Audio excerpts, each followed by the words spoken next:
Chapter 992, Legendary Difficulty. Hellscythe_Vampirecat Chapter 992, Legendary Difficulty. Thoughtful Rain's resolute refusal gave Fallen Wind a headache. Ordinary Blade truly knew how to give him trouble. Thoughtful Rain was a God's Domain player who had come into contact with virtual reality games just recently. However, when Fallen Wind watched the battle video Autumn Goose sent him, which showed a duel between herself and Thoughtful Rain, a shiver had crawled down his spine. If not for Autumn Goose telling him about Thoughtful Rain's situation, he would not have even imagined that God's Domain was her first virtual reality game. Within just a few months' time, she had actually managed to grow to a point where she could hold her own against Autumn Goose. Her improvement speed was simply godly compared to Thoughtful Rain. Those players who were held up as geniuses in God's Domain were simply garbage. Recently, Autumn Goose had been improving very quickly, and right now, her strength already ranked steadily within the top 10 of the Wind God Spear. Although the Wind God Spear was only an adventurer team, its members were all battle maniacs and extremely proud.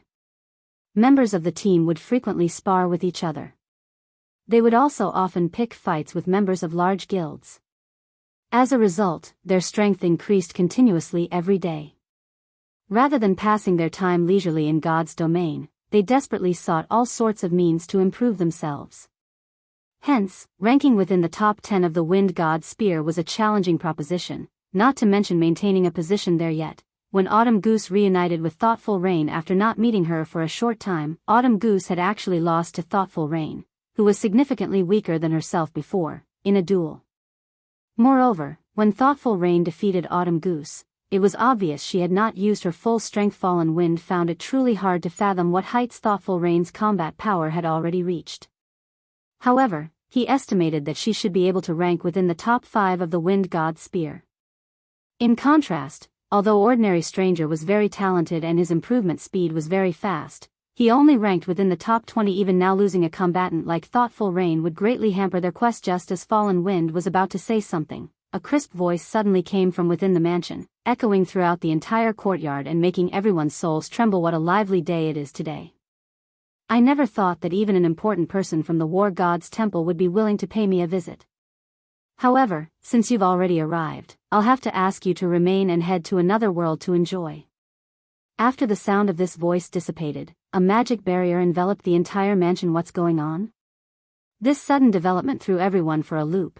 Fallen Wind in particular, their quest had tasked them to visit Countess Katie Green of the Black Dragon Empire. The Countess would then bring them to a secret location. However, based on the words she had just spoken, it was clear that she was trying to make them suffer. While everyone was panicking, Shifeng remained relatively calm. It was very obvious to him that the Countess's words were intended for him. Otherwise, she would not have mentioned War God's Temple. While Shifeng and everyone else were thinking of how to deal with their current predicament, their vision immediately filled with darkness. Every one of them transformed into a streak of light and disappeared from the luxurious mansion. It was as if none of them had ever appeared there. The NPC guards patrolling the streets did not even sense the existence of the barrier magic array. What is this place? Why have my movements turned sluggish? Commander, I can't use my return scroll. Me too. As soon as everyone could see again, they discovered that the scenery before them had changed. Their bodies also felt leaden. Many in the team could not help but grow anxious at this situation. Meanwhile, this sealed space had only a set of open, pitch-black stone doors, a few hundred meters in height, standing right before them. Beyond these doors was a wide and spacious passage, the walls of which boasted countless carvings of gods and demons, the images depicting the ancient war between gods and demons. This passage led directly to a towering temple in the distance. Upon seeing the massive stone doors, a name immediately appeared in Shifeng's mind: the Trial of God. To players, the Trial of God was an opportunity. It was extremely difficult to encounter one. Previously, Blackie and the others had only managed to enter one due to luck. However, great rewards also came with great risks. Maybe it was also due to their luck, but Blackie and the others had encountered only a 4-color trial. It was also precisely because it was only a 4-color trial that they had managed to deal with the challenges and safely clear the Trial of God. However, the Trial of God before him right now was no 4-color trial. Generally, players could determine the rank of the trial they were taking through the transfer gate in the outside world. However, after entering a trial, there was still another method to determine its rank, and that was the size of the trial gate. Trial gates that were around 10 meters tall signified that one was undertaking a one-color trial, after which came 20 meters, 30 meters, 50 meters, 100 meters, 300 meters, and 999 meters. Meanwhile, the trial gate before them was clearly over 100 meters in height, perhaps around 300 meters in all. In other words, this was a 6-color trial, and its difficulty could rival legendary quests. Shortly after, Shifeng realized that this place was the trial of God. Fallen Wind and several other experts came to the same conclusion. Immediately, their expressions turned very gloomy. Why is it a 6-colored trial of God? As calm as he was, even Fallen Wind's mouth twitched involuntarily when he noticed this fact. The trial of God was no secret in God's domain. With so many players playing the game, there were bound to be quite a few players who had encountered it. As more and more players discussed the trial on the official forums, details about the trial of God became public. After the others heard Fallen Wind mentioning the trial of God, they promptly looked it up on the official forums. However, once everyone understood what exactly a 6-colored trial was, their hearts grew very heavy. Commander, what should we do now? Many members of the Wind God Spear asked worriedly. There were only 2 methods to leave a trial of God. One was to clear the trial, while the other was to give up on it. There was no third possibility. Those who died inside the trial would be resurrected and forced to continue. Those who completed the trial would be showered in glory, their strength increasing significantly. However, those who chose to give up would have to pay a heavy price. Moreover, the higher the rank of the trial, the greater the price exacted. If one forfeited a 6-color trial, the consequences were unimaginable. There was a great chance that their account would be crippled permanently. Hence, most players who encountered a trial of God would first determine the trial's difficulty before deciding whether or not they should challenge or distance themselves from it. In their case, however, they had been forcibly transported to this place. They did not even have a say in the matter. To the Wind God Spear, if the trial had the difficulty of only an epic quest, they would still be confident of clearing it. However, for a trial whose difficulty approached that of a legendary quest, they had no confidence whatsoever that they would succeed. After taking a deep breath, Fallen Wind said, "Calm down. Since we've already entered the trial of God, what we need to do now is think of a solution to clear it. We don't have any other choice." As soon as Fallen Wind finished speaking, numerous silver-armored knights with glowing red eyes started emerging from the walls of the passage. In the blink of an eye, the entire passage was packed full of knights, every one of them charging towards Shifeng's ground. Undead Fanatic, Dark Creature, Elite, Level 50 HP 200,000/200,000. This scene caused everyone's scalps to go numb. Form a defensive formation. Shifeng shouted hurriedly at this time. Everyone finally reacted. Currently, everyone no longer considered whether they could succeed or not. Instead, they wondered how long they could survive.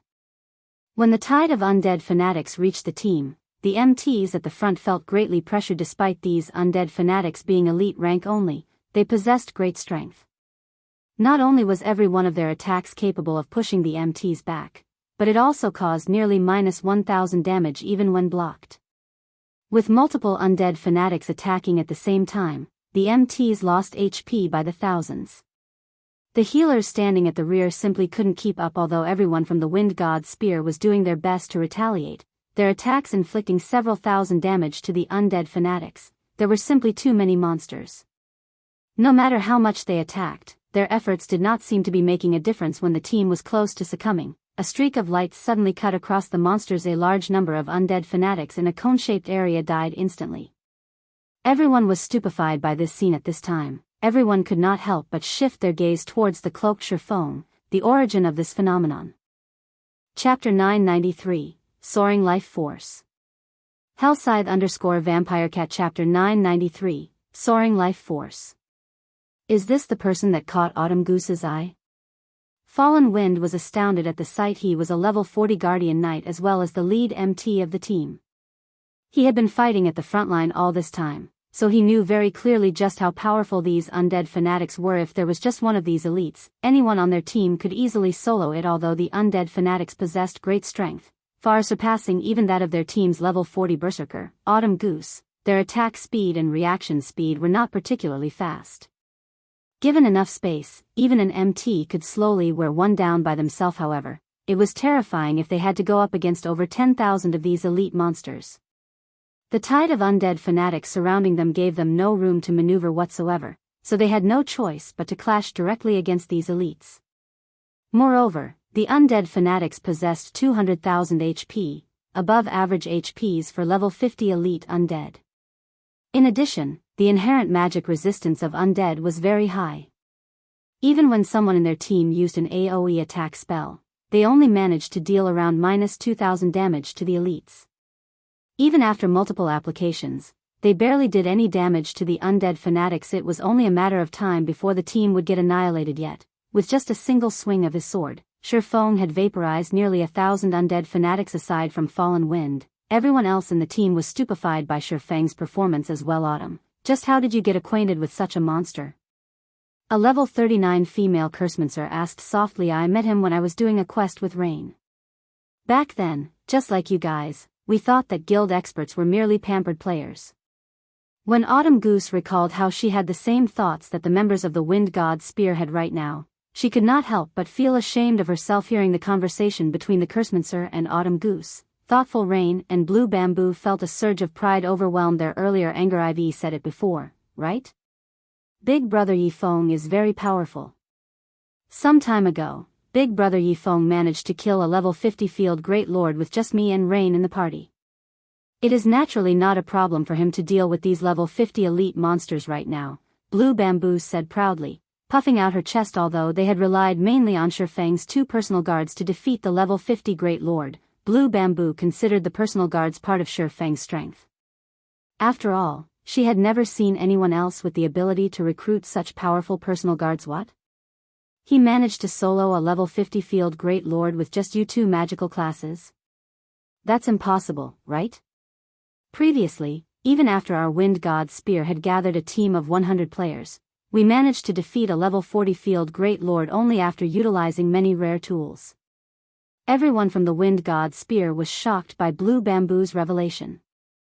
The feat of killing a level 50 Great Lord was much more amazing than directly wiping out hundreds of undead fanatics. After entering God's domain, they had fought against plenty of monsters. Hence, they knew full well just how frightening a level 50 field Great Lord could be. Current players simply had no chance of contending against such a boss. Level 50 was a major milestone. Players could begin challenging their Tier 2 class change at this level and greatly improve their attributes.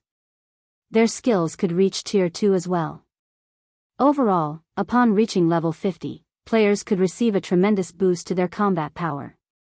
Hence, the system had made it so that level 50 monsters were stronger than level 49 monsters by a large margin. This gap was also the reason why even a berserker expert like Autumn Goose was no match for the level 50 undead fanatics in terms of strength. Immediately, everyone looked at Shifeng with astonishment. Meanwhile, when Ordinary Blade, who previously still felt contempt toward Shifeng, noticed Thoughtful Rain constantly looking at Shifeng, jealousy sprouted in his heart. Just you wait. I will definitely surpass you one day. Ordinary Blade swore to himself. He had only been in contact with God's domain for a short time. His strength was still rising rapidly. Besides, he had recently managed to apprentice himself to a martial arts master in the real world. Said master had even acknowledged him as a martial arts genius. With the virtual environment of God's domain practically the same as the real world, he refused to believe he would fail to surpass Shifeng in the future. We can't always stay on the defense. I'll open a path for us. Melee classes, protect the magical classes from the sides and follow me, Shifeng said hurriedly when he noticed that undead fanatics were still pouring out from the walls of the distant passage. Magical classes, don't bother attacking. Try to use movement speed reduction and imprisonment skills as much as possible. After Shifeng was done speaking, he cast Firestorm ahead of him. A towering inferno promptly devoured everything. Although the undead fanatics possessed high magic resistance, Shifeng's killing ray doubled his damage towards dark creatures. As a result, by the time Firestorm's duration ended, none of the undead fanatics caught within the range of the flames remained alive. Unfortunately, as this place was the trial of God, regardless of how many monsters players killed here, they would not receive any EXP. Similarly, the monsters here also did not drop any loot. The only thing players could gain from fighting against the monsters here was skill proficiency. Generally, players would receive rewards only after they cleared a stage. Shifeng, however, got an additional benefit from killing these undead fanatics previously. When he used Lightning Blade to kill the undead fanatics, he discovered that Icarus's heart had absorbed plenty of life force after he had used the Holy Grail to evolve Icarus's heart. The necklace no longer required him to kill bosses to upgrade it. Instead, he only needed to kill players and absorb their life force. The only downside was the amount of life force required. Currently, he needed 5,000 units of life force to upgrade the necklace to epic rank. Although Shifeng had killed plenty of players after evolving Icarus's heart, he had also used the necklace's skill numerous times, particularly when he was opening treasure chests and killing bosses. Each use cost him 100 units of life force. He had practically used up all of what he had collected. Hence, he had never been able to upgrade Icarus's heart to epic rank during this time. However, for every 2 or 3 undead fanatics he killed, Icarus's heart's accumulated life force actually increased by 1 after just 2 attacks. Shifeng had gained over 800 units of life force. The rate at which he was gathering life force right now was much faster than when he was killing players, following which, Shifeng activated both Defensive Blade and Thunder God's Descent. He then started brandishing his swords, executing Sword's Orbit as he slaughtered his way forward. The undead fanatics might have had an advantage in strength over Shifeng's team members, but the same could not be said for Shifeng himself when comparing strength attributes. Shifeng, who possessed a fragmented legendary item and multiple epic weapons and equipment, only needed a single attack to send the undead fanatics flying. In terms of speed, he was many times faster than the elite monsters. Before the monsters could even touch him, his swords would have already struck their weak points, repelling them. Shifeng was like a meat grinder when he went up against the endless undead fanatics. His swords madly devoured the elite monsters charging at him. With no exception, all undead fanatics within 15 yards of Shifeng would have their HPs reduced at a speed visible to the naked eye in the blink of an eye. Numerous undead fanatics had their 200,000 HPs depleted completely, following which, Icarus's heart's accumulated life force rapidly increased. In just a few moments, the counter had crossed the 1,000 unit threshold. Autumn, is he really a player? The members of the Wind God's Spear following behind Shifeng gulped involuntarily. They could not bring themselves to believe what they were seeing. Chapter 994, Rising to Epic. Hellscythe_VampireCat Chapter 994, Rising to Epic. Everyone had already seen for themselves just how strong Shifeng's basic attributes were. Even the level 50 undead fanatics were no match for him in terms of strength. He could easily send the elites flying with a casual attack. However, being able to make it so that not a single monster could get within 10 yards of himself was impossible just by relying on attributes. Combat techniques and experience played important roles as well. While players could improve their basic attributes through equipment upgrades, combat techniques and experience could not be easily improved. This was also the Wind God's Spear's greatest point of pride. The various large guilds were all busy raiding dungeons to upgrade their weapons and equipment.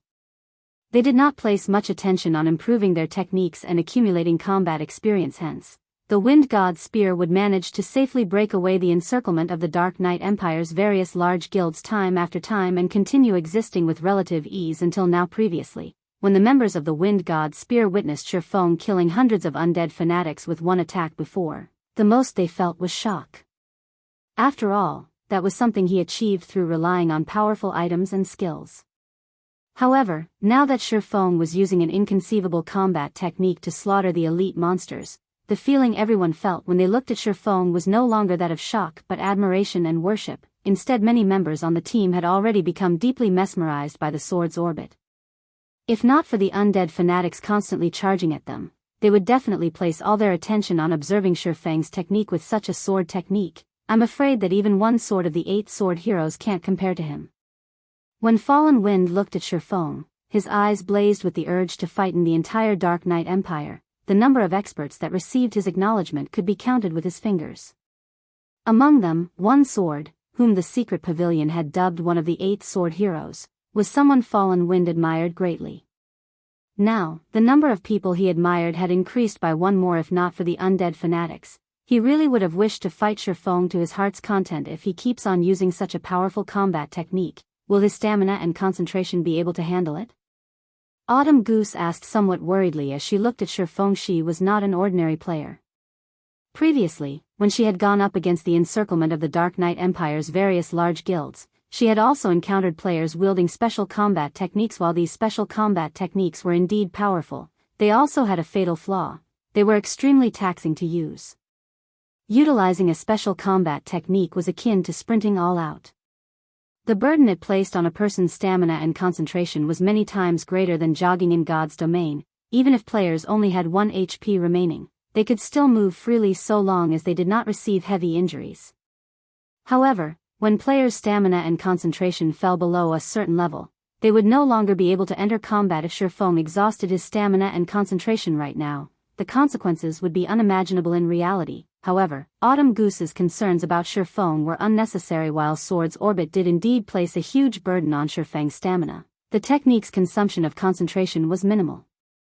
Moreover, before using Sword's orbit to defend against these undead fanatics, Shifeng had already activated the basic Tyrant title, increasing his fortitude by 30, maximum stamina by 20%, and all basic attributes by 5%. The additional 30 fortitude reduced his stamina and concentration consumption significantly. Coupled with the increase to his maximum stamina, Shifeng could persist for much longer than Autumn Goose thought. Moreover, even if Shifeng's current stamina and concentration could not last him until they reached the distant temple, he still possessed the Blood Refining Stone. The Blood Refining Stone was something he obtained from the Blood Refining Passage. It could absorb the life force of powerful monsters and turn this into blood energy. He could use every 100 points of blood energy he accumulated to produce a drop of life essence. When consumed, the life essence could increase a player's stamina and concentration recovery speed rapidly for 2 hours. Moreover, the effects were stackable up to 3 times. This was an item Shifeng always kept on his person.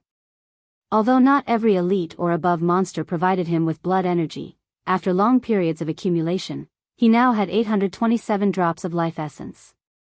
He did not need to worry about running out of stamina and concentration anytime soon. Time passed quickly. Whenever everyone thought that Shifeng's stamina would not hold up, Shifeng would consume life essence. However, the recovery speed provided by a single drop was not enough. Only after consuming 3 drops would his recovery speed exceed his consumption speed. As Shifeng continued slaughtering the undead fanatics, the amount of life force Icarus's heart accumulated increased rapidly. 2,000 points. 3,000 points. 4,000 points. By the time the team arrived before the dazzling, Golden Temple, Shifeng had long since accumulated 5,000 units of life force. Without hesitation, Shifeng upgraded Icarus's heart, necklace, epic rank, equipment requirement, all attributes 120 level 40, level 100, currently level 44, all attributes plus 44 luck plus 18. Additional skill 1, Divine Providence, temporarily increases player's luck by 50 points for 30 seconds. Cooldown, 30 minutes. Luck, duration, and cooldown can be increased, prolonged, and reduced by sacrificing life force. Maximum of 200 points of life force allowed to be sacrificed at a single time. Additional skill 2, God's Blessing, forcefully upgrades all lifestyle classes learned by the user by 1 rank, up to a maximum of master rank, for 1 hour. Cooldown, 5 hours. Duration and cooldown can be increased, prolonged, and reduced by sacrificing life force. Maximum of 500 points of life force allowed to be sacrificed at a single time. Passive skill, Life Storage. Player can accumulate up to 10,000 units of life force.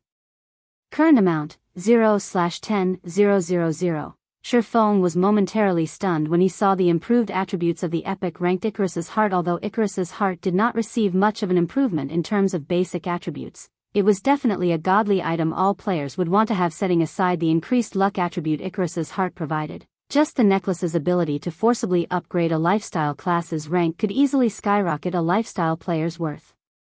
Particularly during this period when lifestyle players were still low-leveled, being able to upgrade an advanced lifestyle player to the master rank, even if it was only for 1 hour a day, would help a trading firm massively. Currently, Shifeng could not help but wish he could fly back to the Candlelight trading firm right this instant.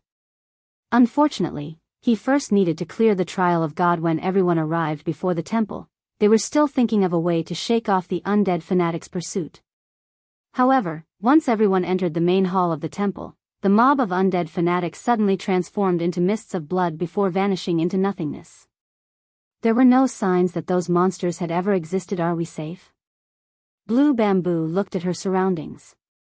After failing to find even a single undead fanatic in the vicinity, she automatically breathed out a sigh of relief. Had the battle dragged on any longer, her mana would have definitely run out before. In order to keep everyone's HPs above a safe margin, she had never once stopped casting her healing spells. On their way to this temple, she had consumed over a stack of intermediate mana recovery potions. Not only were intermediate mana recovery potions expensive on the market right now, but their supply was also very low. The ones that appeared in trading firms or auction houses would sell out almost instantly. After all, mana was the second life of magical classes. Without mana, magical classes were no different from rubbish. Hence, those who played a magical class would always carry around 3 or 4 bottles of basic or intermediate mana recovery potion at the very least. She had obtained these intermediate mana recovery potions using the guild contribution points she had earned with great difficulty. Now, however, she had used up half of her stockpile in just this short time.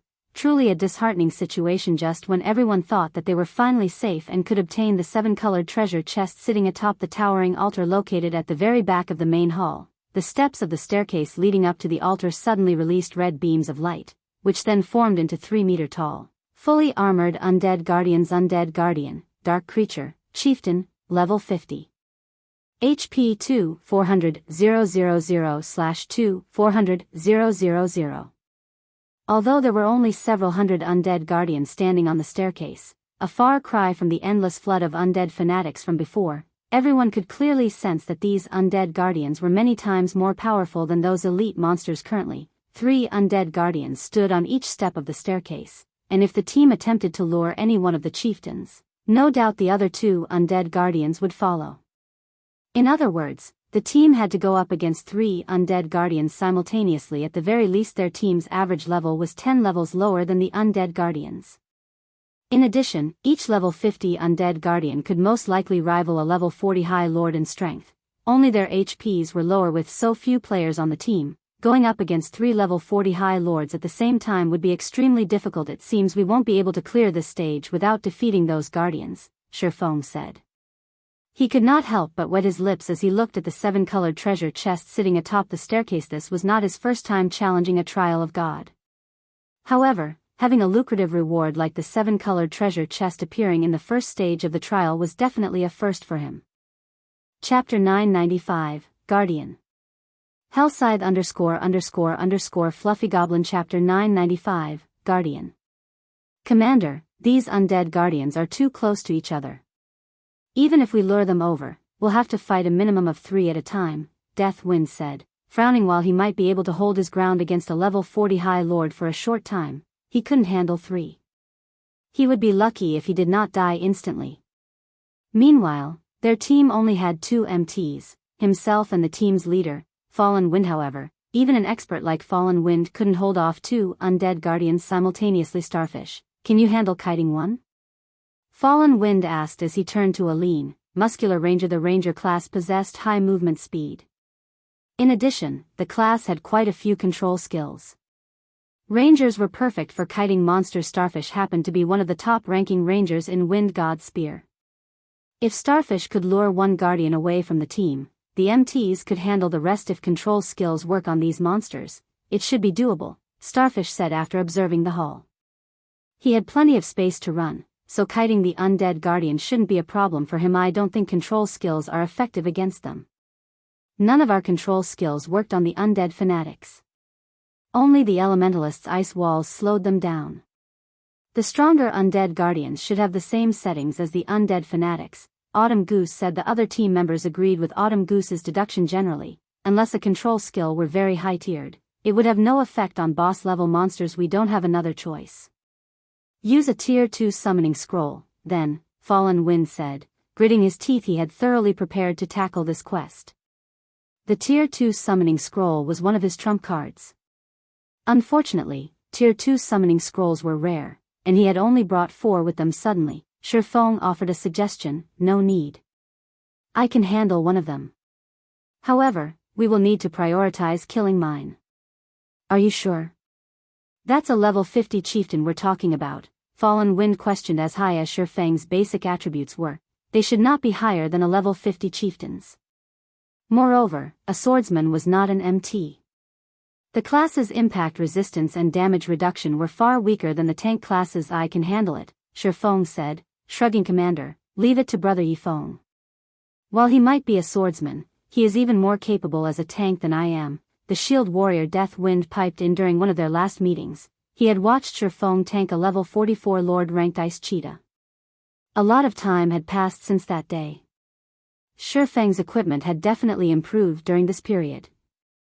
He should have no problems tanking a level 50 chieftain. Alright, I'll have to trouble you with it, then, Fallen Wind said. After hearing Death Wind's confidence and witnessing Shifeng's shocking performance earlier, Fallen Wind could not help but believe in Shifeng. Once everyone knew their responsibilities, the team began to move to start things off. The Ranger Starfish stretched his bow into a full moon and fired 3 arrows at the undead guardians patrolling the staircase's first layer. Not only did his arrows hit all 3 undead guardians, but the arrows also struck the 3 chieftains when they were furthest from the second level. As a result, the attacks had not attracted the second level's guardians the instant the arrows struck the 3 undead guardians. A damage of around -500 points appeared above each of their heads. Their defense was frighteningly high. Aside from the high defense, these chieftains were also very fast. When they moved, they were as swift as cheetahs. If not for Fallen Wind using Justice Roar in time, pulling the 3 undead guardians aggro, Starfish would not have been able to escape. As the 3 undead guardians turned towards Fallen Wind, Death Wind used charge from another side. The shield warrior then slammed his sword into the nearest undead guardian. Pung. The sharp sound of clashing metal echoed throughout the hall. The undead guardian had blocked Death Wind's slash with its greatsword, not receiving a single point of damage. On the other hand, the impact forced Death Wind to retreat by 2 steps, and a damage of over -5,000 points appeared above his head. The shield warrior instantly lost a quarter of his HP. Everyone watching was appalled. Among the MTs in Wind God's spear, Death Wind's equipment was only second to Fallen Wind's. He was also a level 40 MT, yet not only had the undead guardian discovered his sneak attack, but it also had more strength than any of them had expected. Its strength rivals a level 40 strength-based High Lord. And its reaction speed is incredibly high. Melee players, approach it with care. Don't try to fight it head-on. Fallen Wind hurriedly shouted. Understood. The melee players promptly answered, tensing. A level 40 strength-based High Lord could kill any class except for plate armor classes instantly, not to mention a strength-based High Lord with such quick reactions. In their opinion, Death Wind had timed his attack perfectly, yet the Guardian had still blocked his blade.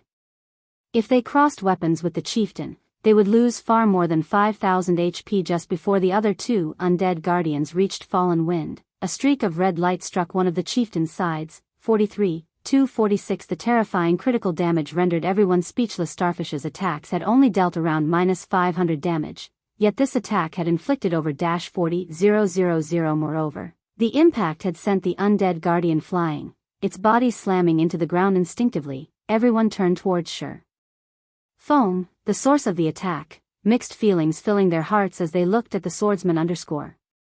Its magic resistance sure is high.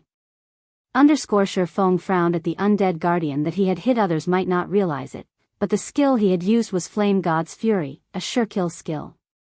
In addition, his sacred sword doubled his damage against dark creatures, yet his attack, even after achieving a critical hit, had only inflicted over -40,000 damage.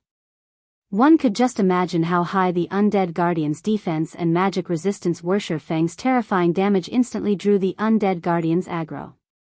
Raising its great sword, the chieftain leaped into the air and landed before Shifeng. Suddenly, crimson flames burst from the undead guardian's originally silver greatsword as it swung the weapon at Shifeng in a horizontal arc. Tier 1 skill, Flaming Cross Slash. Crap. This monster actually knows a sure kill skill. Seeing the towering pillar of fire, the other players realized that this was many times stronger than the Berserker's Flame Slash. They could see how much range the attack had from the height of the flames. This attack was impossible to dodge. Coupling this skill with the undead guardian's horrific strength, even an MT like Fallen Wind would be hard-pressed to survive the attack. You want to compare brute force? Shifeng chuckled. He then activated Flame Burst. Suddenly, the sacred sword in Shifeng's hand released a blinding light. As if he wielded a miniature sun, he swung Killing Ray at the incoming pillar of fire violently. Chapter 996, New Guild.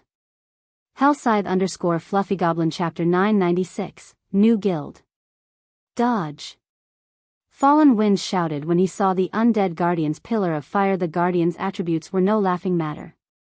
Now that it used Flaming Cross Slash, it had an attack range of at least 30 to 40 yards.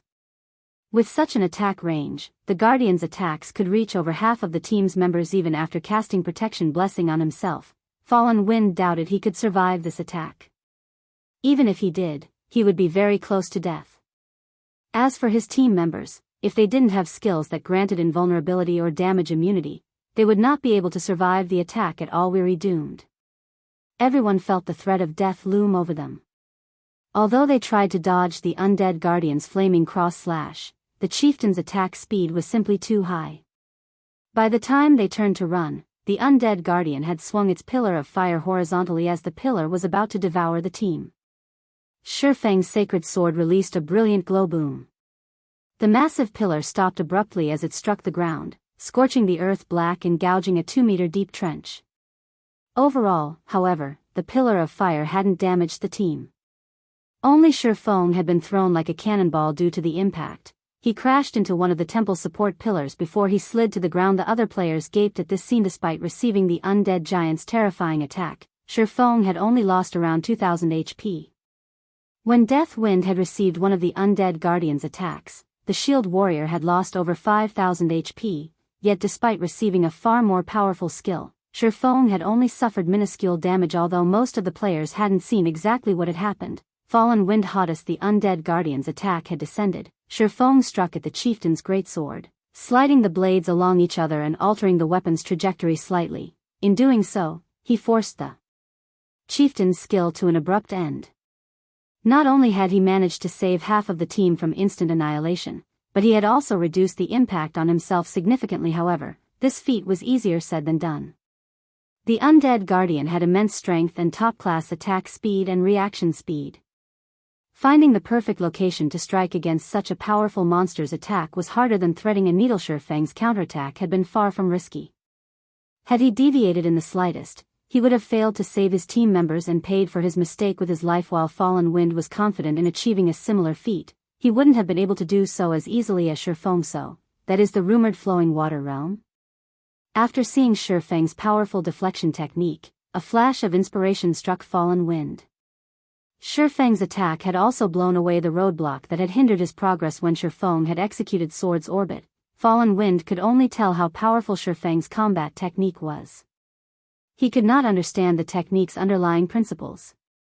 However, the technique Shifang used to counter the undead giant's attack had fully displayed the properties of the flowing water realm, which helped Fallen Wind finally understand why he had been stuck in the refinement realm all this time. Reaching the refinement realm required precise control of one's body.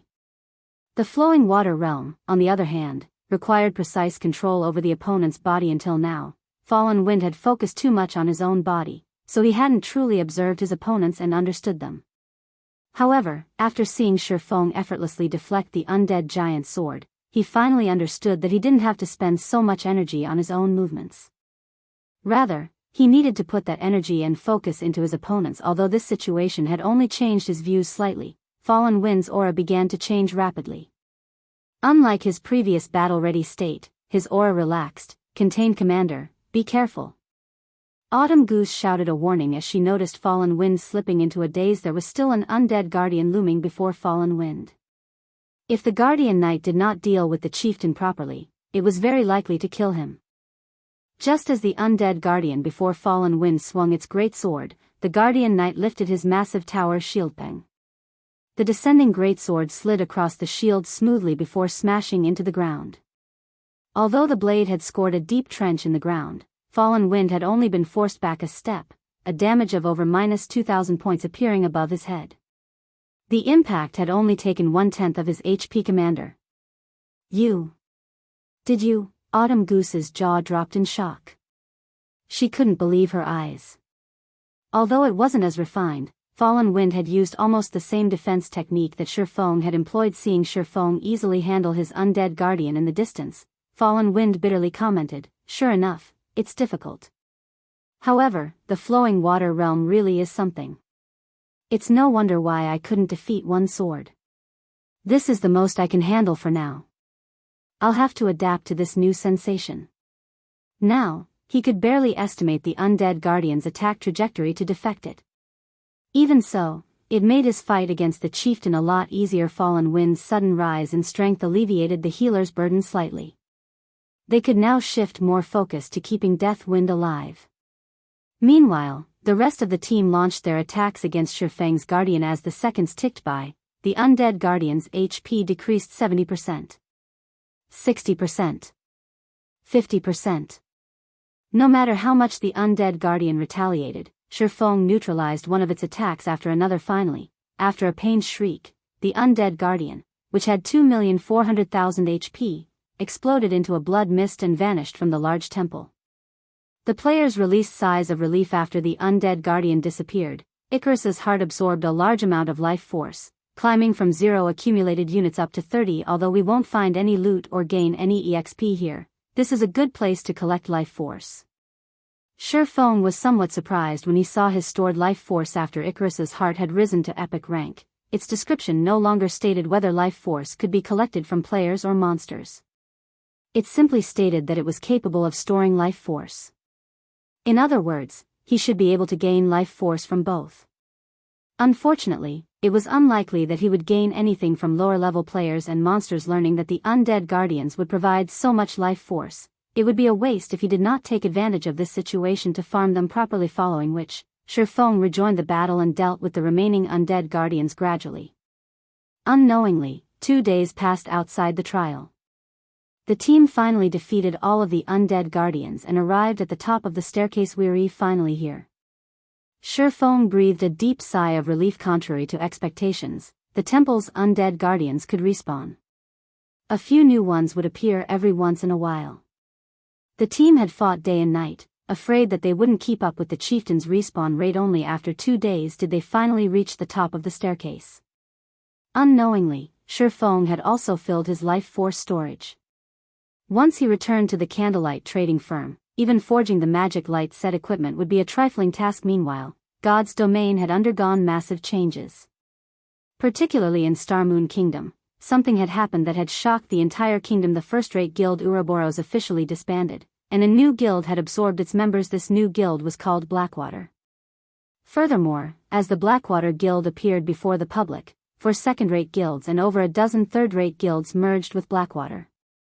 Blackwater had also formed a strategic alliance with Heaven's Burial and declared all-out war against Zero Wing.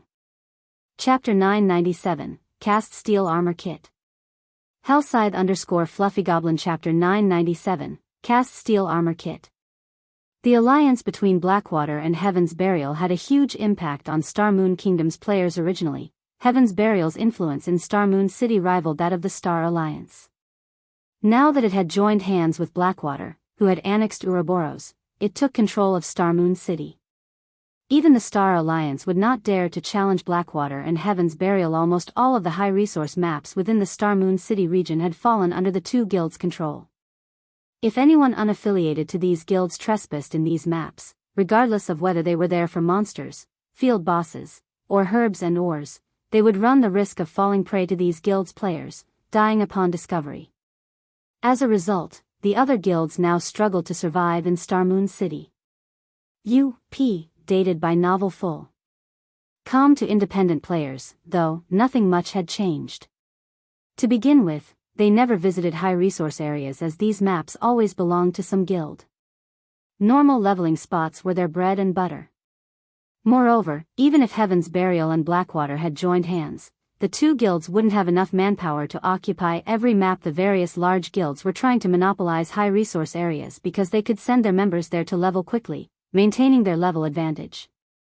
At the same time, they could harvest plenty of raw materials. Large guilds had no interest in monopolizing normal areas aside from obtaining Ouroboros. The Blackwater Guild had annexed many other large guilds as well. In one night, Blackwater had taken control of nearly 30 NPC cities in Starmoon Kingdom. When Aqua Rose notified Shifeng of the news, he, too, had been surprised. He had never expected the Blackwater Corporation would actually be this swift and decisive. Moreover, it had annexed so many guilds without self-imploding. The corporation's guild could still function in an orderly manner. In fact, it had already begun to recruit new members in the various NPC cities. Usually, a guild needed to spend quite some time to stabilize its rule after taking over an ordinary NPC city before it could begin its recruitment.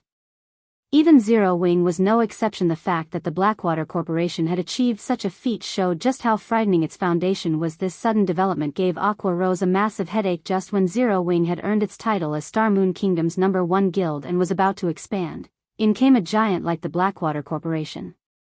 Blackwater even publicly declared war on Zero Wing, stating that it would not rest until only one of their guilds remained. Sadly, this was only the beginning. Their guild members were dying like flies in the fields. As Blackwater grew stronger, field battles between Zero Wing and Blackwater's members occurred more frequently. This would definitely affect their guild members' leveling speed. However, Blackwater's actions had not particularly surprised Shifeng in the past, despite the Blackwater Corporation joining God's domain so late in the game and with only half of the strength it had during its peak. It had nurtured its guild to become a super guild. The main reason for its success was its powerful foundation. It also had an advantage that other corporations lacked. Now that the Blackwater Corporation had joined God's domain at its peak, this performance was no surprise. While Shifeng rested at the top of the staircase, Aqua Rose contacted him again. Guild leader, a short while ago, Blackwater's Blackwater Trading Firm and Heaven's Burial's Heavenly Trading Firm have begun to drop their prices. They have also introduced 2 new, highly competitive products. One is the cast steel armor kit, and the other is the mana mixture. Although they aren't selling these items in high quantities at the moment, many of Candlelight's customers have begun to turn to the 2 trading firms for products, Aqua Rose reported worriedly. Should we lower our prices as well? After all, we have more advanced lifestyle players than these 2 firms combined. Our production cost is slightly lower than theirs. Within these 2 short days, the Blackwater Corporation had rendered Aqua Rose speechless. Every move the corporation made disregarded cost. Blackwater was simply using overwhelming force to deal with Zero Wing.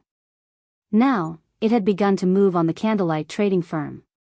If Zero Wing lost this revenue source, it would only be a matter of time before it fell to the Blackwater Corporation. Now that she was in this predicament, Aqua Rose had to admit that, while guilds with starting capital were amazing, guilds with both strength and capital were incredible. Blackwater even produced its own armor kit and potion. Even the Candlelight trading firm's advanced lifestyle players hadn't accomplished this. The cast steel armor kit was much stronger than the basic strengthened armor kit. Each cast steel armor kit increased defense by 180 points. It could already rival the intermediate mana armor kit. As for basic attributes, it increased roughly the same amount as the basic strengthened armor kit. However, the basic strengthening armor kit could not replicate one aspect of the cast steel armor kit: damage reduction. With each kit that players bound to their armor, they could reduce the damage they received by 1%. As players could bind a maximum of 3 kits, one could gain a maximum of 3% damage reduction. Although 3% did not seem like much, the kits would perform magnificently against bosses. An MT's ordinarily passive skill only provided 5% damage reduction. Unfortunately, such passive damage reduction skills were extremely rare and precious. These skill books easily sold for 10 gold or more. However, even at that price, these skills were hard to find. Guilds and workshops normally kept these for their own use.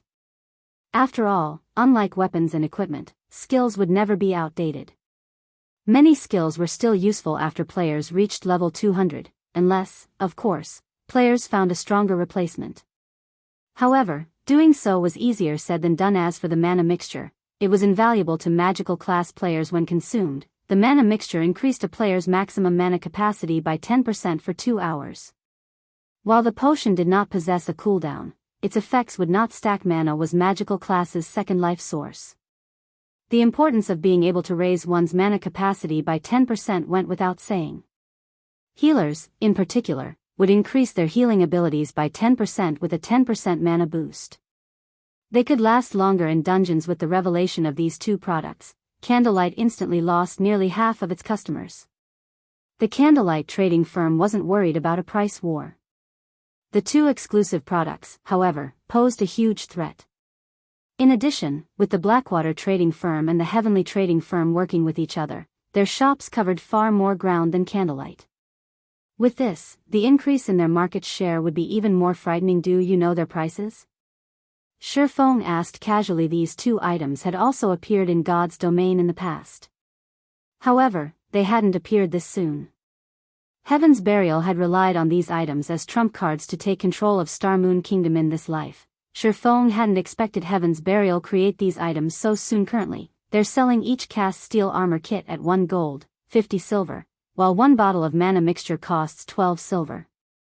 Moreover, as they created these items personally, they can produce as many designs and recipes as they want. As more people learn these designs and recipes, their production volume will increase. Aqua Rose said. They're selling them so cheaply? Shifeng's curiosity grew. He clearly remembered that these two items had sold for a considerably high price in the past. Heaven's Burial hadn't been so consumer-friendly. Chapter 998, Confidence. Hellscythe_Fluffy Goblin. Chapter 998, Confidence. Cheap. A hint of doubt flashed in Aqua Rose's eyes. Although players could earn more money now, their daily expenditures were increasing just as fast as was their reliance on various tools when grinding monsters. After all, nobody wanted to die, wasting several days of effort in the fields. Ordinary players would have to save for quite some time before they could afford a bottle of mana mixture. The cast steel armor kits, which cost 1 gold and 50 silver, were simply a luxury item. Only fairly powerful teams, independent experts, or those who bought coins with credits could afford the kit. What is their sales volume? Shifeng simply chuckled at Aqua Rose's confusion, not bothering to explain. Both the mana mixture and the cast steel armor kits were considerably good items at this stage of the game. They were also player creations, so they could be mass-produced. However, how could such valuable items not have drawbacks? If one pointed out these items' greatest drawback, it would have to be the items' required crafting materials. There were also the low production success rates to consider in the past. Although Heaven's Burial had opened the market using the cast steel armor kits and mana mixtures, due to the items' low production volume, the guild hadn't been able to dominate Star Moon Kingdom's market completely. Based on Shifeng's understanding, both items required rare materials. With the few materials available in Star Moon Kingdom, it was impossible to produce large quantities of these items. In addition, based on the rumors of the past, it seemed that even advanced forgers only had a 20% success rate with the cast steel armor kit. The mana mixture's production success rate was roughly the same to outsiders. A 20% success rate might seem high, but the lifestyle players involved in producing the items knew how low the success rate really was. With a 20% success rate, they would only have a chance of succeeding once out of 10 tries. Most of the time, they failed to produce anything at all. With lifestyle players' current standards, Blackwater and Heaven's Burial wouldn't even come close to covering the production costs if they sold the cast steel armor kits and mana mixtures at such a low price. In fact, for every item they sold, the firms took a major loss. Ivy already sent people to investigate. Currently, they're selling roughly 10 cast steel armor kits in minor cities, while there are roughly 30 to 40 kits available in each major city. It's the same case for the mana mixture. Aqua Rose gave Shifeng a rundown of the situation after glancing through the investigation reports she had received. Based on these numbers, it was obvious that these two items were not easy to produce. Either that, or the guilds had very few people who could produce them. Since they want a price war, we'll play along. Reduce the price on everything except for the light stones. Lower our prices to match theirs. Shifeng chuckled. Although the Candlelight trading firm had earned plenty from the basic strengthened armor kits and mana armor kits, the light stones, which were essential items that could be produced in large quantities, were the main reason for Candlelight's position as Star Moon Kingdom's #1 trading firm. The total profits from their other items was just slightly more than what the firm earned from the light stones. Meanwhile, the designs for light stones mainly dropped around the level 50 large-scale team dungeon, the Towers of Death. Current guild players had not reached that area yet, so no one else had gotten their hands on the light stone forging designs. Due to its affordability, the light stones had a competitive edge. Unless the two trading firms got their hands on the light stone forging design or an exclusive product that they could mass produce, Candlelight's position would be hard to shake. Furthermore, the Candlelight trading firm was no longer Zero Wing's main revenue source. Now, the guild relied on the teleportations houses leading to the Twin Towers Kingdom. Due to the monster repellent scroll, monsters tried to invade Raven's town more frequently, now invading the town once per day. In 2 short days, Zero Wing had earned a total of 12,000 magic crystals. With the teleportation houses, these magic crystals easily transformed into a mountain of shiny gold coins. Even after deducting the cost of the magic crystals, they earned close to 6,000 gold every day. The Candlelight trading firm's current income was nowhere near to catching up with the teleportation houses. I understand. Also, guild leader, when will you be returning? I've already found several companies who wish to meet with you to discuss our cooperation. After all, you are asking for a large investment. They could easily establish their own guilds or invest into multiple large guilds with that kind of money. They're also not very optimistic about Star Moon Kingdom's current state of affairs. Now that Stone Forest Town's protection period has ended, other guilds could attack and capture it at any time. They have expressed their concerns, and they hope that you can provide some assurance. At the moment, they are only willing to consider your offer until they have a clearer view of the situation. When the Sun and Moon Group had taken the lead, many major companies were desperate to cooperate with Zero Wing, even after hearing Shifeng's conditions. However, due to the Blackwater Corporation's sudden appearance and Stone Forest Town's protection period ending, these companies had become cowardly. At this point, she could only name a few companies that were willing to work with Zero Wing. Moreover, this was only due to the revelation that the Sun and Moon Group had joined hands with the guild, insinuating that there were profits to be gained. Otherwise, these companies would have long since ghosted them. They want assurance? Shifeng smiled disdainfully. Sternly, he commanded, tell them this. If you want me to reassure you, sure, but you must sign the cooperation agreement first. Otherwise, don't bother. The Star Moon Kingdom's city building order was a core secret. Aside from himself, only Aqua Rose knew of its existence.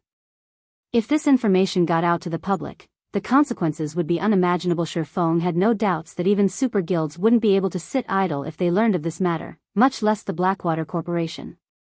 They would try to eliminate Zero Wing at all costs. At that time, Zero Wing would be on a one-way trip to hell. Currently, Zero Wing only dared to provoke super guilds because the latter had already deemed that dealing with the guild was a waste of energy. Moreover, if they weakened themselves in the process of dealing with Zero Wing, other super guilds would have an opportunity to strike. However, the city building order was enough of a temptation for the super guilds to take the risk. Whether it was in the real world or a virtual reality game, even an innocent man would find trouble with enough money. Shifeng still had much to prepare. He still needed to build his strength. Otherwise, he would have started the city's construction long ago. Shifeng's words left Aqua Rose dumbfounded. If she really relayed this to the company representatives, they would most likely explode with anger. But she also understood why they couldn't reveal their trump card. However, there were too few companies that were both trustworthy and capable of investing such a large sum. If they chased these people away, it would be very difficult to find other collaborators within a short time.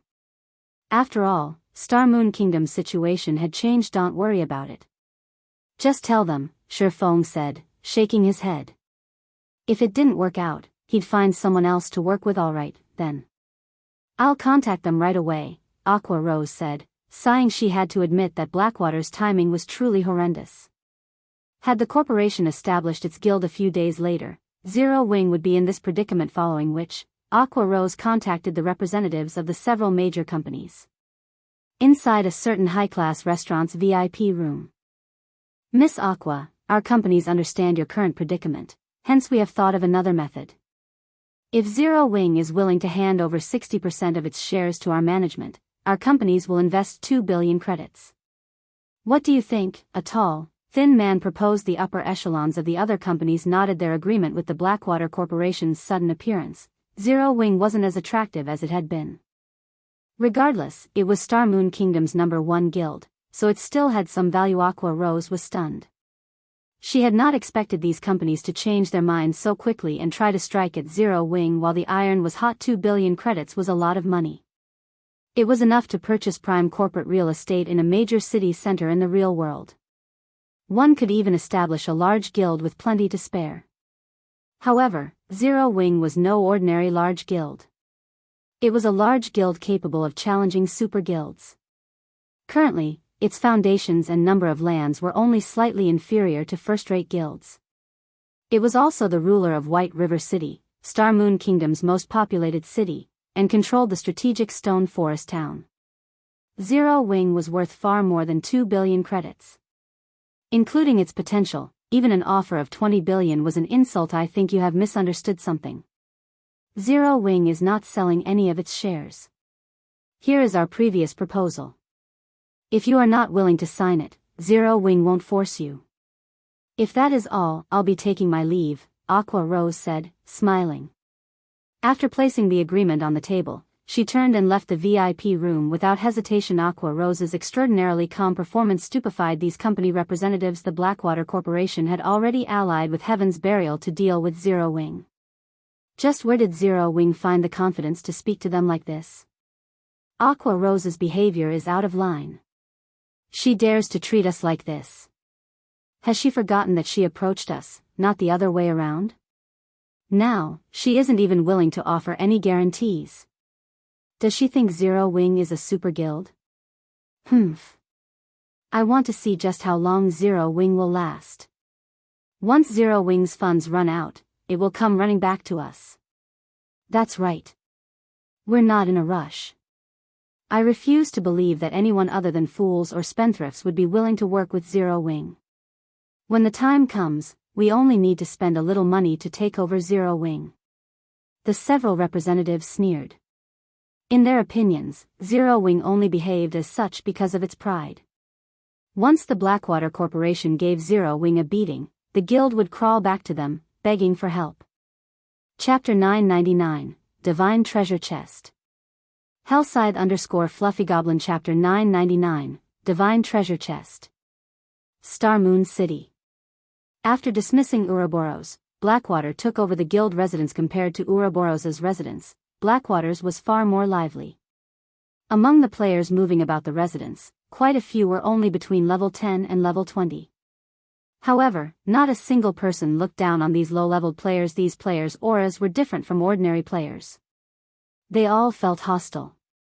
Their bodies were also tall and robust. Despite such low levels, even level 30+ ordinary players avoided them. Who are these people?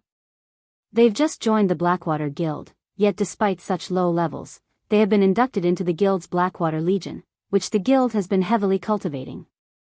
You might not know this since you've just joined Blackwater, but they are all experts from the Blackwater Corporation. Although their levels are low, their combat standards are very high. A few elite members even challenged them to a level-adjusted match.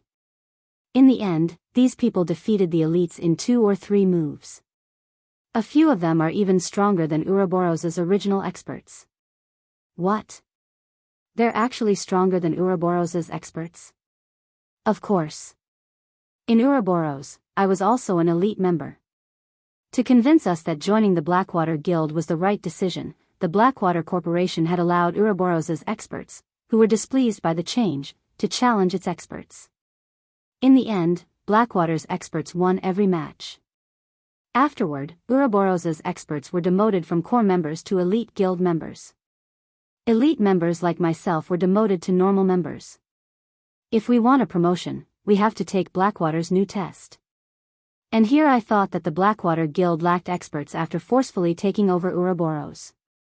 I never thought that it would have so many experts so soon. Once these experts catch up in levels, won't the Blackwater Guild easily become the #1 guild in Star Moon Kingdom? I know, right? Initially, I had been rather worried about the sudden change. Now, however, it seems that remaining in the guild was the right decision. Blackwater has more potential than Ouroboros ever did. Even the Star Alliance's members avoid us in the fields. Many Blackwater members discussed their guild situation as they relaxed in the residence. They were quite confident about Blackwater's future. Blackwater's residence, Guild Leader's Office. Entering the Guild Leader's office, the bald, middle-aged man greeted Abandoned Wave respectfully before reporting, "Guild Leader, there's movement in Zero Wing. Aside from the light stones, they've lowered their prices to match ours. Moreover, not long ago, I've received news that discussions between Zero Wing's Vice Guild Leader, Aqua Rose, and several major companies have failed. With this, Zero Wing won't receive any major funding. Only the Sun and Moon group remains a problem. There is nothing to worry about with the Sun and Moon group. They have their hands full with Twilight Echo. Furthermore, now that more players are reaching level 40, guilds are in urgent need of funds to supply their members with mounts. Sun and Moon doesn't have much to spare for Zero Wing. What we need to focus on now is exhausting Zero Wing's funds and forcing the guild to take the first swing. After that, we will deal Zero Wing a fatal blow. Abandoned Wave laughed. He then asked, how is the material delivery going? The Dragon Phoenix Pavilion has already sent the materials. They will last us a relatively long time. In addition, the pavilion sent an additional 20 advanced lifestyle players, stating that these people can help us mass-produce the cast steel armor kits and mana mixtures. Should I reject their offer? The bald man asked. No need. Isn't it just a few designs and recipes? They can have them. It won't affect our operations in any way. In fact, I have been trying to figure out how to obtain more advanced lifestyle players. Blood Dragon is simply helping the Blackwater trading firm. With this, it will be much easier for the Blackwater trading firm to corner more of Star Moon Kingdom's market. Abandoned Wave shook his head and laughed coldly. However, we can't let the pavilion learn those designs and recipes for nothing. Have the pavilion sign an agreement. After learning the designs and recipes, they have to remove Zero Wing's branch guild from Lakeheart City immediately. I don't want Zero Wing to have any chance of making a comeback. Understood. I'll get it done right away. The bald man bowed before leaving. Inside the Trial of God's temple, Shifeng and the players from Wind God's Spear were trying to think of a way to deal with the undead commander that had suddenly appeared before the seven-colored treasure chest. The undead commander wore exquisite golden armor. Two longswords radiating cold area hung from the commander's waist. Despite standing quite a distance away from the undead commander, the team members could feel the chill from the two swords. As long as the team came within 100 yards of the undead commander, they immediately gained the debuff Chilling Field, which reduced their movement speeds by 50% and their attributes by 20%. In addition, their stamina consumption and the frost damage they received doubled. Undead commander, Dark Creature, Great Lord, level 50 HP 27,000/27000,000. For a level 50 Great Lord, the undead commander's HP was relatively low. However, the Great Lord's Chilling Field gave everyone a headache. Their levels were already lower than the undead commanders, but now that their basic attributes had decreased by 20%, they were even less of a match for the Great Lord. They also had to deal with double the frost damage. Even a level 40 MT like Fallen Wind couldn't tank the Great Lord. If nobody could tank the undead commander, they would have no way of clearing this trial. Sure enough, a seven-colored treasure chest isn't easy to obtain. Shifeng smiled bitterly as he observed the undead commander in the Trial of God. Every stage would provide rewards. This reward came in the form of treasure chests. However, depending on the trial's rank, the treasure chests would differ. Generally, the best that would appear in a 4-colored trial was a 5-colored treasure chest. The best in a 6-colored trial would be a 7-colored chest. Based on rumors Shifeng had heard, a 7-colored trial's top reward was a Yin-Yang treasure chest, also known as the Divine Treasure Chest. According to the official forums, the Divine Treasure Chest was even superior to a legendary treasure chest. Unfortunately, no one had ever managed to open a Divine Treasure Chest. Even after a decade in God's domain, the 7-colored treasure chest before him was definitely the highest-ranking treasure chest Shifeng had ever encountered. Commander, should we use a Tier 2 summoning scroll and give it a try? Autumn Goose suggested as she watched the 3-meter-tall Great Lord. No matter how she thought about it, they could not handle the undead commander without a Tier 2 summoned creature with their current level. The Tier 2 creature they summoned would also be level 50. In other words, they would have a level 50 Lord tank.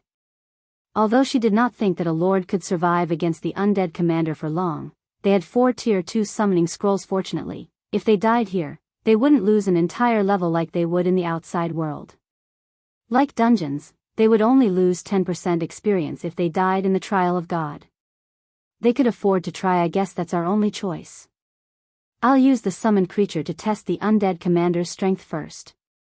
If it seems doable, we'll start the raid immediately, Fallen Winds said after giving it some thought. Otherwise, they would have to give up on the trial and pray for a lenient punishment.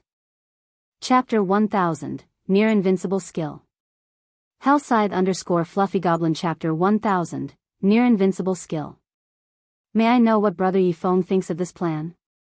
Fallen Wind turned to ask Shifeng, who quietly observed the undead commander. Although they hadn't spent much time together, the strength and leadership abilities Shifeng had displayed during the past 2 days had earned him Fallen Wind's respect. If not for Shifeng, they wouldn't have reached this point. They might have been forced to use up their summoning scrolls against the undead fanatics. Hearing Fallen Wind's query, Wind God Spear's members stared in shock, looking like they had seen a ghost. What? The commander actually knows how to ask others for their opinion? After joining the Wind God Spear, everyone learned that their commander, Fallen Wind, would never ask for someone else's opinion, regardless of whether they were raiding a dungeon or adventuring in the fields. He always found a solution by himself. However, when they thought about it, they saw nothing wrong with this situation. After all, none of them could compare to their commander's experience or abilities in the entire Dark Knight Empire. Fallen Wind was famous for both his strength and leadership. Very few people in the Empire qualified to offer him guidance. However, it was reasonable that Fallen Wind would ask for Shifeng's opinion, given the strength the swordsman had displayed. After all, among the Dark Knight Empire's many experts, they could not think of one that was more capable than Shifeng. My opinion? Shifeng was also surprised. He hadn't expected Fallen Wind to ask this of him. After some thought, he answered, "We don't understand enough about the undead commander right now. It is best if we let the summoned creature fight the Great Lord until its last breath and collect as much information as we can. We will then draft up a raid plan. In any case, the trial of God doesn't have a time limit. Unfortunately, by doing so, we will be wasting a Tier 2 summoning scroll." The team members had mixed feelings about Shifeng's suggestion. After all, a Tier 2 summoning scroll was incredibly precious. Moreover, a Tier 2 summoned creature would be helpful during the fight against the boss. All right, let's do that, then. Everyone, step back, Fallen Wind said. While Fallen Wind also understood the value of a Tier 2 summoning scroll, his team members lacked leadership experience. Their considerations were short-sighted. They usually looked out for themselves and ignored the team's overall situation. They were not in a team dungeon. They could not afford to lose.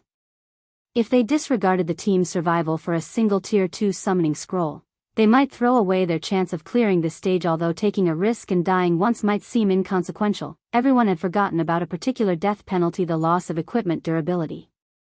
They were trapped in the trial of God. Who knew how long they had to fight to clear the trial? The more deaths a player suffered, the faster their equipment's durability would run out. If their equipment's durability hit 0 midway through the trial, they would have to switch to weaker spares. How would they clear the trial of God then? After Fallen Wind finished speaking, he took out a golden magic scroll and activated it. Everyone immediately widened the distance between themselves and the undead commander. As for Shifeng, he, too, hid in a corner. The level 50 undead commander was foreign to him. If they charged into battle without analyzing the boss, they would easily team wipe. Without a doubt, sacrificing a Tier 2 summoned creature to analyze the undead commander's combat style and skills was the best decision. Fallen Wind summoned a level 50 Lord ranked Thundercloud Tiger, elemental creature, Lord, level 50 HP 9000000/9000000. The Thundercloud Tiger was much larger than the undead commander, standing well over 5 meters. Blue lightning arched around the tiger's body, giving it a very handsome and fierce appearance. Under Fallen Wind's command, the Thundercloud Tiger charged at the level 50 Great Lord. When the Thundercloud Tiger was within 40 yards, a greenish light glimmered in the Great Lord's eyes. Unlike its previous red glow, the undead commander's current gaze felt eerie and horrific. Moreover, the instant it opened its eyes, its chilling field expanded to 200 yards. The already cold temperature around it dropped further. Suddenly, the undead commander waved its hand.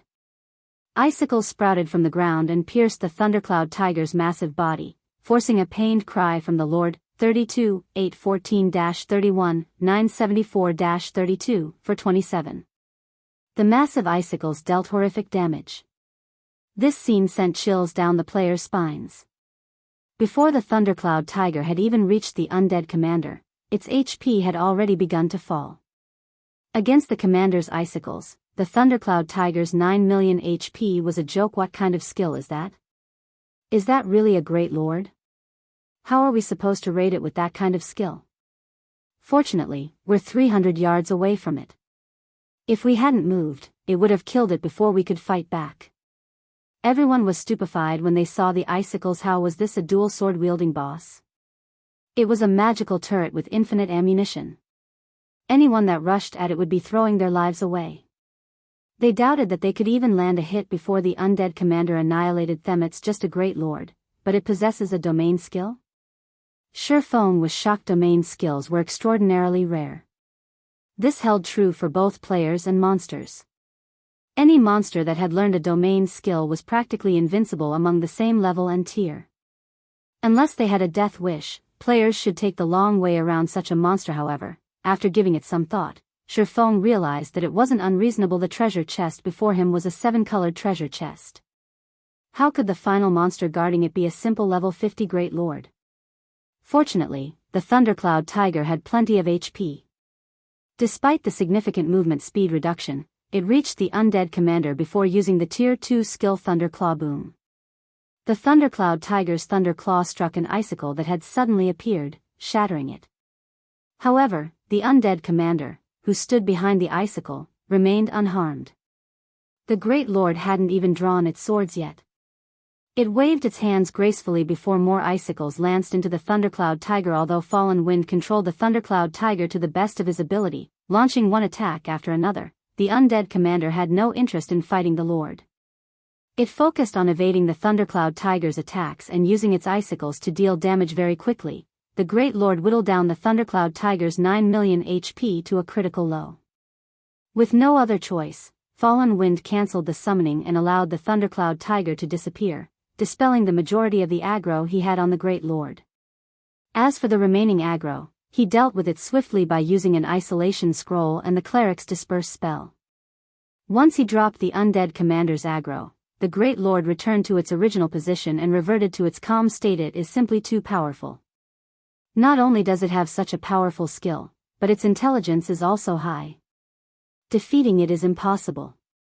The corners of Autumn Goose's mouth twitched as she stared at the motionless undead commander. Although she had seen more powerful monsters than the undead commander, this was the first time she had seen a boss with such an outrageous skill. If they did not have an appropriate method to cope with these icicles, they would have no hope of defeating the undead commander. Everyone began to consider giving up on the trial. Big Brother Yifeng, do you have any ideas? Are we really going to just give up? Blue Bamboo turned to Shipyard, who was in deep thought. Chapter 1001, Monster Grades. Hellscythe _ Fluffy Goblin. Chapter 1001, Monster Grades. In Blue Bamboo's opinion, the undead commander was terrifyingly powerful.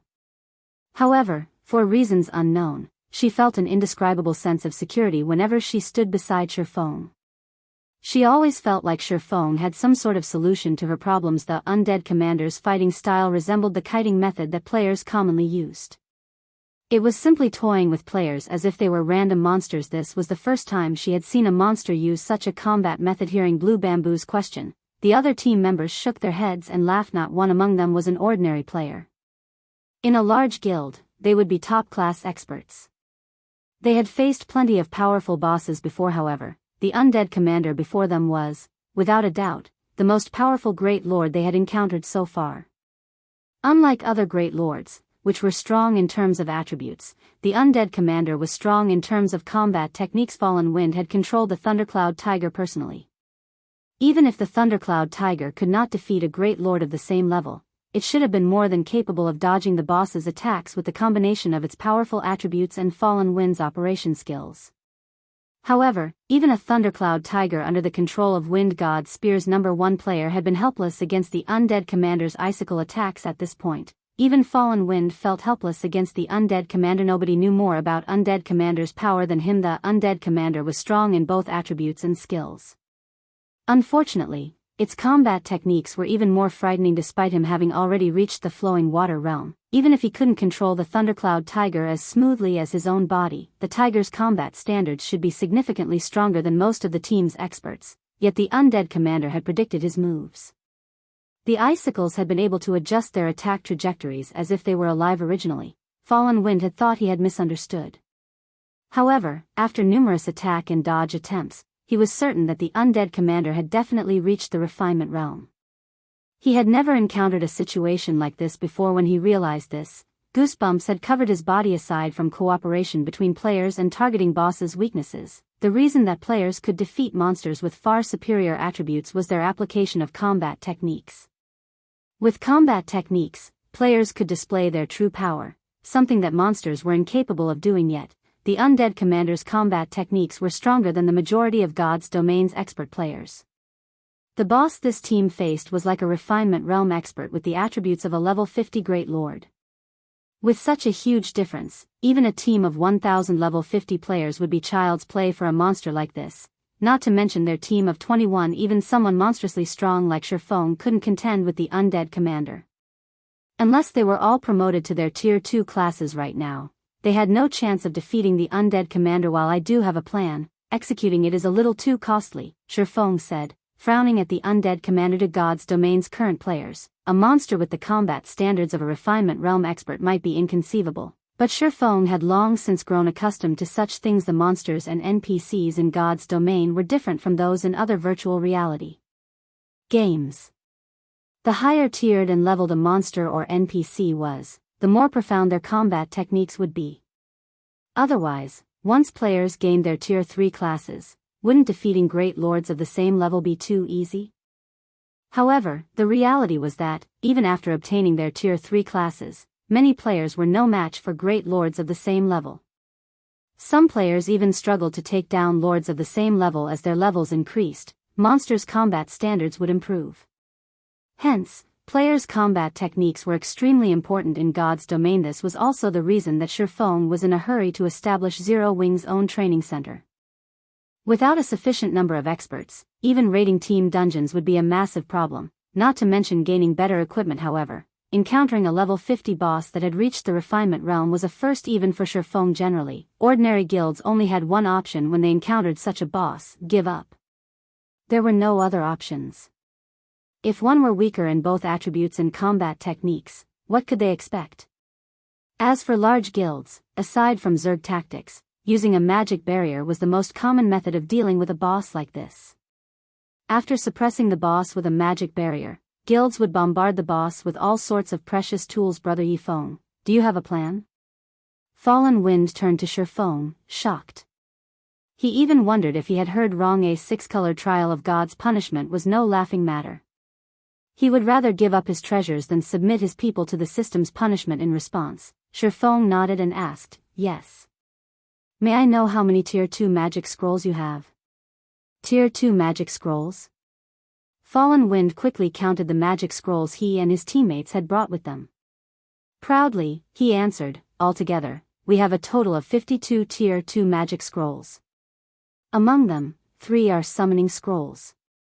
In God's domain, the most common magic scrolls were tier 0. Tier 1 magic scrolls were much rarer, and tier 2 magic scrolls were even more so. Most top tier 100-man independent teams were lucky if they carried 10 tier 3 magic scrolls. 52? After some thought, Shifeng said, aside from the summoning scrolls, hand me your tier 2 scrolls. I'll leave these 9 with you. Once I have the undead commander's attention, use them. Saying so, Shifeng handed 9 9-star polar domain scrolls to Fallen Wind. As an intermediate magic array, the 9-star polar domain could easily suppress a level 50 Great Lord. Although Fallen Wind had no idea what Shifeng intended to do, he handed over all of his tier 2 magic scrolls, keeping the summoning scrolls. Since they were going to die anyway, they might as well give it a try. If they succeeded, they would walk away with massive profits. However, after Fallen Wind accepted the 9-star polar domain scrolls, he was shocked. Intermediate magic array scrolls.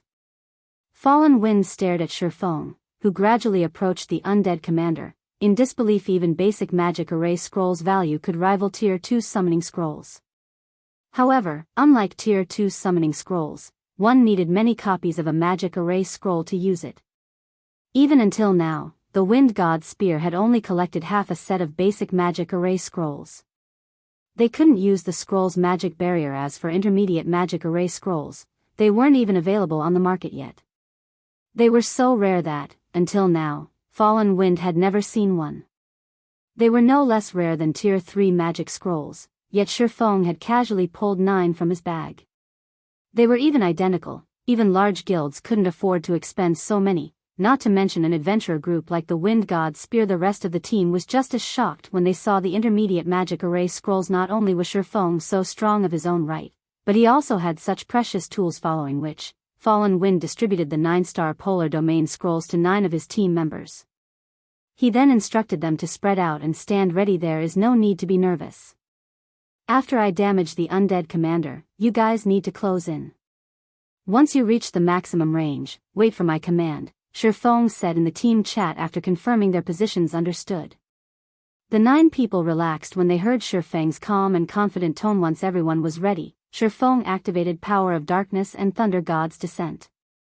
He then transformed into a blur as he dashed towards the undead commander. He was so fast that, before anyone realized he was gone, he was within 50 yards of the undead commander. Chapter 1002, Effects of an Advanced Combat Technique. Hellscythe _ Fluffy Goblin. Chapter 1002, Effects of an Advanced Combat Technique. So fast. Even the Thundercloud Tiger wasn't that fast. Was he not using his full strength before? Everyone was stunned by the afterimages that Shifeng left behind. With such speed, getting a lock on Shifeng would be difficult, not to mention hitting the swordsman with ranged attacks. Even the speed-type High Lords they had encountered before were not as fast as Shifeng. The undead commander is making its move. Autumn Goose grew nervous when the undead commander suddenly opened its eyes. Shifeng's ability to damage the Great Lord would decide the fate of this raid. If he could hit the Great Lord, he could pull the boss's aggro. With this, everyone else would be safer while deploying the 9-star polar domain. On the other hand, if Shifeng failed to hit the undead commander, there was a good chance that boss would target the 9 scroll wielders as they approached. They would be especially vulnerable when they activated the magic array scrolls. Generally, when players activated a magic array to suppress a boss, they would attract the monster's attention. If one of the scroll casters died, their efforts would be for naught. Previously, when Fallen Wind had controlled the level 50 Thundercloud Tiger, he had not been able to deal a single point of damage. Although Autumn Goose thought highly of Shifeng, she felt a horrific aura that nearly stopped her heart when the Great Lord opened its eyes. She stood well over 100 yards away from the undead commander, yet fear took over her body when the Great Lord's gaze fell upon her, and her instinct screamed at her to run. The pressure felt as if she were facing a Grand Lord rather than a Great Lord. Autumn Goose wasn't the only one who felt like this. The other team members also felt a powerful sense of impending doom. Suddenly, the undead commander turned to Shifeng. It waved one of its hands towards the swordsman. Shio! Shio! Shio! Instantly, 5 massive icicles sprouted from beneath Shifeng's feet. Treating Shifeng's ghostly speed as if it were nothing, the undead commander accurately pinpointed Shifeng's movements. Of the 5 icicles, 3 limited Shifeng's range of activity, while the remaining 2 attacked the swordsman directly. Without suspense, the icicles pierced through Shifeng's body. The entire process happened in the blink of an eye. How is this possible? Fallen Wind couldn't believe his eyes. The undead commander's attacks had not been this accurate when against the Thundercloud Tiger. When it had attacked, it had left plenty of space of the tiger to maneuver. Now, however, Fallen Wind could not find any loopholes in the Great Lord's attack. Seeing the undead commander's glimmering green eyes, Fallen Wind suddenly felt as if he had been toyed with. The undead commander had not used its true strength yet. No, Yifeng is still alive, Thoughtful Rain firmly stated as she watched the 2 icicles where Shifeng had been. That's not possible, right? Those icicles hit him.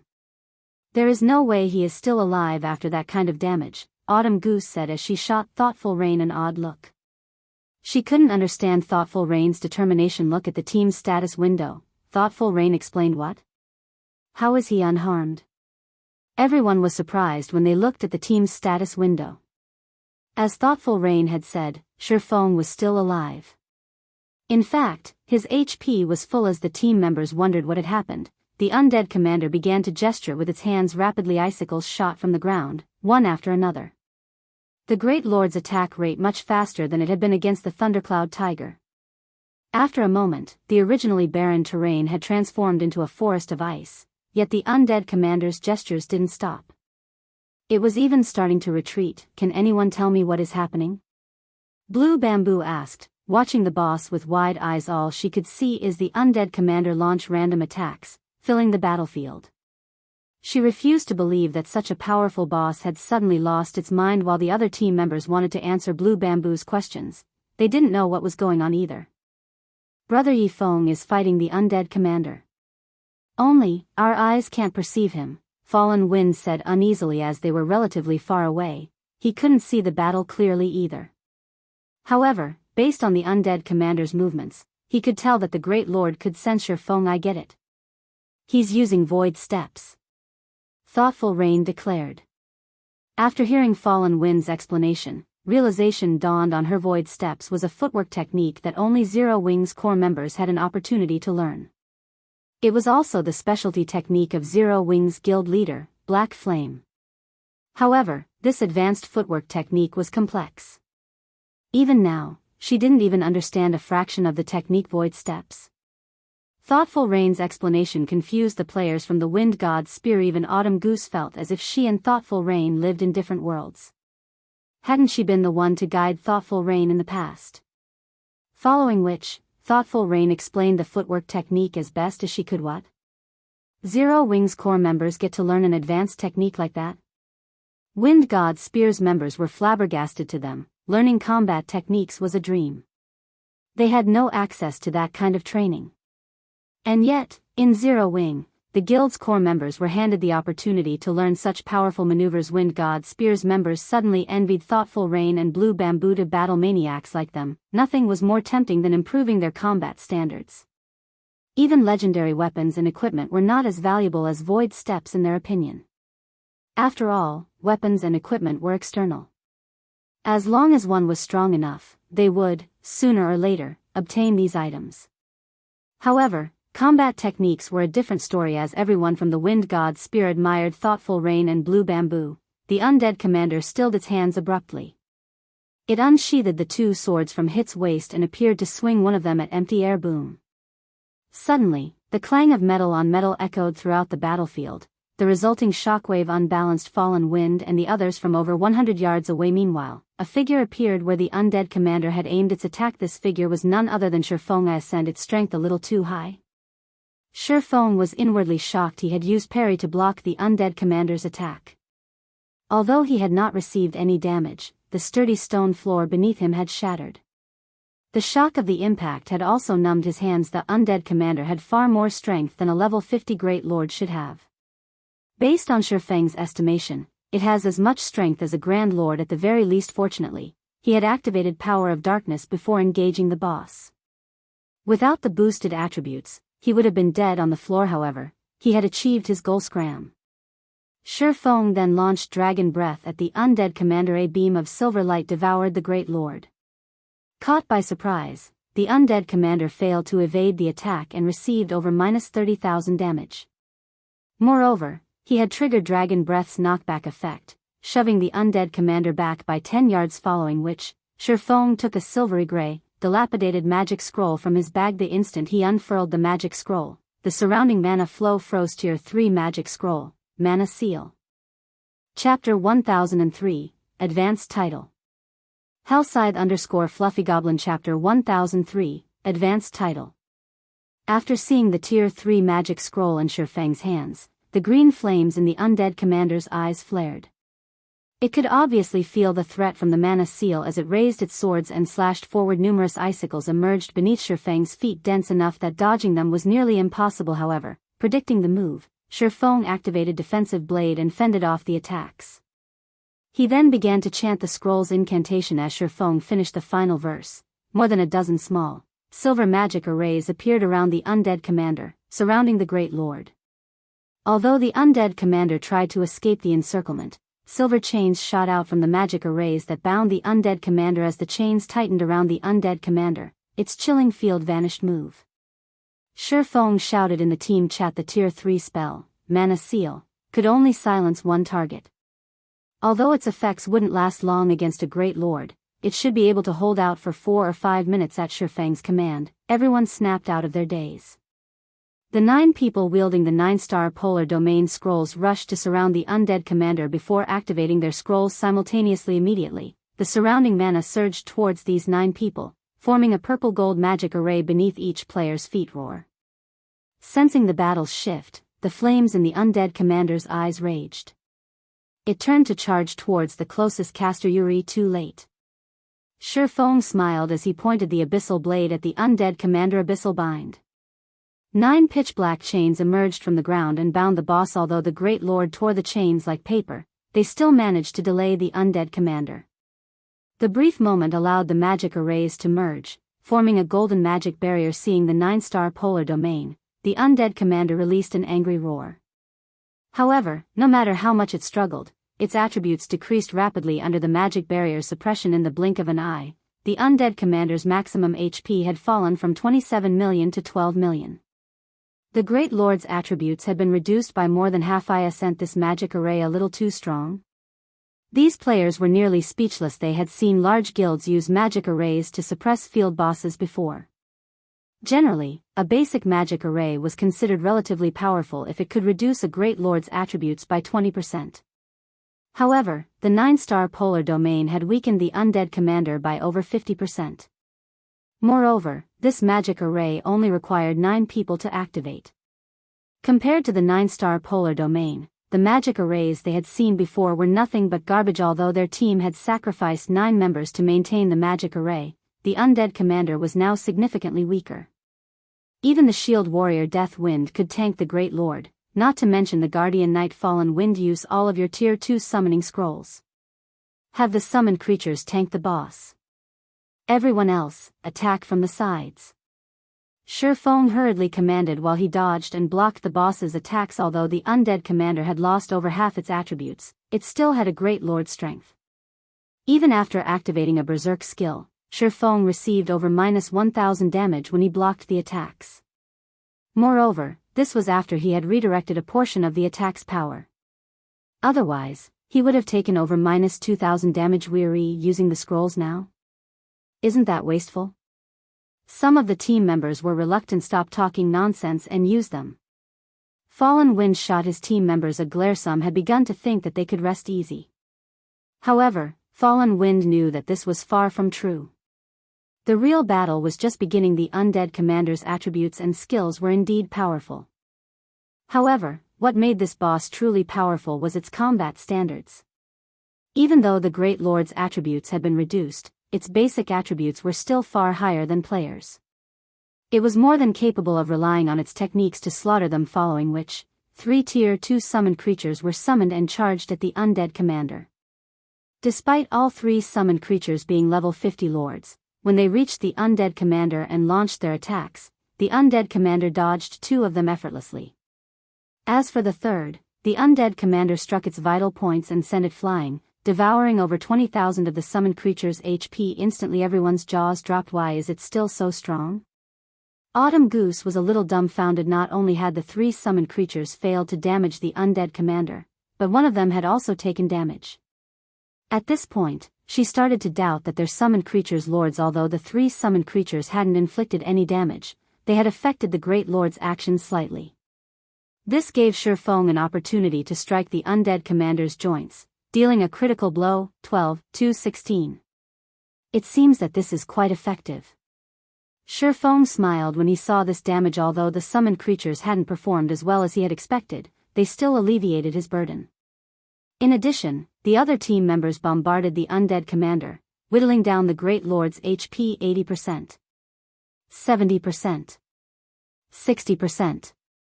Everyone's attacks were well organized. The more they fought, the more confident they became. Time passed quickly. When the undead commander's HP fell to 30%, the Great Lord's wicked laugh echoed in the players' ears. Green flames then covered its body, and the mana sealing chains binding it shattered, one after another. Sensing the mana leaking from the Great Lord's body, everyone shuddered. The undead commander's chilling field once again flooded the battlefield. Unfortunately, the chilling field was also more powerful than it had been. Everyone's attributes instantly fell by 30%, increasing the gap between the players and the monster before them. Give it everything you've got. Fallen Wind knew that this was the crucial moment. Immediately, he used the Berserk skill. Power of Judgment. Power of Judgment was a Berserk skill unique to Guardian Knights. Upon activation, it increased the user's defense by 200% and strength and endurance by 100%. However, it only lasted 90 seconds and had a long, 10-hour cooldown. The rest of the team also activated their Berserk skills, using this opportunity to close the gap. Unfortunately, their actions bore minimal effects as the undead commander madly brandished its swords. One icicle after another exploded from the ground. With one wave of attacks, the Great Lord had claimed a life. The players maintaining the 9-star polar domain also received splash damage.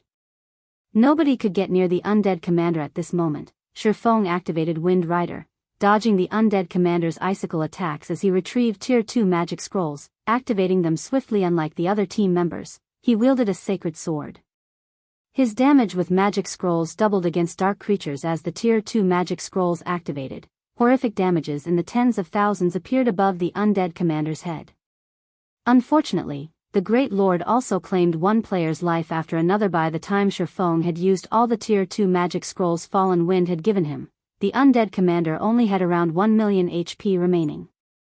However, aside from the members maintaining the 9-star polar domain and Shifeng, only 4 players still lived. These 4 were Fallen Wind, Autumn Goose, Thoughtful Rain, and Blue Bamboo. All 4 had very little HP left. If not for Blue Bamboo activating Power of Darkness and increasing her healing capacity, they, too, would have long since succumbed to the icicle attack. Suddenly, Shifeng's Power of Darkness came to an end, possibly because it had realized the players were at their wits' end. The undead commander began to chant an incantation. A giant magic array then appeared above the battlefield. I sent this the Tier 3 curse, Frozen Hell. Seeing the magic array in the air and sensing its power, Shifeng recognized the undead commander's spell immediately, his expression darkening. Why does it know a Tier 3 curse? When Fallen Wind and the others sensed the magic array's power, they knew that they were doomed. Shifeng then threw caution to the wind as he activated both Heavenly Dragon's power and Blade Liberation. He also activated Instant Strike, appearing before the undead commander and sending a violent blow down on the Great Lord's head. Boom. When the streak of blue light struck, the attack planted the undead commander's face into the floor, creating a small crater beneath it. 126-718. Not only had Shifeng's attack triggered Killing Ray's lightning effect, but his powerful damage had also interrupted the Great Lord's casting. However, Shifeng was far from done. Streak after streak of blue light passed through the undead commander's fallen body. Although the Great Lord tried to defend itself with its icicles, the blue lights shattered the frosty lances. By the time Instant Strike ended, the undead commander had less than 200,000 HP remaining. Lifting Killing Ray high, Shifeng used Flame Burst on the heavily damaged undead commander. 15 dazzling flames devoured the undead commander, burning it until nothing was left except for its suit of golden armor system. Congratulations. You have killed the immortal. Rewarding the advanced title, Spirit Slayer. Chapter 1004, 4-star treatment. Is it dead? Is he really a human? He actually gave the undead commander such a violent beating. Everyone stared at the undead commander's ashy remains, astonished. The undead commander was simply too powerful. While inside its chilling field, the team had been forced to deal with the icicle attacks. Although the attacks aimed at them were not as strong or fast as those targeting Shifeng, one mistake could lead to an instant death. They had no leeway to launch their own attacks, either, as it had taken everything they had just to stay alive. If not for Shifeng's continuous assault on the Great Lord, none of them would have survived this ordeal. An advanced title? After sheathing his swords, Shifeng stared at the system notification before him in shock. He had intended to save some of his strength to deal with the following Trial of God stages. However, he hadn't expected the undead commander's Tier 3 curse. Had he allowed the undead commander to finish the spell, the situation would have been unredeemable. Hence, with no other choice, he had used twofold Berserk, suffering a long period of the resulting weakened state now. However, it would seem that it had been worth killing the undead commander with his own two hands. There were all sorts of titles in God's domain, and different titles provided different effects. Titles were also divided into ranks, with basic titles at the bottom, followed by advanced titles, epic titles, and legendary titles. For the majority of God's domain's players, obtaining even a basic title was exceedingly difficult. Even so, many players still sought them because of the convenience they offered. Take the Demon Hunter title for example. It gave Shifeng the perks of a noble in God's domain's major cities. There were also titles like the basic Tyrant title, which increased a player's combat power. If even basic titles provided such useful effects, there was no need to mention advanced titles. Only, obtaining an advanced title was far more difficult in the past. Many large guilds had willingly offered epic items in exchange for clues leading to advanced titles. In Shifeng's previous life, one of the 10 great Grandmaster alchemists, Silent Wonder, had only obtained her unshakable position because of the advanced title, Alchemy Inheritor. Aside from benefiting lifestyle classes, many players had only managed to complete their Tier 4 class change due to advanced titles. When Shifeng had been stuck at the peak of Tier 3, he had similarly sought clues regarding advanced titles. Unfortunately, he never found anything after all. Advanced titles were no less rare than fragmented legendary items. Now that he had just obtained one, how could he not be surprised? Following which, Shifeng clicked to check the Spirit Slayer's information. Spirit Slayer, advanced title, the proof of vanquishing the immortal. When equipped, this title suppresses nearby dark creatures. All dark creatures within 200 yards will fear the holder, preventing weak dark creatures from approaching. Dark creatures within 100 yards will suffer a 20% decrease to their basic attributes. Holder of the title will also enjoy 4-star treatment when interacting with the Adventurers Association. What an amazing title! Shifeng was breathless when he finished reading the title's introduction. It's no wonder why those experts from large guilds were so desperate for an advanced title. The Spirit Slayer's suppression effects against dark creatures was one thing, but the rise in position one enjoyed with the Adventurers Association was over the top. The Adventurers Association's importance to players was self-evident.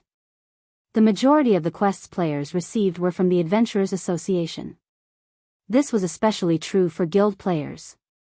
As players received and completed more quests from the Adventurers Association, they gained more reputation with the association. Only after obtaining 500 reputation points would one be considered an official member of the Adventurers Association.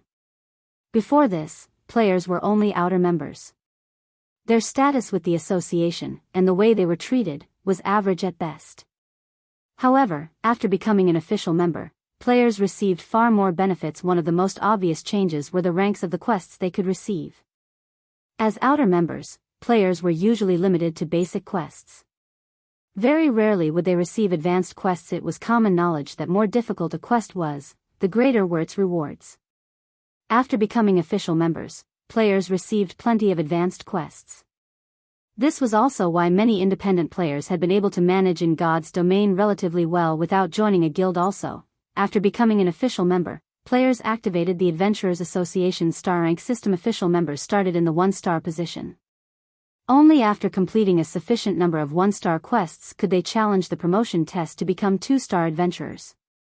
2-star adventurers were the equivalent of Adventurers Association's elite members. Needless to say, they enjoyed far more benefits. 3-star adventurers were equivalent to core members, while 4-star adventurers were equivalent to the Vice Branch Association Masters, and 5-star adventurers were equivalent to Branch Association Masters. In the Adventurers Association, the Branch Association Masters were the equivalent of the War Gods Temple's branch temple leaders and the magistrates in major NPC cities. Meanwhile, the Spirit Slayer title allowed him to enjoy a 4-star position in the Adventurers Association. In the past, the furthest Shifeng had gotten was the 3-star status. After all, gaining a rank promotion in the Adventurers Association took more than completing quests. One also needed to be strong enough to pass the association's test. Now that he was considered a 4-star adventurer, even NPC cities' major nobles would have to treat him with great respect. He could even enter a palace freely. Shifeng was inspired, thinking of new plans for the future. Although he knew many of God's domain's secrets, uncovering these secrets required sufficient standing and special conditions. Now that he had the Spirit Slayer title, he could do more. As the battle with the undead commander came to an end, Blue Bamboo and the other healers began to resurrect the dead in the trial of God. players would not be sent out of the trial upon death. If no healers were available to resurrect them, the system would respawn them at the trial's starting point after 30 minutes. While Shifeng carefully considered his future plans, Blue Bamboo walked over and asked eagerly, "Big brother Yifeng, we've mostly recovered. Should we activate the treasure chest now?" Now that the guardian boss was dead, the magic barrier protecting the 7-colored treasure chest had vanished. After the long fight to defeat such a powerful boss, the team was eager to learn what rested in the treasure chest that this boss guarded. Shifeng had contributed the most to the boss's defeat. The team had also relied on Shifeng to get this far. Hence, the honor of opening the treasure chest fell to Shifeng. No one disagreed with the decision. "I'll open it." Then, Shifeng laughed. In reality, it did not matter who opened the treasure chest, as the trial of God tested all of them. Unlike ordinary treasure chests, which only provided a few items that players were required to share, the treasure chests at the end of each stage rewarded each player based on their contribution, following which, Shifeng approached the 7-colored treasure chest and slowly lifted its lid. A golden light escaped the treasure chest. A 7-colored stone tablet then floated up from the chest. As the golden brilliance dissipated, words appeared on the 5-meter-tall, 7-colored tablet. This tablet would evaluate players' performances in the stage. Everyone stared, entranced, as the first name appeared on the stone tablet: Team Leader, Fallen Wind Evaluation, B rank reward, 1 basic strength fruit, 1 secret silver mastery book, and 1 fine gold treasure chest. Chapter 1005, Divine Artifact. Hellscythe_Fluffy Goblin. Chapter 1005, Divine Artifact. Holy crap! As expected of the commander. Everyone gasped when they saw their team leader's evaluation. Aside from the rarity of a fine gold treasure chest, the secret silver mastery book alone was a treasure that many experts dreamed of. Players usually only obtained 8 mastery points every 5 levels. Meanwhile, if players wished to raise their basic weapon damage, they could only do by increasing their weapon mastery. However, aside from the few points they earned when they leveled, there were very few means to obtain mastery points. Even Wind God Spear's members, who frequently accepted all sorts of dangerous quests, could only earn 1 or 2 mastery points from super rare quests or unique quests, or by obtaining a bronze mastery book if they were lucky. Hence, even now, they possessed few mastery points. Only a few among their adventurer team had reached the advanced standard, which allowed them to deal 20% more weapon damage. Meanwhile, the majority of the team's level 35 players were only at the intermediate standard. If their weapon mastery reached 150 points, they would reach the basic master standard, increasing their weapon damage by 30%. A bronze mastery book provided anywhere from 5 to 25 points. In reality, however, most of the books only awarded mastery points in the single digits. Very few awarded more than 10 points. A secret silver mastery book gave between 20 and 100 points. Even if Fallen Wind were unlucky, he should earn at least 30 or so points. If he were lucky, he might get enough points to raise his weapon mastery from the advanced standard to the basic master standard, gaining a 10% boost to his damage. "Commander, what are the strength fruit's effects?" Autumn Goose asked curiously. Seeing as the fruit had been included with a secret silver mastery book and a fine gold treasure chest, it should be roughly as valuable as these 2 items. "Let me take a look," Fallen Wind as he opened his bag. Examining the basic strength fruit's introduction, he was shocked. This fruit can actually raise its consumer's strength attribute permanently. Basic strength fruit. Upon consumption, player permanently gains anywhere from 5 to 20 points in the strength attribute. A maximum of 5 basic strength fruits can be consumed. This reward is so awesome. Everyone's jaws hit the floor when they saw the fruit's introduction. Tier 1 players only gained 8 free attribute points with each level up. Upon consuming the basic strength fruit, a player could gain at least 1 level's worth of attributes. The team's gazes shifted back to the floating tablet, anticipation filling their eyes. Shifeng was also slightly surprised. He had never imagined that the 7-colored treasure chest's rewards would be this abundant. Moreover, that had only been a B rank evaluation. The system's evaluations were not fast. After Fallen Wind's name, evaluation, and reward were displayed, it took quite some time before the next person's name appeared. Death Wind Evaluation, C rank reward, 1 mysterious iron mastery book, and 1 secret silver treasure chest. Gunfire Evaluation, C rank pass reward, 1 mysterious iron mastery book, and 1 mysterious iron treasure chest. Autumn Goose Evaluation, C rank excellent reward, 1 mysterious iron mastery book, and 1 fine gold treasure chest. Thoughtful Rain evaluation, C-rank peak reward, 1 basic intelligence fruit, 1 mysterious iron mastery book, and 1 fine gold treasure chest. The system was quite meticulous in its evaluations. The majority of the team's players only received C-rank pass evaluations. Among the 20 players who had been evaluated thus far, only 2 had received fruits. Although these players were slightly disappointed by their evaluations, they still watched the stone tablet. Currently, only Shifeng's evaluation remained unknown.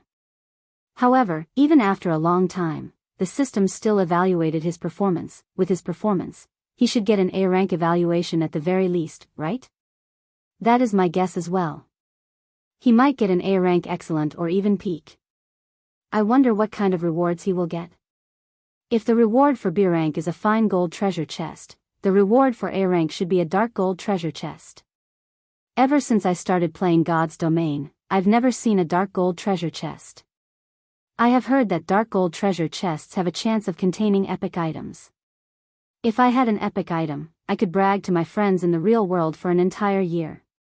Everyone looked forward to seeing Shifeng's evaluation and rewards. Finally, after 5 minutes, the stone tablet displayed the name Yifeng. Yifeng evaluation, S-rank peak reward, 1 rainbow fruit, 1 dark gold mastery book, 1 epic treasure chest, and 1 skill book for the tier 4 Surekill skill, Chilling Fields peak. What? An epic treasure chest?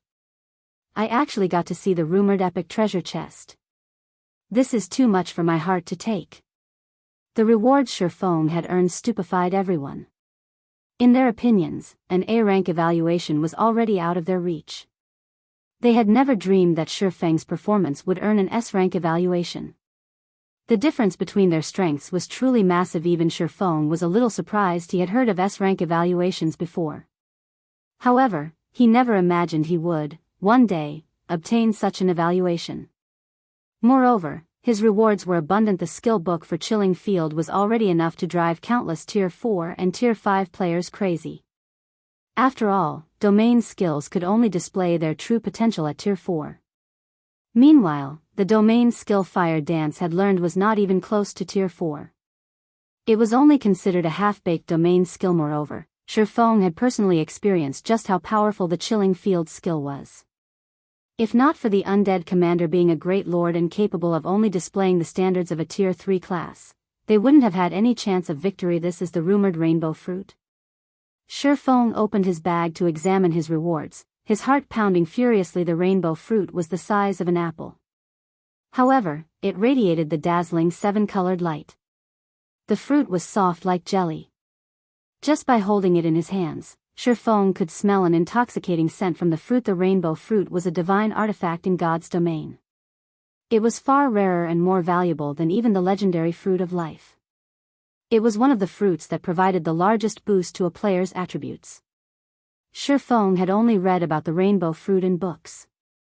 He had never actually seen one before. He never considered that he could obtain one in the trial of God. Rainbow fruit, a fruit that has absorbed the power of God. Upon consumption, players can obtain a permanent increase of anywhere between 15 to 40 points to all of their basic attributes and hidden attributes. EXP gain will also increase by 10%. And death penalty will be reduced by 10%.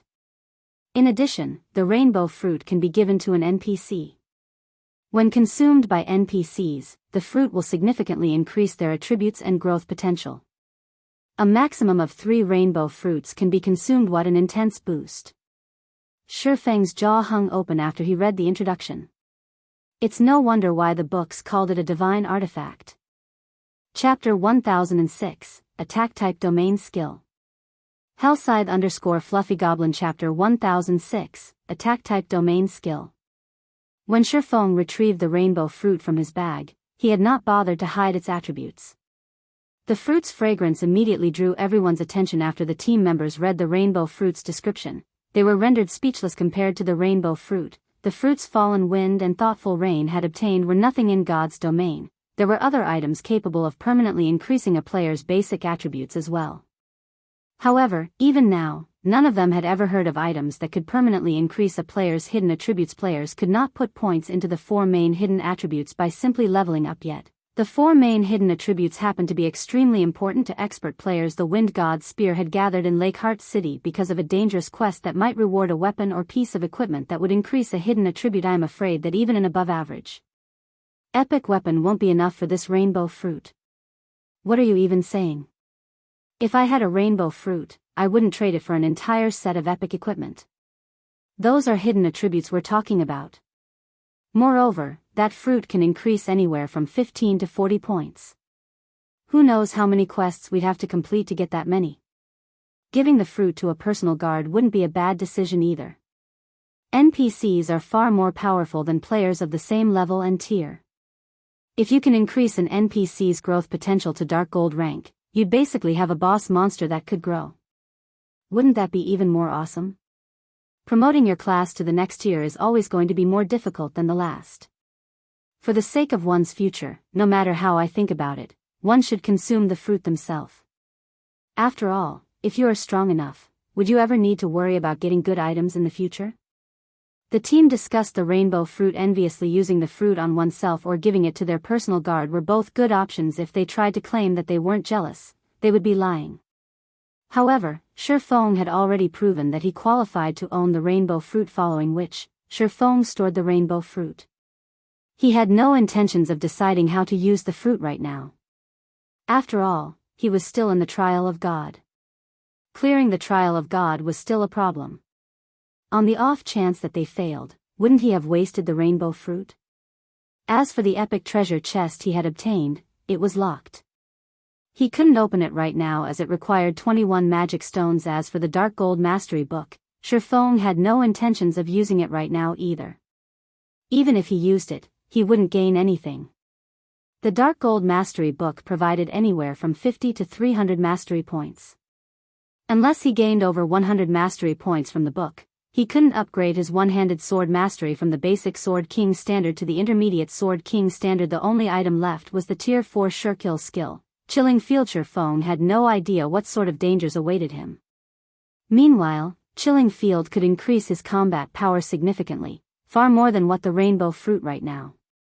After all, the hidden attributes would only be useful in the long term.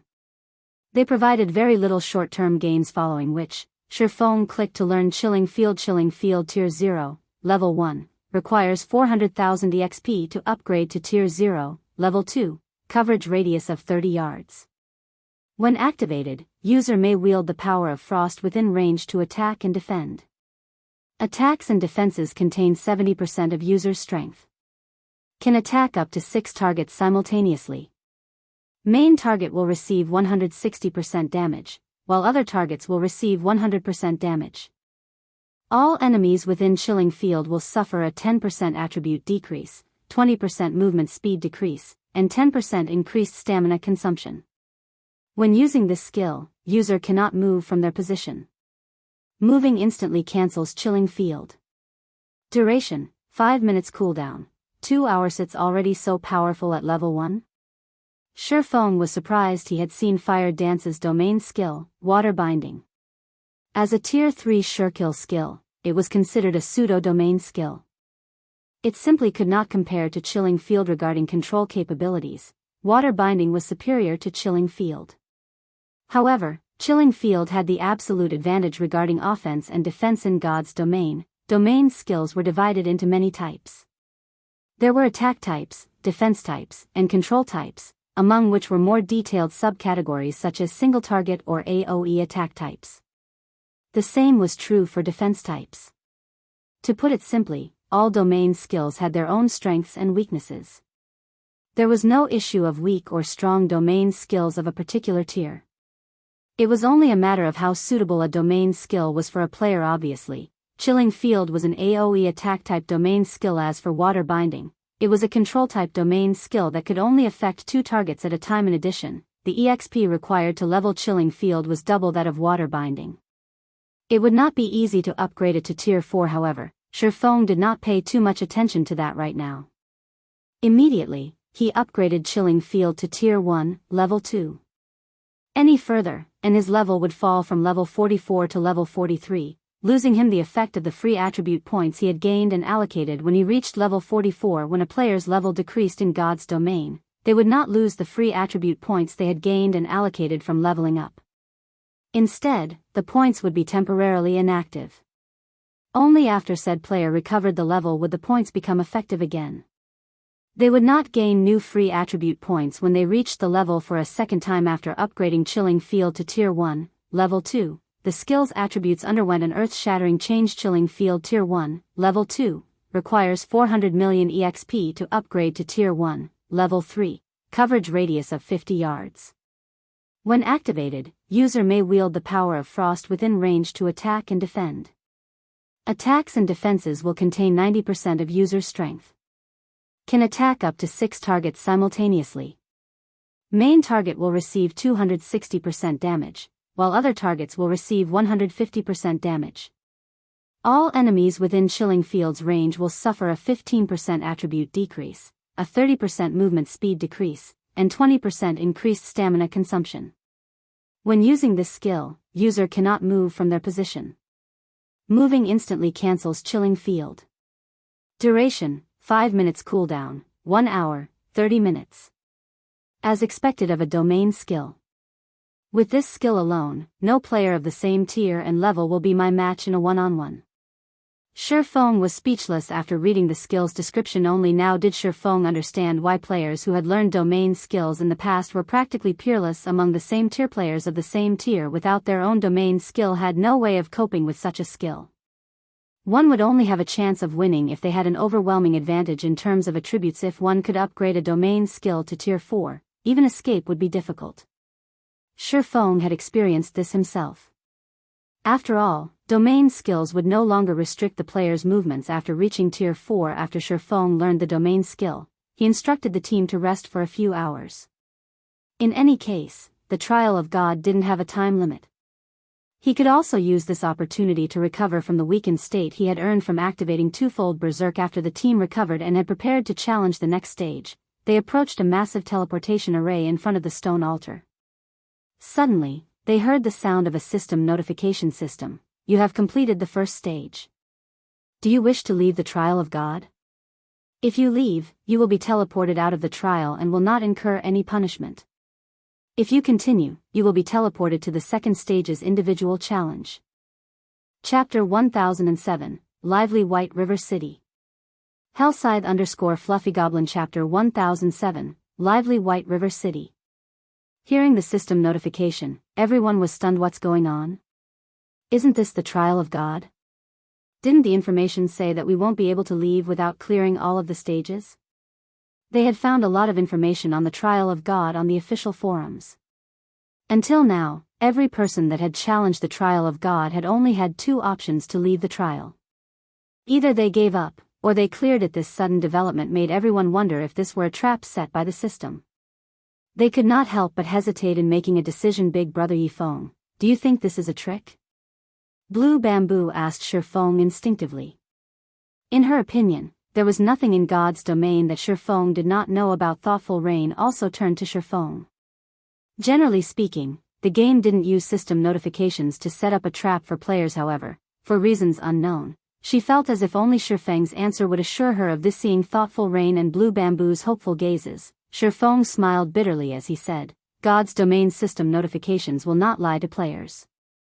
We were also transferred into the trial of God forcefully rather than through the normal procedures. This is probably why the system is allowing us to leave halfway through the trial. In reality, when Countess Katie Green had teleported them into the trial of God, Shifeng had been shocked. The trial of God was like an otherworld. Moreover, the gods had created this otherworld. Even demigods could not transfer players into the trail forcefully, much less an empire's countess. Normally, players could only enter the trial of God through a spatial connection point. Moreover, this spatial connection point was unstable.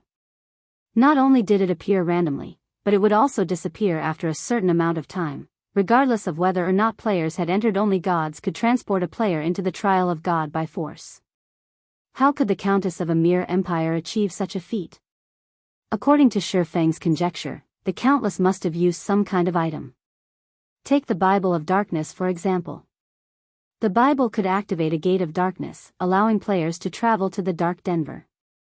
However, such an item should have some flaws. For example, they could leave the trial of God after completing one stage. Commander, do we leave? Or continue?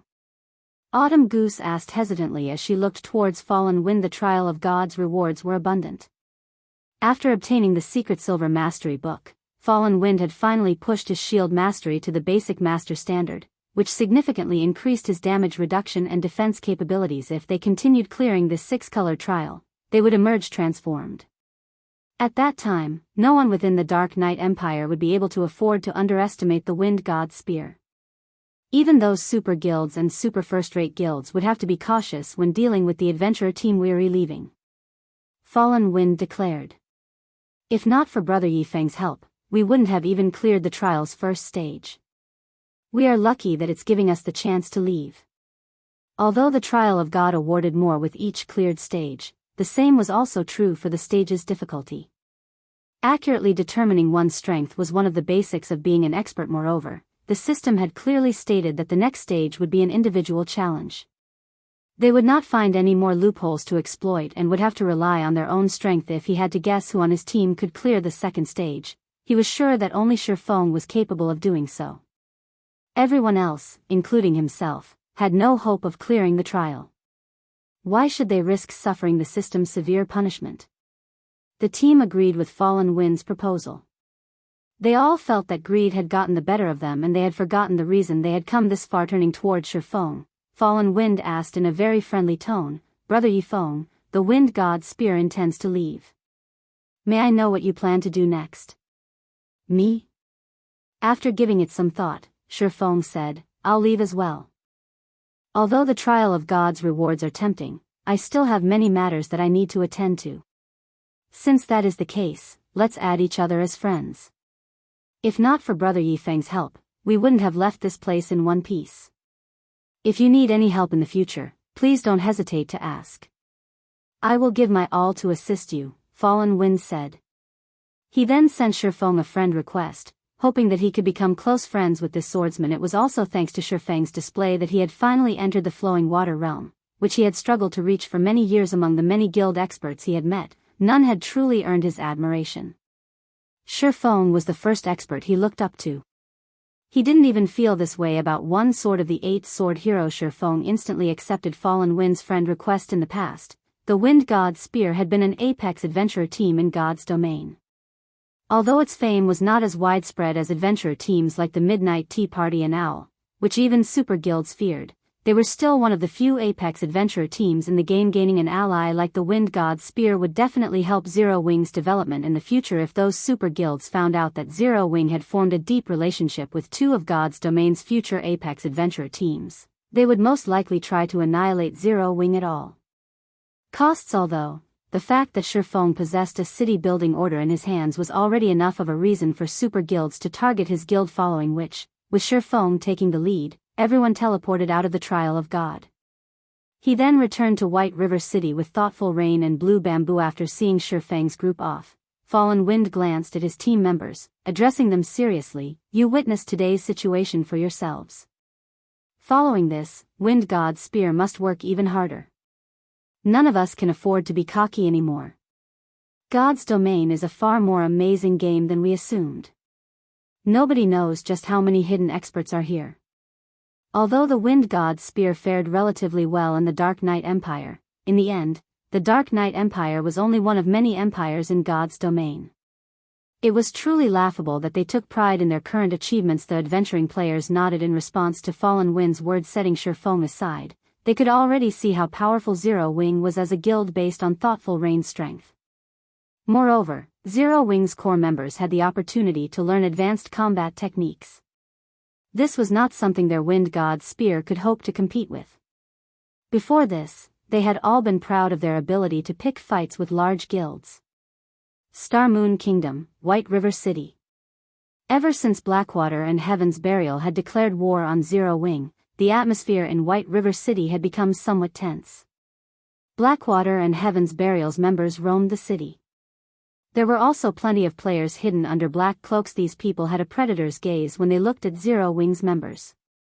If not for the severe consequences of attacking another player within the city, there was no doubt that these people would have already made their move. Zero Wings Guild residents. These red players are getting increasingly brazen. They are bold enough to eye Zero Wings members openly on the streets. What can we do? I don't know what Blackwater did, but it has persuaded many dark guilds to join hands against Zero Wing. Not only do we have to be wary of ambushes from Blackwater's teams, but our elite parties also have to look out for sneak attacks from red players. Those bastards only know how to use cowardly tactics. Once they see us rush at them, they scatter and flee. If I get my hands on them, I'll give them a good beating. A few core members in Zero Wings residence angrily discussed the situation. Chapter 1008, Different Playstyle. Hellscythe_Fluffygoblin Chapter 1008, Different Playstyle. After leaving the Trial of God, Shifeng returned to Zero Wings residence in White River City originally. Shifeng had intended to pay Countess Katie Green another visit. However, after recalling what the Countess was capable of, he decided against it. He did not have the time or energy to risk getting sent into the Trial of God once more. In any case, if the Countess didn't expect his return, she wouldn't have a reason to flee. Moreover, both Blackwater and Heaven's Burial had declared war on Zero Wing.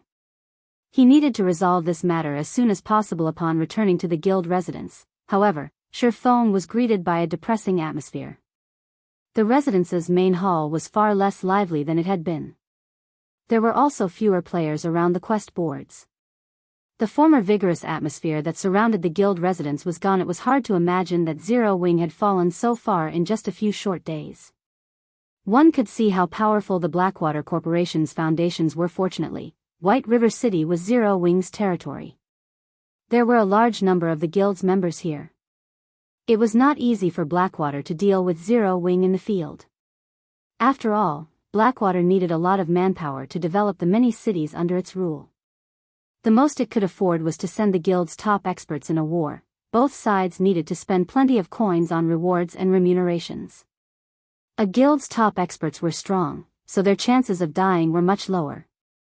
They were also more capable of killing more enemy players. This was one of the most common methods employed in wars among guilds. In the end, each guild's resources would determine the outcome. Whoever lasted longer would be the winner. In the past, this method had destroyed many small guilds. Large guilds had more resources and funding. They also had more experts. Small guilds could not afford such a taxing war. The Blackwater Corporation really is impressive. In just a few days, they have won over so many of Star Moon Kingdom's dark guilds. Shifeng could not help but frown as he overheard various conversations as players loitered in the main hall. It seems that I can't let the Dark Gods Legion continue its expedition in the Undead Gorge. Are those dark guilds very strong? Thoughtful Rain asked curiously. The Dark Gods Legion was Zero Wing's strongest legion. If he recalled the Dark Gods Legion, it would impact the legion's development. Wars between guilds generally lasted a very long time. Having the Dark Gods Legion waste its time on skirmishes around White River City wasn't a good idea. They're very strong. Unlike regular guilds, dark guilds have an abundance of battle maniacs who love PvP and plundering weapons and equipment from other players. They are very familiar with field battles. Moreover, the skills they learn, the weapons and equipment they wear, and the techniques they possess all focus on PvP. Most importantly, the conditions to join a dark guild are far stricter than regular guilds. To join a regular guild, you only need to pass the guild's test. However, dark guilds are different. Not only do you need to pass the guild's test, but you also need to complete the systems test. The systems test? Thoughtful Rain was even more confused now. This was her first time hearing about such a thing. The systems test to join a dark guild isn't exactly difficult. You are only required to kill 10 players who are no more than 3 levels lower than you. However, remaining in a dark guild is far more difficult. The system will periodically task you with killing a certain number of players and NPCs. By doing so, you will gain a large amount of EXP and various weapons, equipment, and tools. If you fail, however, you will be expelled from the Dark Guild. Because of that, players who remain in the Dark Guilds are incredibly strong. In addition, unlike regular players, Dark Guilds members are very discreet. They are not easy to deal with. This is also why regular guilds usually avoid provoking them. Shifeng explained slowly. In the past, many guilds had been forced to disband because they had provoked powerful dark guilds. Unlike regular players, dark guild players did not kill monsters to earn EXP, weapons, equipment, money, and other necessities. Instead, they earned EXP from the players they killed. They also earned kill points, which could be traded for weapons, equipment, various tools of slaughter, money, and such. Dark guilds could easily afford prolonged wars between guilds. It was just another day at the office. This was how these guilds continued to exist in God's domain, despite so few dark guilds in the game and so few members following which, Shifeng notified Aqua Rose and called for a war meeting. As soon as Shifeng announced for the meeting, every Zero Wing member burst with excitement. Yes. Our guild's upper echelons are finally going to make a move. I wonder what the guild plans to do this time. I've been waiting for this moment for so long. It would be awesome if the guild leader leads us into a decisive battle. It won't be easy to find a battle like that. Haven't you seen that the other party has no intentions of starting a head-on fight? They're trying to whittle us down, bit by bit. Moreover, thanks to those dark guilds, it is becoming more difficult to start a team battle in the field. Zero Wings members expressed their opinions as they discussed Shifeng's call for action. Some were hopeful, while others worried. In a level 40 desert map near Starmoon City, large groups of level 20+ players engaged in battle. Every one of these players wore the Blackwater emblem. Surrounding these level 20+ players was over 100 level 35+ players currently. Roughly 30 level 35+ MTs stood side to side, blocking an advance of demonic ants and great demonic ants. At the rear, groups of elementalists, cursemancers, and summoners launched AoE attacks at the monsters. The scene was spectacular. Demonic ant, common. Level 45. HP 50,000/50,000. Giant demonic ant, special elite. Level 46. HP 550,000/550,000. One demonic ant was not much of a threat. However, demonic ants never acted independently. They generally swarmed with hundreds, sometimes thousands, of their companions. Moreover, demonic ants didn't offer much loot, and the EXP they gave was average at best. Ordinary teams usually avoided them rather than wasting their time. However, demonic ants were one of the best monsters to grind for levels. The leveling speed here is not bad. Continue luring monsters. The more, the merrier, Abandoned Wave commanded as he sat leisurely behind the wall of players, enjoying a glass of wine as he watched his experience bar rapidly rise. A short moment later, the level 20+ players behind him leveled up again. Their leveling speed was so fast that it could render elite players speechless. Suddenly, an indifferent man in a black cloak, with most of his face covered in black bandages, appeared beside Abandoned Wave. The few level 40 experts guarding Abandoned Wave instantly tensed. Glancing at the indifferent man, Abandoned Wave raised his hand and said, "No need to panic. He's one of ours." Hearing this, the level 40 experts relaxed slightly. However, fear filled their gazes as they looked at the indifferent player. After all, none of them had sensed the man before he revealed himself. If he had come here with ill intent, the consequences would have been unimaginable. "Why are you here?" Abandoned Wave asked the bandaged man curiously. "My side's preparations are almost complete. I'm here just to give you these items. When the time comes, your men won't need to worry about friendly fire." Chapter 1009, Moon God's Robes.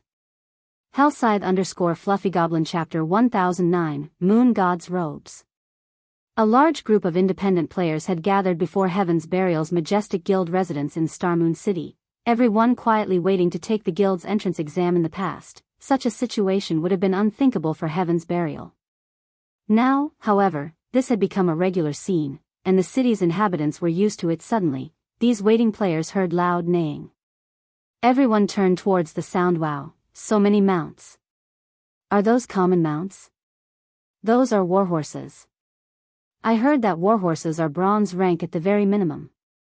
Heaven's Burial is so amazing. It has so many warhorses.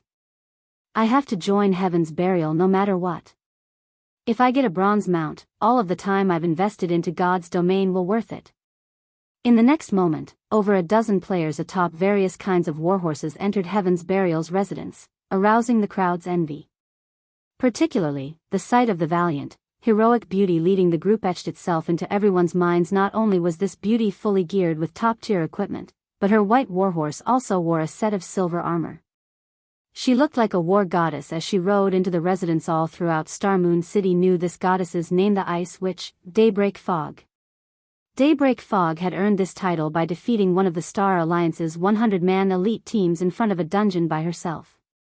The Star Alliance had sent many experts to deal with her, including Red Feather, a player on the God's Domain's experts list. In the end, however, Daybreak Fog had defeated all of these experts single-handedly, even Red Feather. While she killed the Star Alliance's members, she had displayed her exceptional technique with ice-type spells. She had transformed the dungeon's entrance into a winter wonderland with an ice-type, large-scale destruction spell. After she used the spell, not one player, aside from herself, had lived to see that snowy world. As a result, some players had started calling her the Ice Witch. Over time, as the tale of that battle had been retold, all of Star Moon City's players had begun to refer to her as the Ice Witch. She's too beautiful. If I get into Heaven's Burial, I want to work under my goddess. Keep dreaming. Lady Fog is the commander of Heaven's Burial's Ice Fog Legion. Only the elites among elites are allowed to join that legion. It's not even certain that you'll be accepted into the guild with your standards, much less joining the legion. Among the many independent players crowded before the residence, many only sought to join Heaven's Burial because they had been captivated by Daybreak Fog's charm. Otherwise, they would have joined Blackwater instead. After all, Blackwater's guild was backed by the famous Blackwater Corporation. Upon entering Heaven's Burial's meeting room, Daybreak Fog directed her gaze towards Singular Burial, who sat in the guild leader's seat, and asked curiously, "Guild leader, why have you recalled us so suddenly?" Many of the guild's upper echelons were also present in the meeting room. Aside from the several lifestyle class masters, these members were mostly level 40. If an ordinary player were here, they would tremble with fear. Among the level 40 experts present, every one was considered a top tier in Star Moon Kingdom. Even the guild leaders of other large guilds had to treat them with respect. Take a seat. I'll explain soon, Singular Burial said as he pointed towards the vice guild leader's seat. Hearing Singular Burial's words, Daybreak Fog's confusion grew. Practically every upper echelon was here, only a few preoccupied members were missing. Yet, Singular Burial's comments seemed to suggest that they were waiting for someone. What's going on? When Daybreak Fog reached her seat, she noticed an additional, empty seat beside Singular Burial. This seat had been placed parallel to the guild leader's seat. Daybreak Fog wasn't the only person who wondered. The rest of the upper echelons were also curious. In Heaven's Burial, Singular Burial was their one and only leader. He had single-handedly supported the entire guild. No one sat as his equal. That hadn't even changed when Blackwater's guild leader, Abandoned Wave, had visited. After waiting for a little over 10 minutes, the meeting room's heavy doors swung open. Who is she? Everyone turned towards the doors, discovering a peerless beauty. The dazzling young woman wore a set of luxurious purple robes that reached the ground, vividly highlighting her graceful curves. The girl had silky black hair that reached her willowy waist. Every step she took felt as if she were stepping on their aspirations, inadvertently driving their gazes to the floor. How does such a person exist in this world? Daybreak Fog's eyes widened in shock. She had never dreamed of this world having such a beautiful girl. Even Daybreak Fog acknowledged that she was no match for the girl's beauty, and she could not help herself from being captivated. The instant this young woman appeared, she had become the center of attention. Is she wearing the moon god's robes? The cleric Flame Blood commented, shocked, when he saw the young woman's luxurious, purple robes. When everyone else heard the comment, they were also shocked. Ordinary players might not know what the moon god's robes were, but the equipment was relatively famous in Blackwing City's high-class auction house. As epic-ranked mage robes, the starting bid was already a whopping 4,000 gold. Its price could already rival that of an epic weapon. In the end, however, a mysterious player had purchased it for 7,600 gold. Many players had ridiculed this mysterious player. After all, this player had spent so much money to compete with the NPC nobles over a single piece of epic equipment. Had that person spent a little more money, they could have afforded a major city's golden land.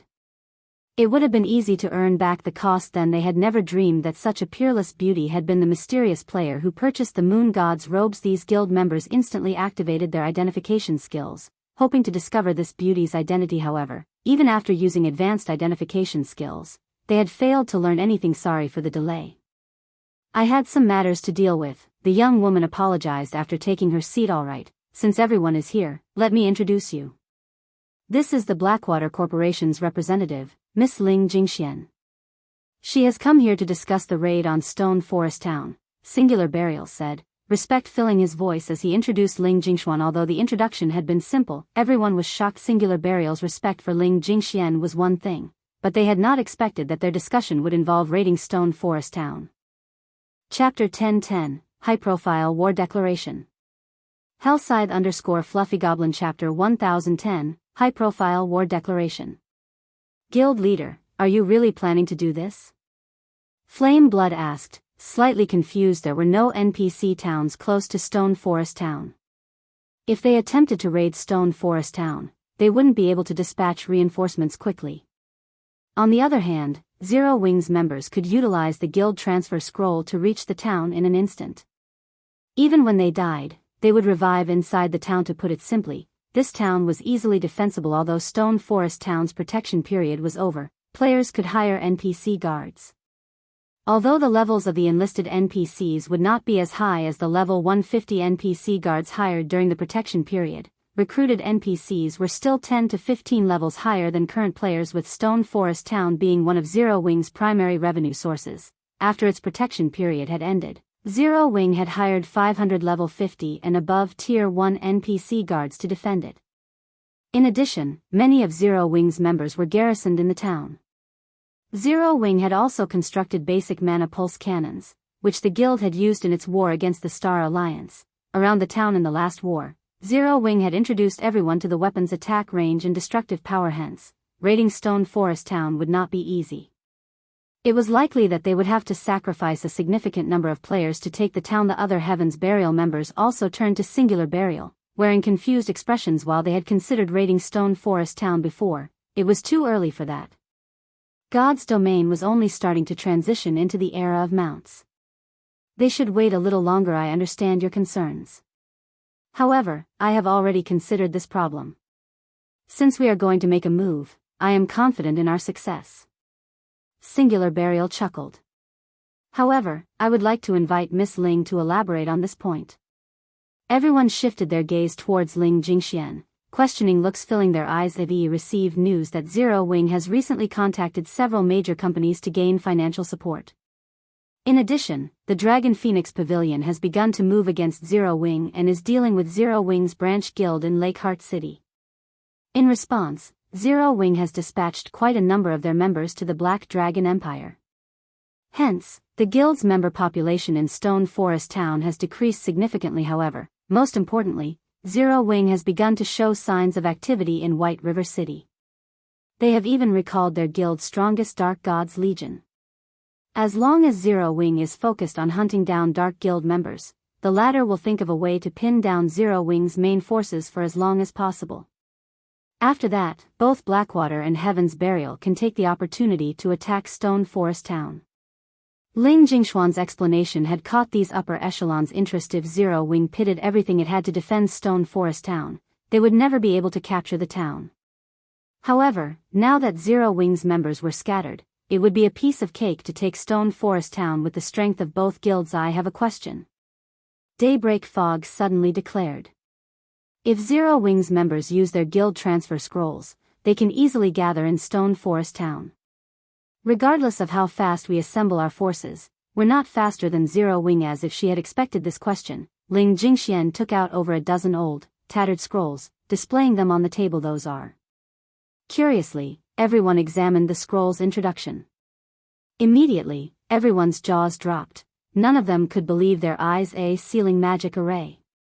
This magic array would seal off an area for a certain amount of time, preventing the players from teleporting out of or into the area. This was a godly tool for raiding towns and cities. If Zero Wing could not teleport players into Stone Forest Town, with the small number of players garrisoned in the town, they could successfully raid it. As long as they took Stone Forest Town, Zero Wing would lose its main source of income. Meanwhile, their two guilds, who captured Stone Forest Town, would enjoy the town's massive profits. With this shift in power, it would only be a matter of time before Zero Wing was annihilated. I'll leave the sealing magic array in your hands. I hope that you can construct it quickly. If there's nothing else to discuss, I'll be taking my leave. After Ling Jingxian said so, she left the meeting room under everyone's watchful gazes. Fog, you and everyone else here, get ready. I've already arranged for the advanced lifestyle players that will be required to construct the sealing magic array. You will protect them until they have finished their work. Do not let anyone disrupt them. Singular Burial commanded sternly. Guild leader, leave it to us. Everyone excitedly replied. The sealing magic array was powerful. However, it possessed major flaws. Players needed to construct the magic array's cores in various locations of a map. Moreover, the magic array cores would disturb the surrounding mana, which would, in turn, cause nearby monsters to gather and attack the cores. Hence, players were needed to defend the cores. This was why Singular Burial had called Heaven's Burial's upper echelons back to seal a map as large as Stone Forest Towns. They needed to construct at least 14 magic array cores. In other words, they needed to defend 14 separate locations. If they mobilized too many players at once, it would attract Zero Wing's attention. Hence, dispatching experts to defend these locations was the best option. When the time came, they simply needed to replace these experts with a large number of elite players. Meanwhile, inside Zero Wing's residence in White River City, after Shifeng recalled the Dark God's Legion, he had fired Dance Rally the guild's experts and elites, officially announcing their crusade against the dark guilds in Star Moon Kingdom that targeted their guild. Every player in Star Moon Kingdom noticed this sudden announcement. In a few short minutes, Shifeng's post rose to the very top of Star Moon Kingdom's official forums. This is insane. Zero Wing has gone insane. Zero Wing is awesome. It has openly declared a crusade against Star Moon Kingdom's dark guilds. With their temper, these dark guilds won't let this rest. All hail Zero Wing. Zero Wing's latest declaration dazzled God's Domain's ordinary players. Not only was Zero Wing at war with two of the kingdom's giants, but it had also declared war on the dark guilds, which most players tried to avoid. Only a lunatic would make a move like this. The various guilds were even more shocked by Zero Wing's declaration of war. Ordinary players might not realize the truth about dark guilds, but they were perfectly aware. Although dark guilds had very few members, these people were extremely obstinate. Dealing with large guilds like theirs was just another day at work for these people. Moreover, even if these players died, their dark guilds wouldn't compensate them for any losses. They would only have themselves to blame for not being strong enough. Speaking of the survivability of dark guild players, they were much stronger than regular guild members. Most importantly, unlike regular guilds, dark guilds did not possess a permanent base of operations such as a guild residence. Instead, they operated like independent players. A simple bar was enough of a base for them. They could easily move between towns controlled by the forces of darkness. Hence, it was very difficult to launch a concentrated attack against dark guilds. Regarding sustainability, regular guilds were even less of a match for their dark cousins. Dark guilds players could level up by killing other players. This was not an option for regular guild players. If an extended war occurred between a regular guild and a dark guild, the latter would only exhaust their enemy to death. Hence, regular guilds generally overlooked dark guilds as none of them wanted an unnecessary confrontation. Logically, Zero Wing should have been more focused on dealing with Blackwater and Heaven's Burial after it realized that its enemies had hired dark guilds to take action. After all, dark guilds were merely hired guns. It was easy enough to hold them at bay. Once their employers were gone, they would go back to their normal lifestyle. Yet, not only had Zero Wing ignored Blackwater and Heaven's Burial, but it had also provoked the various dark guilds deliberately. Zero Wing's priorities were clearly skewed. Chapter 1011, High Alert Mode. Hellscythe_Fluffy Goblin Chapter 1011, High Alert Mode. A measly guild like Zero Wing dares provoke all of our dark guilds. They must be tired of living. If we don't annihilate Zero Wing, the other guilds will start to think that we're weak. I had only planned to humor the Blackwater Corporation. However, now it's personal. Our dark guilds will not rest until Zero Wing's name has been erased from Star Moon Kingdom. Shortly after Zero Wing announced its crusade, the various dark guilds' upper echelons issued their response originally. There hadn't been many dark guild players in White River City. However, after Zero Wing's declaration, cloaked players began to flood into the city. Moreover, Zero Wing's members experienced more ambushes in the fields around White River City. Guild leader, now that the members from the various dark guilds have gathered, our guild's parties can't leave the city. Only larger teams have any sense of safety in the fields. Some of those dark guilds have even begun to boldly stalk our guild residence's entrance, trailing anyone who leaves and finding an opportunity to ambush them, Aqua Rose reported, frowning. She didn't understand what Shifeng was trying to do. They could deal with a single dark guild. Now, however, members from over a dozen dark guilds had gathered in White River City. The city was practically a hub for red names now, yet Zero Wing couldn't do anything about it as long as these red players wore cloaks and disguised themselves with various items. They could easily trick the NPC guards. Even if they were discovered, as long as they escaped to the fields, they would vanish without a trace. Although she had dispatched Zero Wing's core members to kill some of these dark guild players, they barely made a scratch. If they continued this war of attrition, these dark guilds would wear Zero Wing down. Furthermore, Blackwater and Heaven's Burial were watching their guild closely. They gathered in White River City. Nodding, Shifeng smiled and said, "We should celebrate. With this, we won't have to waste time looking for them." Aqua Rose was confused. Despite the increasing number of enemies, Shifeng thought this was a good thing. However, Shifeng did not bother to explain. He simply led Aqua Rose and Fire Dance to the Adventurers Association. In the end, dark guilds were still dark guilds. They were no different than street rats that were forced to hide in dark corners. Now that they were acting so bold inside an NPC city, they had to pay the price. "Hello, sir. How may I be of service to you today?" The blonde NPC beauty behind the counter asked as she watched Shifeng's group approach. "Hello, I wish to purchase a blood aura crystal. Also, I want to activate White River City's high alert mode." Shifeng said. Neither Aqua Rose or Fire Dance had any idea of what was going on. They had never heard of the blood aura crystal or the so-called high alert mode. "Sir, you'll need to be at least a 2-star adventurer to purchase the blood aura crystal. As for activating White River City's high alert mode, you need to be a 3-star adventurer to apply for that," the NPC beauty explained. "Will this identity be enough?" Shifeng chuckled as he switched to the Spirit Slayer title. The Spirit Slayer title was an advanced title that allowed him to enjoy 4-star benefits in the Adventurers Association. His status was equivalent to that of a Vice Branch Association Master. So, it is Lord Spirit Slayer. Here is the Blood Aura Crystal. As you are a 4-star adventurer, you will receive a 30% discount. You may purchase the Blood Aura Crystal for 700 gold. As for applying for the city's high alert mode, you must pay a 1,400 gold application fee. Upon seeing Shifeng's title, the NPC beauty adopted a more respectful tone and posture as she spoke with Shifeng. "All right," Shifeng said. He then handed 2,100 gold to the NPC. Both the Blood Aura Crystal and the city's high alert mode were red players' nemesis.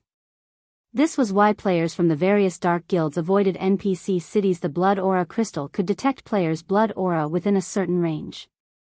Only players who had killed other players or lawful NPCs had a blood aura. It was similar to PvP players' red names. It also took a long time for a player to get rid of their blood aura. In the past, the Blood Aura Crystal had been commonly used to target dark guilds. Only, current players had not discovered this yet.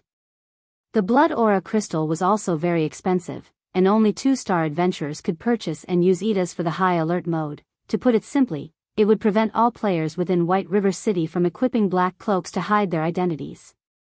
The patrolling NPCs would also wield an advanced detection stone that would pick up on dark creatures' auras and red players' blood auras. At the same time, players within the city would not be able to use teleportation items. With this mode, there were only 2 ways to leave the city: the teleportation hall and the city's entrance. However, high-tiered NPCs guarded both locations. Without the black cloak to hide their identities, red players had no escape. "Lord Spirit Slayer, your application has been approved. High alert mode will last for 3 natural days. You will have to wait another week before you can reapply for this mode, the NPC beauty respectfully informed Shifeng after the NPC finished speaking. A system announcement rang throughout White River City. White River City system announcement. The city has temporarily entered high alert mode. All teleportation tools will no longer function within the city. The system announcement repeated 3 times, dazing White River City's players. What's this high alert mode? Did somebody trigger a special quest? As the city's players wondered about the system announcement, every player wearing a black cloak was revealed. What's going on? Why isn't my black cloak working? The Dark Guild players camping outside Zero Wing's residence panicked at this sudden development. Without their black cloaks' hide effect, the high-tiered NPCs would easily see through their disguises as red players. They were as good as dead if they were caught inside an NPC city. Guards are coming. Don't worry. They're only patrol guards, not high-tiered NPCs. We just need to be careful. Once this high alert mode ends, we can leave the city safely. You're right. Only advanced identification skills can see through our disguises. Just as these red players started to relax, the patrol guards over 200 yards away charged towards them. Without hesitation, the NPC guards began to slaughter these Dark Guild players. For a time, battles broke out across White River City, shocking the city's ordinary players. After a few minutes, all Dark Guild members within White River City were dead. Not one had survived the NPC guards' onslaught. However, this was not the worst part. It was common knowledge that, in White River City, the punishment for attacking another player was quite severe. If the city's NPCs caught these Dark Guild members, who had killed countless players, these players' only real option was to delete their accounts and start all over. Chapter 1012, Profitable Investment. Hellscythe_Fluffy Goblin Chapter 1012, Profitable Investment. Ha ha ha. Now that Zero Wing has provoked so many Dark Guilds, I can't wait to see how the guild gets out of this. Even I am starting to pity Zero Wing. Gentle Snow can't get her priorities straight either, refusing to join Underworld. I wonder how much she's regretting that decision. Young Master Feng, should we head to White River City and take care of Zero Wing's members, too? That's a nice idea. Now that so many guilds are targeting Zero Wing, we can disguise ourselves and use this opportunity to rake in some profit. If we can get rid of 10 or so Zero Wing core members, we can upgrade everyone's equipment. If we're lucky, we might even get a cut of White River City. My position in the organization will rise again, and I won't have to listen to that damnable woman anymore. Currently, Feng Xianyang led a team to grind level 42 mine gnomes, using them to power level to level 40. However, as his team lacked good equipment, they couldn't afford to venture too far into the mine. If they could upgrade their equipment, they could increase their grinding speed. However, when Feng Xianyang thought about how he had been forced to lead this team personally, he was indescribably frustrated. He had been one of Underworld's middle managers. Now, however, he had been reduced to leading a team to grind monsters. This was all due to Underworld's upper echelon's sudden focus on Yulan. They had even transferred Maple City's management, as well as 5 other major cities, to Yulan. This was a nightmare. Just you wait. When Zero Wing falls, I'll poach Zero Wing's top players and regain possession of Overwhelming Smile. Feng Xianyang inwardly chuckled. Zero Wing's elite members and experts were extraordinarily strong. If Zero Wing were defeated, these people would refuse to join guilds like Blackwater or Heaven's Burial. At that time, he simply needed to offer an appropriate price to recruit them. After making these people his own, Underworld's upper echelons would have no choice but to focus on him. When Feng Xianyang and his team reached White River City, they were astounded by what they saw. The NPC guards were slaughtering numerous players inside the teleportation hall. In the face of the level 180 guards, level 40 expert players were infants. The NPCs only needed one hit to defeat each player. One cloaked player, who had just teleported into the city, died before he had even realized what had happened. What's going on here? Chills ran down Feng Xianyang's spine as he looked down at the Dark Guild player corpse beside him. Feng Xianyang wasn't the only player who wondered what was happening. Many other guilds that had teleported to White River City to take advantage of Zero Wing's predicament were stupefied inside the spacious teleportation hall. Several hundred disguised red players had died. The scent of blood lingered in the air. White River City had become a forbidden ground for red players previously. Everyone had thought that these Dark Guild players were too arrogant in the city. Now, however, they pitted these players. Any red players the NPC guards killed would be jailed in White River City's confinement room to await their punishment after they resurrected. With the crime values these Dark Guild members possessed, it would be a miracle if they were not locked up for over a month. Rescuing these players from White River City's confinement room was nothing more than a dream. Level 200, Tier 3 NPCs guarded that room, and they would instantly kill any and all players that didn't belong. However, if these players weren't rescued, mainstream players would have long since surpassed these players' levels and equipment by the time their prison sentence was over. It would be very difficult to catch up. At the very least, they would need to spend several months grinding endlessly as for deleting their accounts and starting all over again. Although they could level up quickly if high-level players power leveled them, they would never catch up to mainstream players in a month without some leveling secret. Of course, regaining their levels was one issue, but what about their reputation? What about their weapons and equipment? What about the wealth they had accumulated? Young Master Fong, are we still going to take on Zero Wings members? South Wolf, who was currently level 38, asked hesitantly. Zero Wing was definitely involved in White River City's sudden development, and anyone that said otherwise was lying. If Zero Wing was already capable of this, who knew what else the guild could do? Let's investigate the situation first. Feng Xianyang felt somewhat unsteady at this moment. He could not forget the level 40 expert who had teleported in beside him, dying after a single strike. Elsewhere, the various Dark Guild's upper echelons were dumbfounded when they heard the news of this sudden development. Can someone tell me what is going on? Why are White River City's NPCs slaughtering our members like madmen? This was the first time these Dark Guilds had encountered a situation like this. The NPC city that they had been able to move through freely was now a forbidden land. Over half of the members they had dispatched to White River City were dead. Only a small minority were still active in the fields near White River City. This was an unprecedented blow to their Dark Guilds. The death of their members was nothing to them. However, if their members were confined for over a month, this would severely wound their guilds. Damn it. Zero Wing set us up. Contact the other Dark Guilds immediately. From now on, we cannot let anyone from Zero Wing survive. If they show themselves, kill them all. Star Moon Kingdom's various Dark Guilds swore to fight Zero Wing until the bitter end. What did you say? Over half of the Dark Guild members have been locked up in White River City's confinement room? How is that possible? Didn't they have their disguise tools? Abandoned Wave's expression froze when he received the news.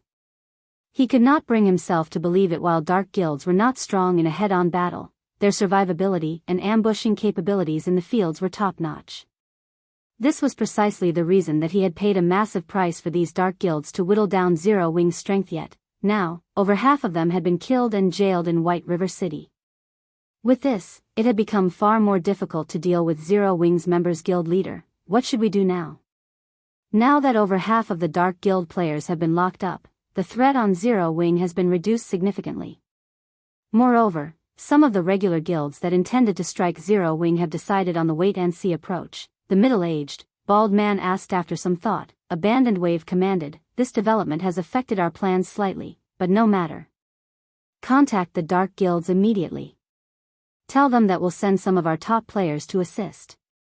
If they can delay Zero Wing's top players, we'll reward them. Heaven's Burial had already begun to construct the sealing cores around Stone Forest Town.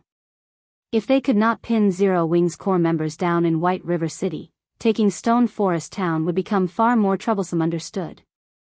After hearing this, the middle-aged man retreated to contact the various Dark Guilds. Meanwhile, inside White River City, Shifeng was in a very good mood. He had simply spent some money to exterminate the pests in White River City.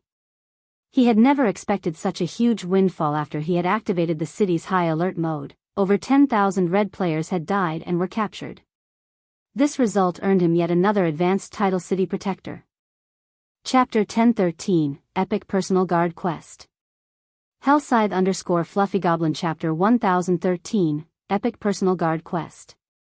When Shifeng heard the system notification, He was dazed for a long moment. He had never thought that he could obtain an advanced title like this. It was already difficult to obtain a basic title, let alone an advanced title.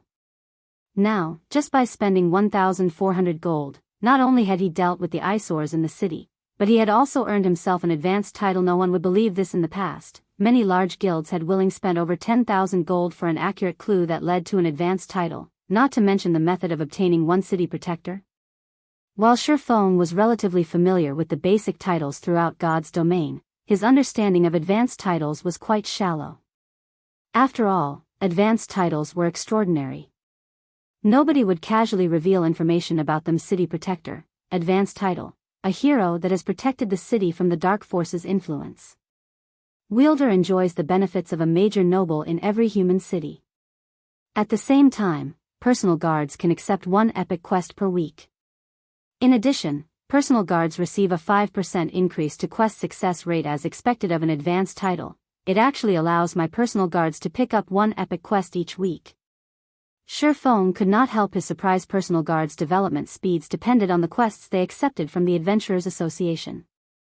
The higher the quest's rank was, the better the EXP and items it would award. However, there were not many personal guard quests to choose from in the Adventurers Association. Even dark gold quests only appeared about once a week, much less epic quests. One would be extremely lucky if they picked up an epic quest once a month. If his personal guards could complete an epic quest once a week, their improvement speed would be unimaginable. They also had a 5% success rate. Even if he allowed dark gold guards like Kite and Anna to challenge a dark gold quest, their success rate was only 50%. If they were very well equipped, their success rate could top out at 80%. As Shifeng understood it, even extremely well-equipped dark gold guards only had a 30% chance of completing an epic quest. Otherwise, ordinary dark gold guards only had a 20% chance for success. As for fine gold guards, even with top-tier equipment, they'd be lucky if they had a 10% success rate. Hence, the City Protector title's 5% increase to his guard's quest success rate was amazing. Thinking up to this point, Shifeng immediately replaced his Spirit Slayer title with the City Protector title. He then summoned Kite and Anna to his side. Both Kite and Anna had leveled up significantly after some time away from Shifeng. The last time he saw the two NPCs, both were only level 60. Now, however, both had reached level 65. Meanwhile, Aqua Rose and Fire Dance, who stood beside Shifeng, were shocked upon seeing Kite and Anna. How are they so strong? Aqua Rose asked curiously. She had long since become a Viscount of White River City and could recruit her own personal guard. After mobilizing the guild's strength and Shifeng's guidance, she had managed to recruit a fine gold guard. Moreover, this fine gold guard was a guardian knight, which was an excellent match for her class. She had been overjoyed when she found this personal guard. After that, she had spared no effort to nurture her personal guard, helping the NPC accept all sorts of high-ranking quests. Her personal guard had only recently reached level 60. Who knew how many more quests the NPC had to complete to reach level 65? However, the NPC was already considered very high level. After all, the personal guards that other guilds' upper echelons recruited were usually around level 55 to 58. In terms of strength, those personal guards were nowhere near a match for hers yet. Right now, not only had both of Shifeng's personal guards reached level 65, but the NPC's auras felt like that of two level 65 great lords. Aqua Rose felt as if she were suffocating in their presence. After summoning his two personal guards, he spent 200 gold for both of them to accept an epic quest together. The Adventurers Association's epic personal guard quests could be completed by more than one person. Moreover, by forming a party, the guard success rates increased. However, only personal guards that belonged to the same player could form a party. Multiple players' personal guards could not form parties together. With both Kite and Anna challenging the epic quest, the displayed success rate had increased substantially. Including the benefits from Shifeng's title, their current success rate was 37%. That percentage was high enough to excite many players, but Shifeng was not satisfied. Although a 37% success rate seemed relatively high, Shifeng knew that Kite and Anna might only succeed one of 5 attempts, rather than the theoretical one of 3. However, these NPCs could only accept one epic quest each week. In other words, it could take 5 weeks for Kite and Anna to complete one epic quest to Shifeng, who started in God's domain with nothing and had not had the support of any corporation. This efficiency wasn't favorable. It seems that I'll have to use it. Shifeng opened his bag and looked at the rainbow fruit that sat quietly inside as a divine artifact. The rainbow fruit could increase a player's potential, setting a sturdy foundation for challenging their Tier 4 and Tier 5 promotions. The boost might even help with one's Tier 6 promotion. After all, the 4 major hidden attributes were incredibly important. It was extremely difficult to increase any of those attributes by 1 point, not to mention improving all 4 by 15 points or more. However, using the rainbow fruit to nurture a near-invincible personal guard was also not a bad idea in the past. Despite Kite's growth potential of 92 points, he had been practically invincible among Tier 5 classes. Only Tier 6 God-ranked players could take him down a notch. If Shifeng nurtured a Tier 6 personal guard, he could stroll through God's domain unhindered. However, getting an NPC to Tier 6 was far more difficult than getting a player to Tier 6. It was not a problem that could be solved with money alone. Luck, opportunity, and strength were all necessary to raise a personal guard to Tier 6. Kite's potential is at 94, while Anna's is at 96. Although Anna is no match for Kite in a head-on fight, it will be safer to let Anna use the fruit. After giving it some thought, Shifeng decided to let Anna consume the rainbow fruit. After Anna ate the fruit, the room's mana grew rampant. However, this phenomenon was different from a high-tiered spell. It felt as if someone were deliberately controlling the surrounding mana. Right now, various elemental mana had come together to form a 7-colored mist that rapidly melded with Anna's body. Soon, the 7-colored mist formed a giant cocoon that enveloped Anna. The mist flashed, again and again, releasing a 7-colored radiance and a frighteningly powerful aura with each burst. Shifeng paled in the face of this mighty aura, and even moving a finger was difficult. As for Aqua Rose and Fire Dance, they were as stiff as statues. They could not move whatsoever if not for them being in the VIP hall on the Adventurers Association's 2nd floor with a magic array separating them from the outside world. Shifeng did not doubt that every player in the association would have been thrown to the floor. After a minute passed, a crack formed in the 7-colored cocoon. When the cocoon shattered, Anna slowly emerged from within. However, unlike before, Anna seemed to have dominated elemental mana. The surrounding mana could not help but submit to her. Was it a success? Shifeng anxiously examined Anna's statistics. Chapter 1014, Promotion to Epic Guard. Hellscythe _ Fluffy Goblin Chapter 1014, Promotion to Epic Guard. The frightening mana circulating in the room drove everyone's gazes to Anna. Despite having the same level and items, Anna's aura had undergone an earth-shattering change. What's going on? Guild leader, what did you do? Aqua Rose's eyes widened in shock as she looked between Shifeng and Anna. She had no idea what Shifeng had done to transform his personal guard previously. She had felt Anna radiate a powerful pressure. Now, however, she felt nothing from the woman. This was not the first time she had experienced such a situation, so she knew full well what had caused the change. The greatest danger was one that you couldn't sense. To put it simply, Anna's new strength was outside her range of perception. While Aqua Rose and Fire Dance were shocked, Shifeng was extremely anxious. The rainbow fruit was a divine artifact. It was likely that he would never obtain another.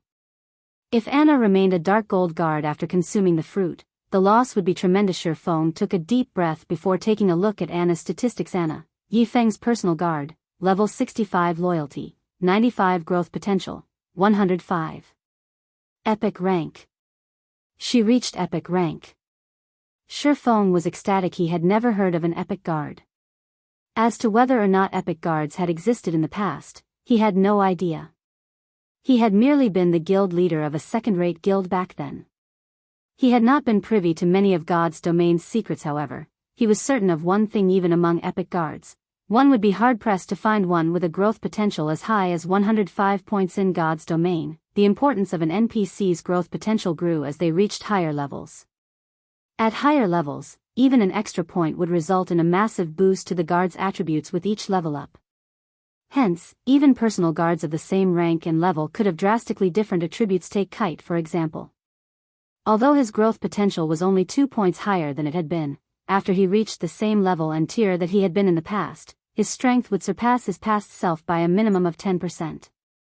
If it came down to a battle, the present Kite could easily suppress and defeat the past Kite within a short time. Moreover, this was only a 2-point difference for Dark Gold rank. There was even less need to mention Epic rank. There had not been any clear standards in the past for Epic Guards.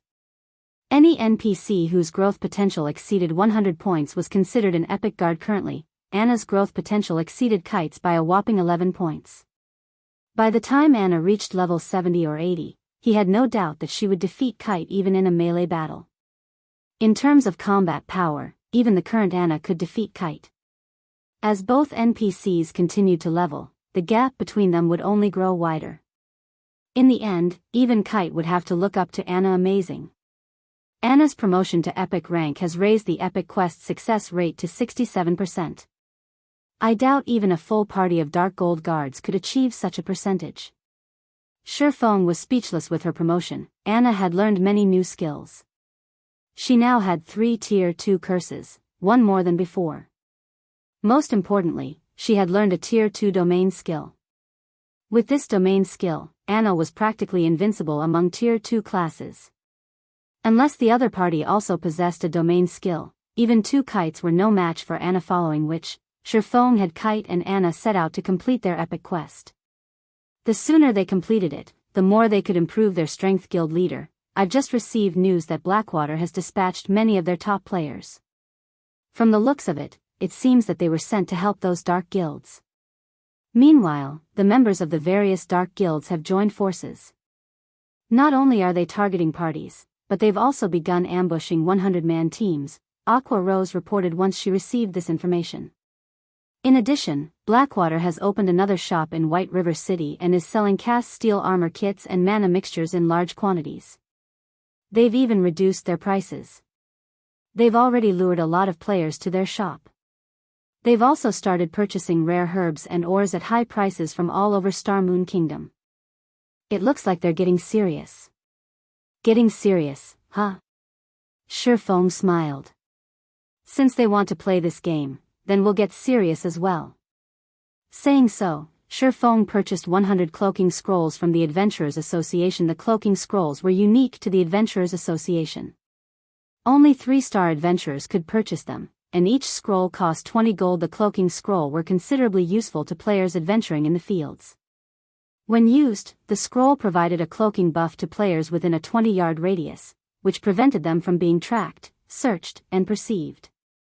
It also increased these players' movement speeds by 10% for 2 hours. This was a must-have tool for escaping and pursuing enemies. Unfortunately, only the person who purchased items from the Adventurers Association could use them. 2-star adventurers could purchase a scroll similar to the cloaking scroll, but the scroll was only effective on themselves, following which, Shifeng gathered the Dark Gods Legion's members and Zero Wing's main force in the guild hall. He then used the Blood Aura Crystal and Cloaking Scroll. Everyone immediately obtained a buff. White River City Region, Snowy Forest. The Snowy Forest was a level 40 to level 50 high resource map. Usually, White River City's various large guilds came here to level. Now, however, this had become the main battlefield in the war between Zero Wing and the various dark guilds. Godfire, you really are amazing. You actually defeated that level 39 expert from Zero Wing in 3 moves. A level 39 mighty berserker in spiked armor gushed with admiration as he gazed at a level 40 emaciated youth wearing dark gray mage robes. As their dark guilds had agreed to work together, they no longer operated individually or in small parties. They now moved in large teams after experiencing several battles together. Everyone on this team admired this level 40 elementalist. It's nothing. Zero Wing's experts are noobs. They couldn't dodge my great fire dragon technique. If I were fighting our guild's experts, they would have easily dodged an attack like that rather than succumbing to my chain attacks, the youth named Purgatory Godfire said, laughing. Godfire, you're too humble. I've heard that you are the top 5th elementalist in your guild. Among the elementalists in Star Moon Kingdom, only a handful are as strong as you, another level 40 masked assassin said. Others might not realize Godfire's strength, but he knew. After all, Godfire's dark guild was far from ordinary. The elementalist was a member of Smiling Angel. It was a top-tier dark guild that operated in multiple kingdoms and empires. The guild was many times stronger than their dark guilds, which only operated in Star Moon Kingdom. While everyone chatted with each other merrily, 5 streaks of blue light swept past the team in the blink of an eye. 5 of the team's 50 players died, transforming into light particles before vanishing and leaving behind a few pieces of weapons and equipment. Who? The Dark Guild players finally reacted. They turned towards the blue light's origin. They were all experts, yet they had only noticed the ambush after 5 of their team members had died. This was unprecedented. Don't even think that you can escape with your lives after killing Zero Wings members. Chapter 10:15, Initial Display of Strength. Hellscythe _ Fluffy Goblin Chapter 1015, Initial Display of Strength. As a deep voice echoed throughout the forest, over a dozen figures emerged from the woods. Every player bore a silver, 6-winged emblem on their chests. Moreover, the lowest leveled player among them was level 39, while many of them were level 40. These players also brandished awe-inspiring weapons and equipment. However, after these dozen or so players appeared, the anxious Dark Guild members calmed, wearing mocking grins. And here I thought Zero Wings members had surrounded us. It seems these people have only found us by coincidence. Indeed. It seems that we're quite lucky, though the same can't be said for them. With so few, we won't even break a sweat. A team of Zero Wings core members. If we get rid of them, we'll earn more excellent equipment. These are Zero Wings experts. With just a dozen or so players, they dare to ambush us? Their foolishness knows no bounds. Let's finish this quickly. If we waste any more time, Zero Wings' other members will catch up. While Zero Wings' sudden appearance had given them a scare, after a closer look, the difference in strength between them was clear based on each team's numbers. The outcome of this battle was obvious. Although they had lost 5 players, they still had more than 40 team members. On the other hand, there were only a dozen or so Zero Wing members. These red names had an overwhelming advantage. Not to mention, they also had a top-tier expert on their team leader. Leave that ranger to me. I'll use him as practice for killing Black Flame. I'll leave the others to you, Purgatory God Fire said, smiling as he focused on Minor Wind, the ranger that had fired the first 5 arrows at their team. He could sense that, among these dozen or so players, Minor Wind was undoubtedly the strongest. He was even stronger than the Zero Wing core members he had already killed. Minor Wind was the best practice target. All right, leave the rest to us, the mighty level 39 berserker who led the team replied. He realized that even he could not take down the level 40 ranger, Minor Wind. Leaving the ranger to Purgatory God Fire was definitely the best choice here. However, as soon as this mighty berserker finished speaking, his expression darkened before anyone realized it. A figure had appeared behind Purgatory God Fire, a snowy white dagger sinking into the elementalist's head and forcing him into a fainted state. Immediately, the player thrust another dagger towards Godfire's back. This sudden development even stunned the elementalist. He had failed to notice the sneaking assassin. However, Purgatory God Fire was no ordinary expert. In the moment of extreme peril, he activated Blink. Not only did he avoid the backstab, but he also cancelled the fainted state and appeared 15 yards away from his enemy. Unfortunately for him, as soon as Purgatory God Fire used Blink, the black figure followed by using shadow steps and appeared behind him once more, the gleaming dagger resuming its attack scram. Panicking, Godfire used Flame Blast in an attempt to knock back his opponent. However, when Flame Blast struck the black figure, contrary to Godfire's expectations, the black figure stood steady. His Flame Blast had passed through the figure's body harmlessly. Crap. An afterimage. Godfire immediately realized that he had been fooled. Although he tried to rectify his mistake by casting Ice Wall to guard his back, the black figure landed a kidney strike, forcing him back into a fainted state, before his Ice Wall could even take shape. The figure instantly followed up with an absolute strike, transforming into a shadowy streak that passed through Purgatory Godfire's body. When the figure reformed, it spun in the air and launched backstab on Purgatory Godfire's side, stealing the elementalist's last strand of HP. How are you so fast? Could you be Zero Wings #1 expert? Fire Dance? It seems that I truly have rotten luck. As Godfire's HP was about to reach 0, his eyes focused on the black-robed assassin. As far as he could remember, only Zero Wings Fire Dance possessed this kind of ability. Smiling Angle, his Dark Guild, had even labeled Fire Dance as a unique combatant. Should any of the guild members encounter her in battle, they were warned against taking her on alone. They should enlist the help of 3 or more people to deal with her, at the very least. The group must have an expert member, as well. Big Sis Fire doesn't need to dirty her hands with the likes of you. I, Flying Shadow, am more than enough. You're 10 years too early to think of fighting Big Sis Fire. The black figure expressed its disdain in response to Purgatory Godfire's words. However, Flying Shadow had not lied. Despite having reached the half-step refinement realm after much difficulty, when he had sparred with Fire Dance, he had not even had a chance to retaliate. Meanwhile, Purgatory Godfire had not even reached the half-step refinement realm. He was nowhere near good enough to be Fire Dance's opponent. Although Godfire wanted to say something, his vision began to gray. In the end, none of his words left his mouth. Godfire is dead? How can he be dead? The other Dark Guild members were stupefied when they watched the expert die. They had all witnessed Purgatory Godfire's strength personally. Even their Dark Guild's top experts were no match for him, yet against Flying Shadow, Godfire had stood like a child before a master. These players even wondered if they were dreaming. Although they had heard rumors of Zero Wing's many powerful experts, Flying Shadow's strength was insane. While these Dark Guild members struggled to recover from their daze, dozens of arrows and spells bombarded them. In the blink of an eye, another 7 died. Damn it. We've encountered some troublesome experts. Retreat. The leading berserker commanded. After examining the situation on the battlefield, he understood the difference between their teams. Although they had a numerical advantage, it was only temporary. If the battle dragged on, more Zero Wing members would arrive.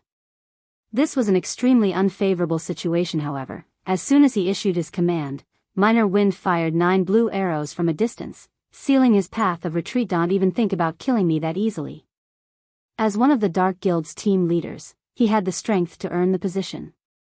Immediately, he activated Whirlwind Slash to block the incoming arrows. Ping. Ping. Ping. However, when the Berserker's battle axe collided with the 4th arrow, the weapon was repelled. The remaining arrows then struck this team leader, eliminating his HP. Without a leader, the surviving Dark Guild members fell into chaos. After all, most of them were from different Dark Guilds. They were barely familiar with each other, much less in sync. Not that they lacked someone in command, Zero Wing's members swept them down like flies. Although some had tried to escape, none could outrun Flying Shadow and Minor Wind. After a short moment, the Dark Guild team consisting of nearly 50 players died at the hands of Zero Wing's team. At the same time, inside Snowy Forest, a large number of teams formed by the various Dark Guilds were also being ambushed by Zero Wing's Dark Gods Legion and main force. As the Dark Guild members died, Shifeng posted their death count on the official forums. In less than an hour, a total of 3,586 Dark Guild members operating near White River City died. Moreover, this number continued to climb by the minute. Chapter 1016, Unsealing the Advanced Book of Magic. Hellscythe_Fluffy Goblin Chapter 1016, Unsealing the Advanced Book of Magic. Shortly after Shifeng publicized the death count on the official forums, players throughout Star Moon Kingdom were in an uproar. The various guilds, who watched from the sidelines and planned to take advantage of Zero Wing's misfortune, were particularly stupefied. Dark Guilds were famous for their abstinence and resilience. Although they had few members, taking down a Dark Guild in a field battle was extremely difficult for regular guilds unless they wanted to invest far more players and resources into the endeavor. Unfortunately, that was just too costly. Furthermore, on the off chance that the operation failed, the guild would suffer. This was why most regular guilds avoided provoking Dark Guilds. Yet, not only had Zero Wing lured over half of the Dark Guild members into a death trap, but the guild had also begun to plow over the remaining members like a bulldozer. These Dark Guilds were toothless and clawless beasts against Zero Wing. They posed no threat to the guild whatsoever. Zero Wing's methods were truly incredible. Most importantly, until this point, Zero Wing had suffered little to no losses during its hunt for the Dark Guild members. At the end of the day, strength decided the field battle's victors. If the team Zero Wing had dispatched were not strong enough, they would never achieve such frightening results. This development inspired the various large guilds to reevaluate their opinions of the strength of Zero Wing's Dark Gods Legion and main force. However, compared to Star Moon Kingdom's various large guilds and players, the Dark Guild's upper echelons were fighting a headache over this situation. They could not understand how this had happened. They were famous for their stealth and evasion techniques in the fields, yet Zero Wing had arbitrarily slaughtered their forces.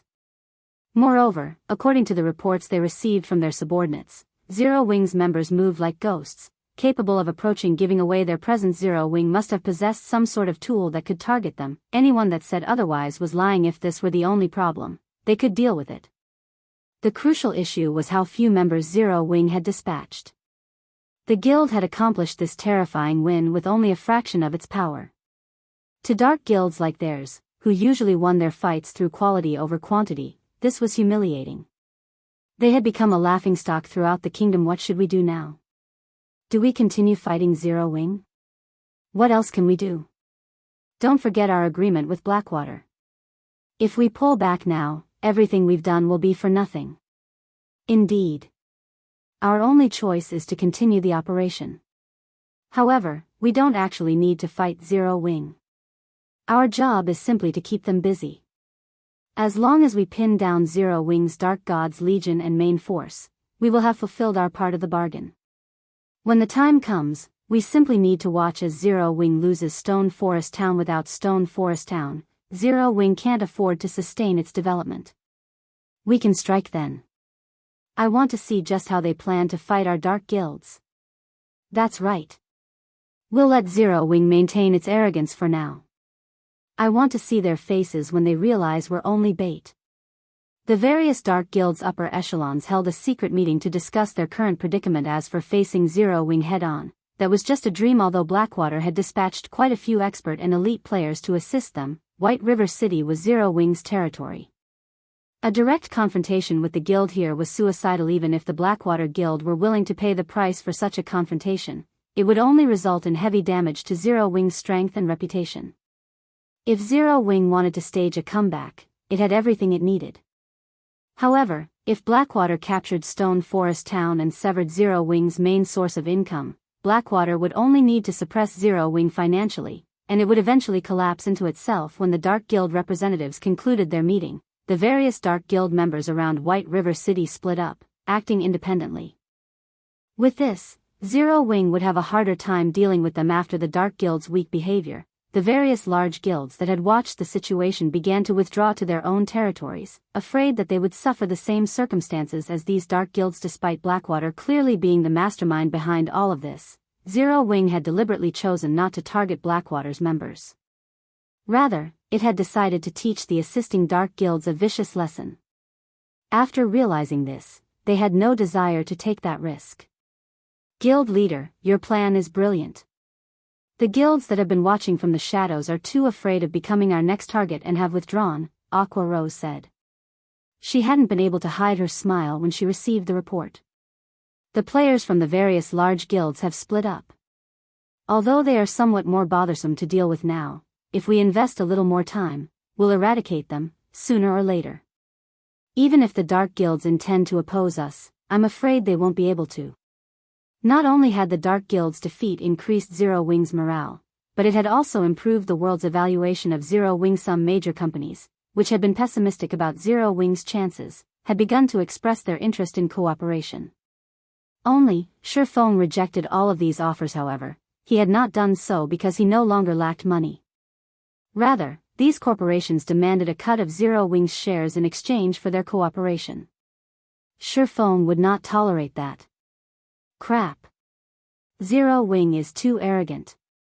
Do they really think that a small guild like Zero Wing can stand against the Blackwater Corporation? Without our support, the Blackwater Corporation will, sooner or later, reduce Zero Wing to nothing. The various corporations' representatives were enraged when they received the blatant rejection.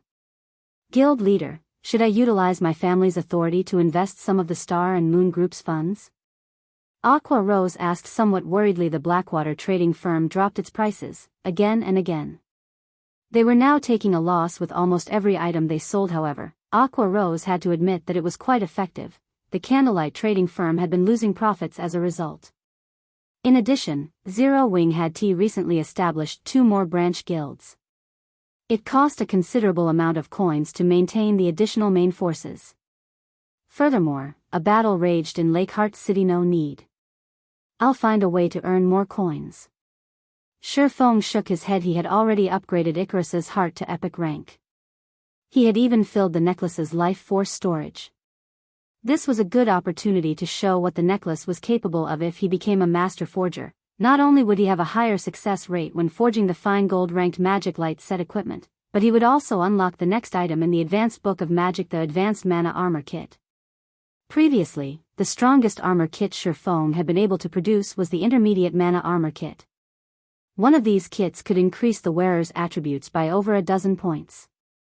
With 3, the total attribute boost was the equivalent of an additional piece of dark gold equipment. However, the Advanced Mana Armor Kit was more astounding.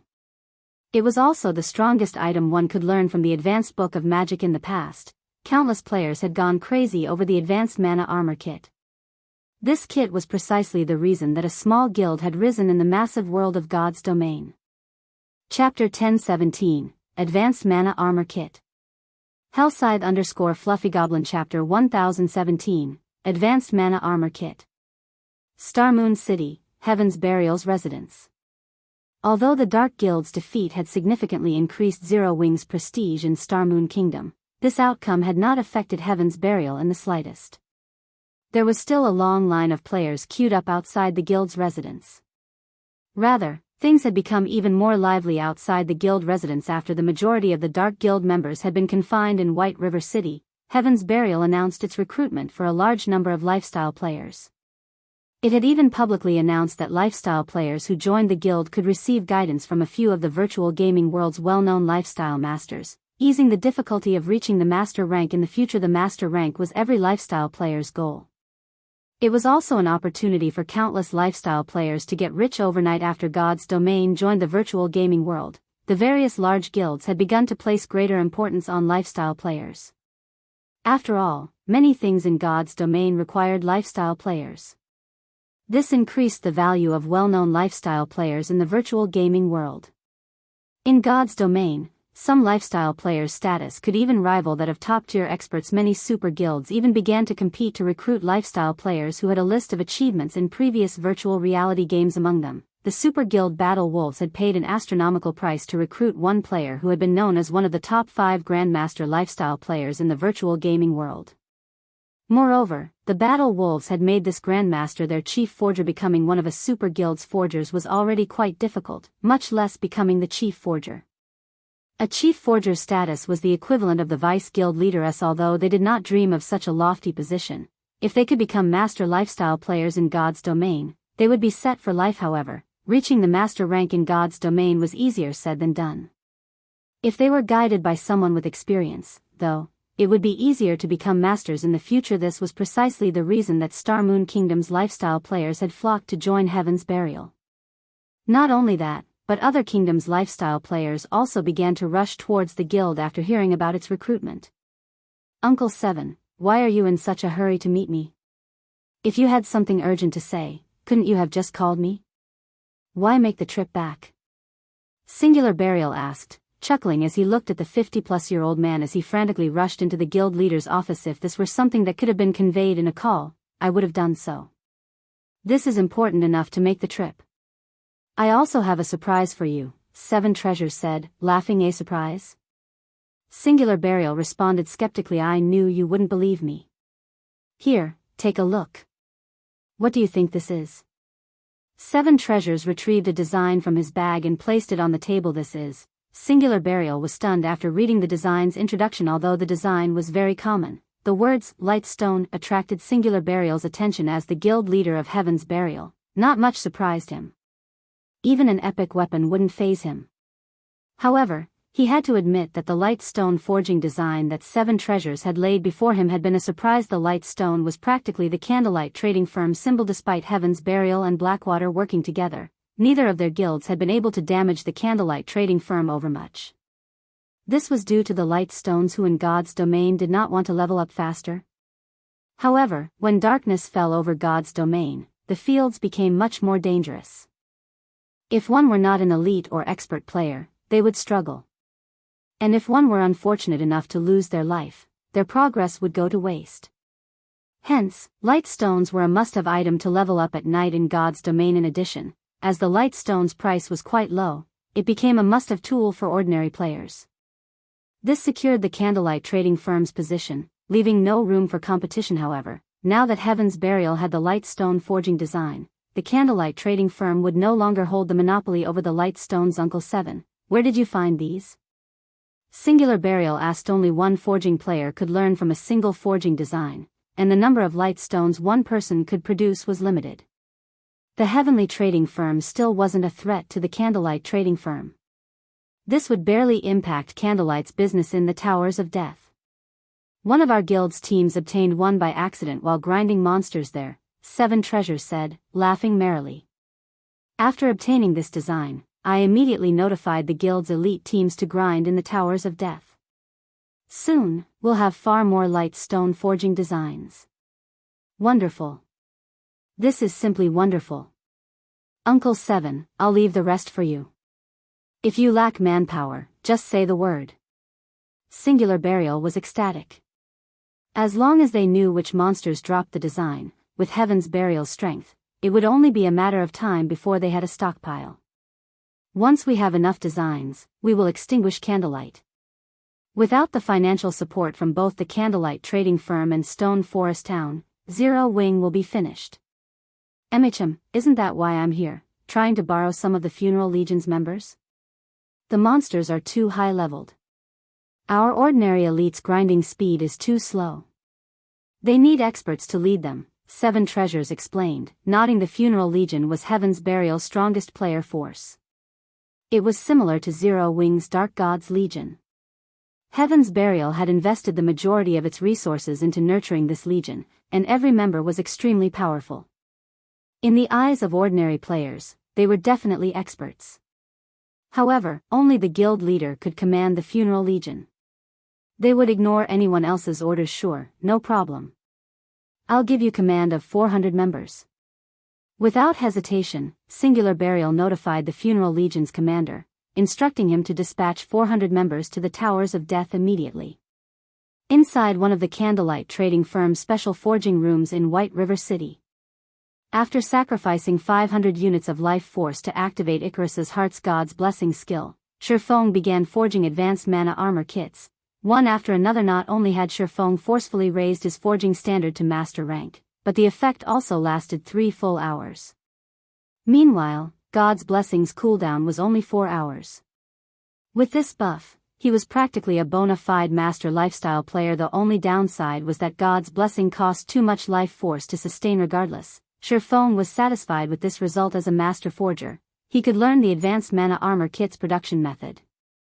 By utilizing various tools, he also increased his success rate with the advanced mana armor kits to 41%, which allowed him to succeed 1 out of 3 tries in 3 short hours. Shifeng had successfully forged 31 advanced mana armor kits. Although the production volume could not compare to the intermediate mana armor kits, the advanced version's attributes trampled over the intermediate versions. Chapter 1018, Master Forger.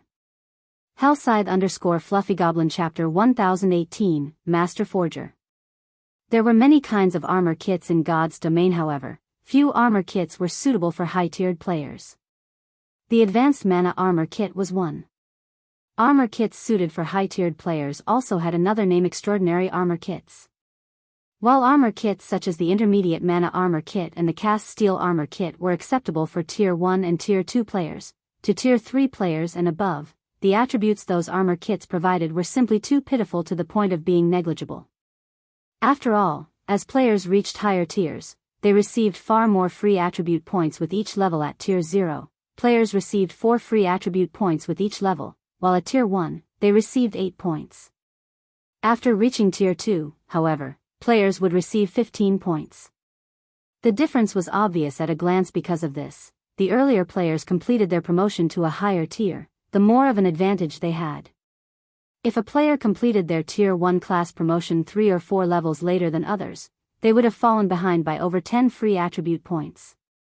This gap would widen if the same situation occurred at Tier 2 and beyond. This was where the extraordinary armor kits came in. Even among extraordinary armor kits, the basic attributes, the advanced mana armor kit's basic attributes, were on the higher end of the spectrum. Hence, many high-tiered players preferred these. It seems my luck is quite good. The attribute increases are all above the standard. Shifeng was very satisfied with the advanced mana armor kits he had forged. Advanced mana armor kit. When physical armor kit is equipped, defense plus 600, strength increased by 3%, endurance increased by 4%, agility increased by 3%. Maximum binding limit per character, 3 cannot be bound to level 40 equipment or below. When magical armor kit is equipped, defense plus 240, intelligence increased by 3%, endurance increased by 4%, vitality increased by 3%. Maximum binding limit per character, 3 cannot be bound to level 40 equipment or below. When 3 kits were equipped, they would increase each of a player's basic attributes by roughly 10%.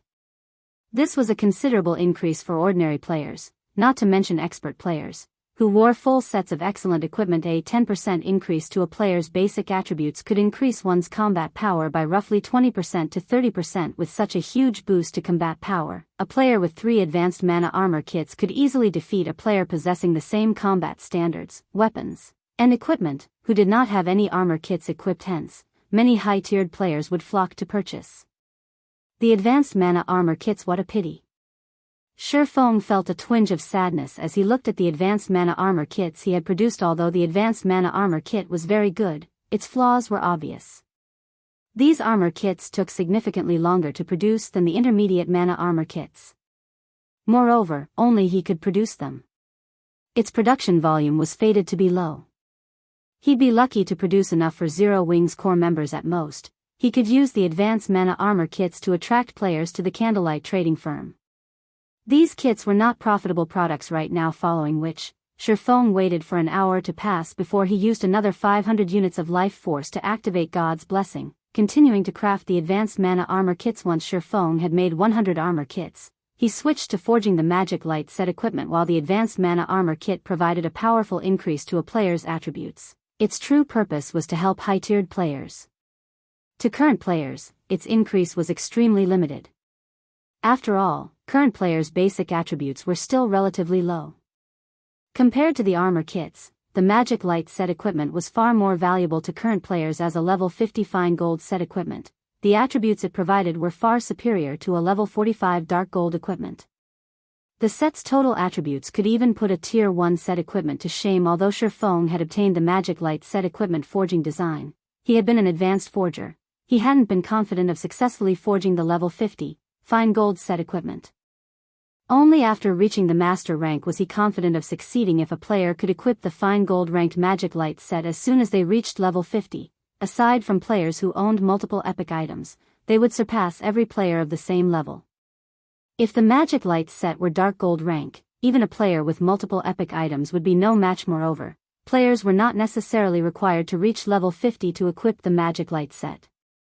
As long as they possessed weapons or equipment that reduced level requirements, they could equip the set below level 50. This was one of the benefits of owning epic or growth-type equipment. Shifeng possessed the 7 Luminaries Ring and the even more powerful Heavenly Dragon's Breath, which decreased items' level requirement by 5 and 10 levels, respectively. Shifeng was currently level 44. He was fully capable of equipping the level 50 magic light set right now. There were also a few players within the guild that possessed weapons, equipment, or tools that lowered level requirements. Although none of those items were as impressive as the Heavenly Dragon's Breath, they still enabled their owners to equip the magic light set before reaching level 50, gaining overwhelming attributes. Shifeng was incredibly pleased, following which, Shifeng went into action. While he had been in the trial of God, the Candlelight trading firm had purchased plenty of emeralds in Emerald City. He had more than enough to make numerous magic light sets aside from the emerald requirement, which was a powerful mana conductor. The magic light set also required mana stones. Hence, Shifeng took out a pile of magic crystals and began his alchemical synthesis. After the 1-hour cooldown of God's blessing ended, Shifeng stood before a large mound of mana stones. He then activated God's blessing once more and began to forge the magic light set equipment. Compared to the advanced mana armor kit, forging the magic light set was significantly more difficult. Even with his various tools, Shifeng barely managed a 45% success rate. He needed roughly 3 attempts to produce a complete set. However, Shifeng was satisfied with this result. If any other master forger attempted to craft the set, they'd be lucky if they achieved a 35% success rate. Rather than producing one set out of 3 tries, they should thank the high heavens if they produced 1 set out of 5 tries. Forging 1 complete fine gold ranked magic light set required 18 mana stones. Meanwhile, 50 magic crystals were needed to synthesize 1 mana stone. According to magic crystals' current market price, each magic light set would need 225 gold's worth of magic crystals. With the other materials, crafting the magic light set was abhorrently costly. If an ordinary master forger tried to forge the set, their production cost would be well over 1,000 gold. There were not many guilds throughout God's domain who could afford such a steep price. Fortunately, Shifeng had a sufficiently high success rate. When he was lucky, he could forge 1 set every 2 tries. With his normal luck, he produced 1 set in 3 tries. By crafting these himself, Shifeng saved hundreds of gold. After 3 hours, maybe due to his high luck attribute, he produced a total of 5 magic light sets with his 9 attempts. As for the remaining 4 sets, they were defective products at secret silver rank. Even so, he could still make decent money from these defective products. After all, once players reached level 50, secret silver set equipment would still be relatively rare. Even guild elites would generally wear level 50 mysterious iron equipment. As Shifeng had nothing better to do while he waited for God's blessings cooldown, he took out the epic treasure chest he had obtained from the trial of God. He hadn't carried any mana stones on him while he had been in the trial. Now that he had a pile of them, he could use this opportunity to open the treasure chest. The last epic treasure chest Shifeng had opened had surprised him. It was especially true for the Beastmaster's Compendium. Now that he had obtained another epic treasure chest, Shifeng grew nervous. Silently, he began to pray, "Please don't be an epic item. Please don't be an epic item." Epic items were the most worthless items one could obtain from an epic treasure chest. The truly valuable items were designs and recipes. Following which, Shifeng sacrificed 200 units of life force and activated Divine Providence, instantly increasing his luck by 70 points. He then activated the epic treasure chest. Chapter 1019, Unbelievable Luck. Hellscythe_FluffyGoblin Chapter 1019, Unbelievable Luck. When Shifeng opened the epic treasure chest, a purple radiance enveloped the forging room. Had he opened the chest in the middle of White River City, he would have attracted everyone's attention. As the purple light faded, the room's mana density increased significantly and remained that way for quite some time. There were a total of 3 items in the epic treasure chest. One item was luxurious red armor fashioned with white detailing. The armor was encrusted with 7 gemstones, neatly arranged to form a miniature magic array. The surrounding mana gathered around this magic array, condensing into a thin layer of 7-colored mist, which made the armor extraordinarily eye-catching. When he saw the finished product, even Shifeng was shocked. This was definitely the most visually appealing armor he had ever seen. What kind of armor is this? Shifeng wondered. This was the first time he had seen equipment that could increase the surrounding mana density. Despite not wearing the armor, his mind felt much clearer than before.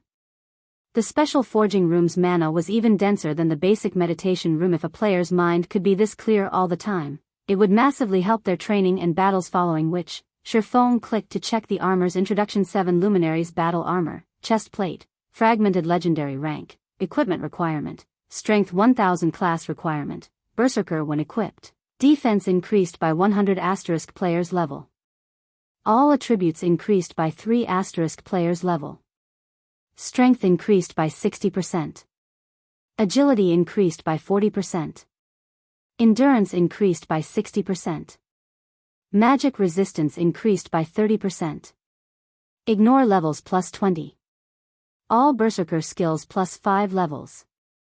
All item level requirements reduced by 10 levels. Additional passive skill 1, 7 luminaries protection, decreases incoming damage from players of a lower tier by 70%, players of the same tier by 40%, and players of a higher tier by 20%. Grants immunity to control skills. Additional passive skill 2, magic reinforcement, increases the strength of wearer's attacks by 50% and improves wielder's physique by 30%. Additional active skill 1, Sky God's Glory, grants immunity to all magical damage, decreases physical damage received by 80%, and increases movement speed and attack speed by 100% for 10 seconds. Cooldown, 1 hour. Additional active skill 2, 7 luminaries domain, effective radius of 50 yards.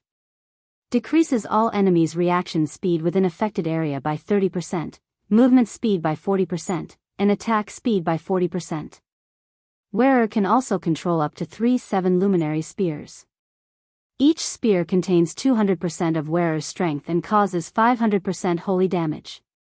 Duration, 2 minutes cooldown, 5 hours, skill is currently tier 1. Skills tier will increase with player's tier.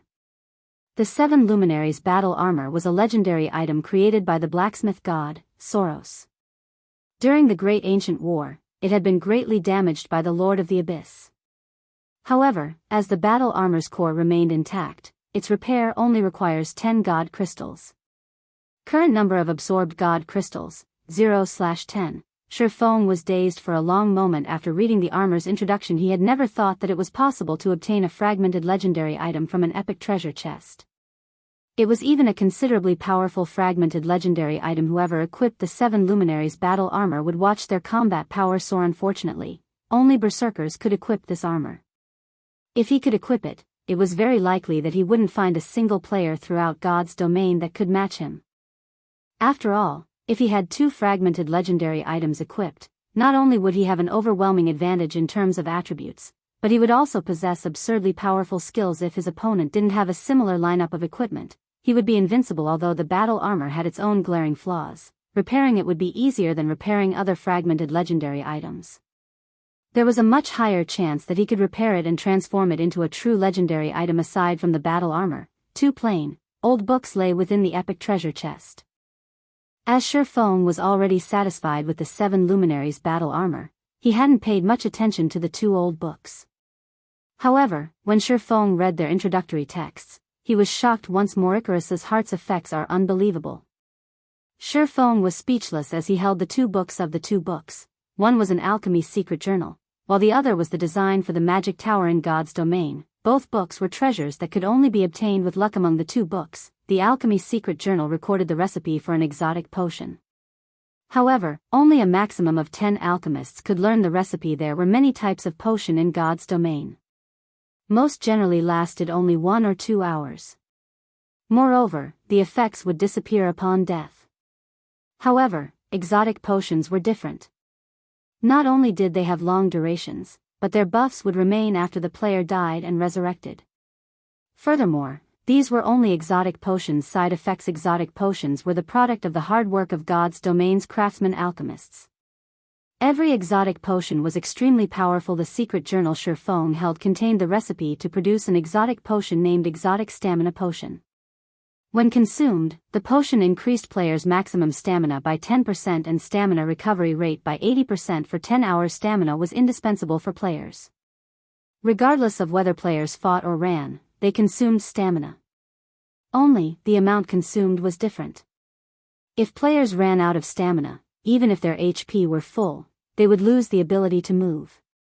Hence, most players generally took a break after grinding monsters for a certain time, using the opportunity to recover their stamina. If a player's stamina recovery rate and maximum limit increased, they would become far more efficient when grinding. Hence, in God's domain, all items capable of increasing a player's stamina or their stamina recovery rate were extremely valuable. Although the exotic stamina potion was not as effective as the blood refining crystal's life essence, its effects were still considerably good.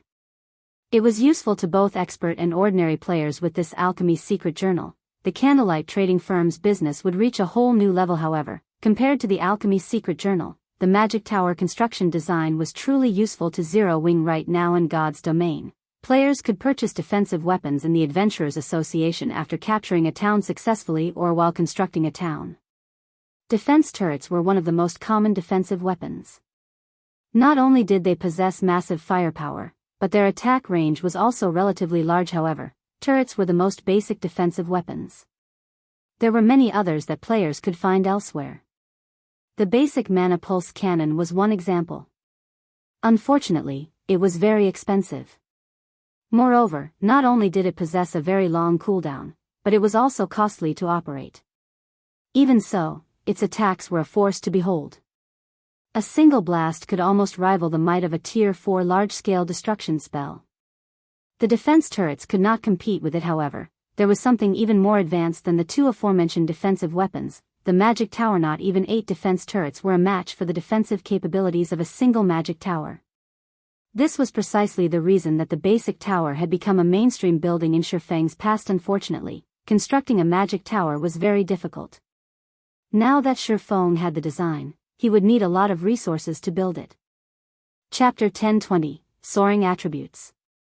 Hellscythe_Fluffy Goblin. Chapter 1020, Soaring Attributes. Shifeng looked at the tattered magic tower construction design in his hands. He would be lying if he said he wasn't excited right now. In reality, the magic tower was not very valuable to God's Domain's current guilds. It wasn't even worth as much as the Alchemy Secret Journal. To Shifeng, however, its value far surpassed that of a fragmented legendary item. If he constructed a city in Starmoon Kingdom, the city's potential profits would even be enough to tempt super guilds to strike against them, disregarding all costs to themselves. After all, a city was much larger than a town. No measly town could compare to the population a city could hold. One could also construct a larger variety of buildings in a city. Most importantly, players seeking entertainment would flock to the city, which could impact its economy in a massive way. Then there was the Mana Tower, which would allow resident players within the city to accumulate the double EXP buff with Zero Wing's current strength. Going up against super guilds was suicidal. Once the city's protection period ended, Zero Wing wouldn't be able to defend the city with its own strength. When the time came, others would take the city from them. Shifeng didn't want to see that happen. That was the reason that Shifeng wouldn't construct the city right now, regardless of whether or not he could afford to. Without sufficient strength, excessive wealth only invited disaster. He would not naively believe that those super guilds would kindly offer to cooperate with Zero Wing. To begin with, these existences were playing virtual reality games to earn money, not to have fun. If they were fully capable of reaping the benefits by themselves, why would they share? If Zero Wing wanted to cooperate with super guilds, there was a precondition: the guild needed to be able to protect the city it constructed. Otherwise, there was no point. It was similar to the encounter with the Dragon Phoenix Pavilion. Shifeng had been worried about his city's defense. Acquiring the magic tower design was undoubtedly good news. Once he constructed his city, he simply needed to construct a few magic towers to protect it. At that time, with Zero Wing's constantly rising strength, defending a single city should not be a problem. However, like a teleportation magic array forging design, the magic tower design had limited uses. Up to 5 magic towers could be constructed with one design. This was enough for Shifeng. I had planned to add several more turrets to stabilize Stone Forest Town's safety.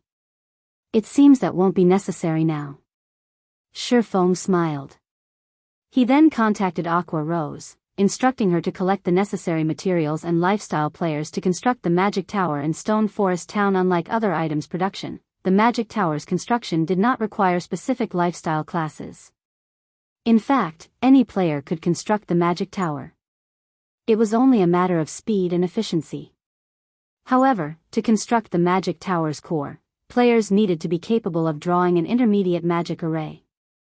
After all, the tower's most important components were the magic array and the mana circuit. For Shifeng, who was capable of manufacturing intermediate magic arrays, constructing the magic tower's mana circuit would be a piece of cake. As for the magic light set equipment, Shifeng put the project on a temporary hold. In any case, no one else in the guild could equip the set right now. The number of sets he had already produced was more than enough for the moment. Shifeng then replaced his Tier 1 set equipment with the fine gold ranked magic light set equipment. Following which, he replaced all 3 of his intermediate mana armor kits with the advanced versions. Immediately, his basic attributes soared to a new level. His strength instantly broke past the 1,200 point threshold. He was significantly stronger than a lord of the same level. His HP also soared to 32,550, while his defense could probably render even Zero Wing's number 1 MT, Cola, speechless. With this set of equipment, I can likely solo an ordinary level 50 lord without any berserk skills. When Shifeng clenched his fist, he could feel that his combat power had reached a new realm. He had to admit that there was a massive difference between level 50 and level 45 equipment in terms of attributes. After Shifeng switched into his new equipment, he used the demon mask to alter the magic light set's appearance, using his previous appearance. This way, outsiders would not notice any changes to his weapons or equipment, and they would not be able to gauge his strength without fighting him. As Shifeng arrived downstairs and was about to rearrange the counters in the Candlelight trading firm's first-floor hall, he noticed that the number of players in the hall had decreased significantly. Moreover, a few of the players here scoffed at the trading firm's products. The Candlelight trading firm is unreasonable. Both the Heavenly trading firm and the Blackwater trading firm are selling their light stones for 80 copper each, yet Candlelight is still selling them for a silver each. I think I'll be better off shopping at the other two trading firms. Isn't the light stone supposed to be the Candlelight's specialty product? What? You don't know? Not long ago, both the Heavenly trading firm and the Blackwater trading firm announced that they are selling light stones. Moreover, they're selling each stone for only 80 copper and have declared that they will never raise its price, unlike a certain Blackheart trading firm, who only wants to wring us dry. What? They're so cheap. If I had known, I wouldn't have purchased so many light stones from Candlelight. While these several players chatted loudly, the surrounding players that overheard their conversation promptly changed their minds about purchasing light stones from the shop. They began to filter out of the Candlelight trading firm in search of a better deal. It was obvious that they were going to investigate the Heavenly trading firm and Blackwater trading firm's new products. Even 20 copper coins was a significant sum of money to ordinary players.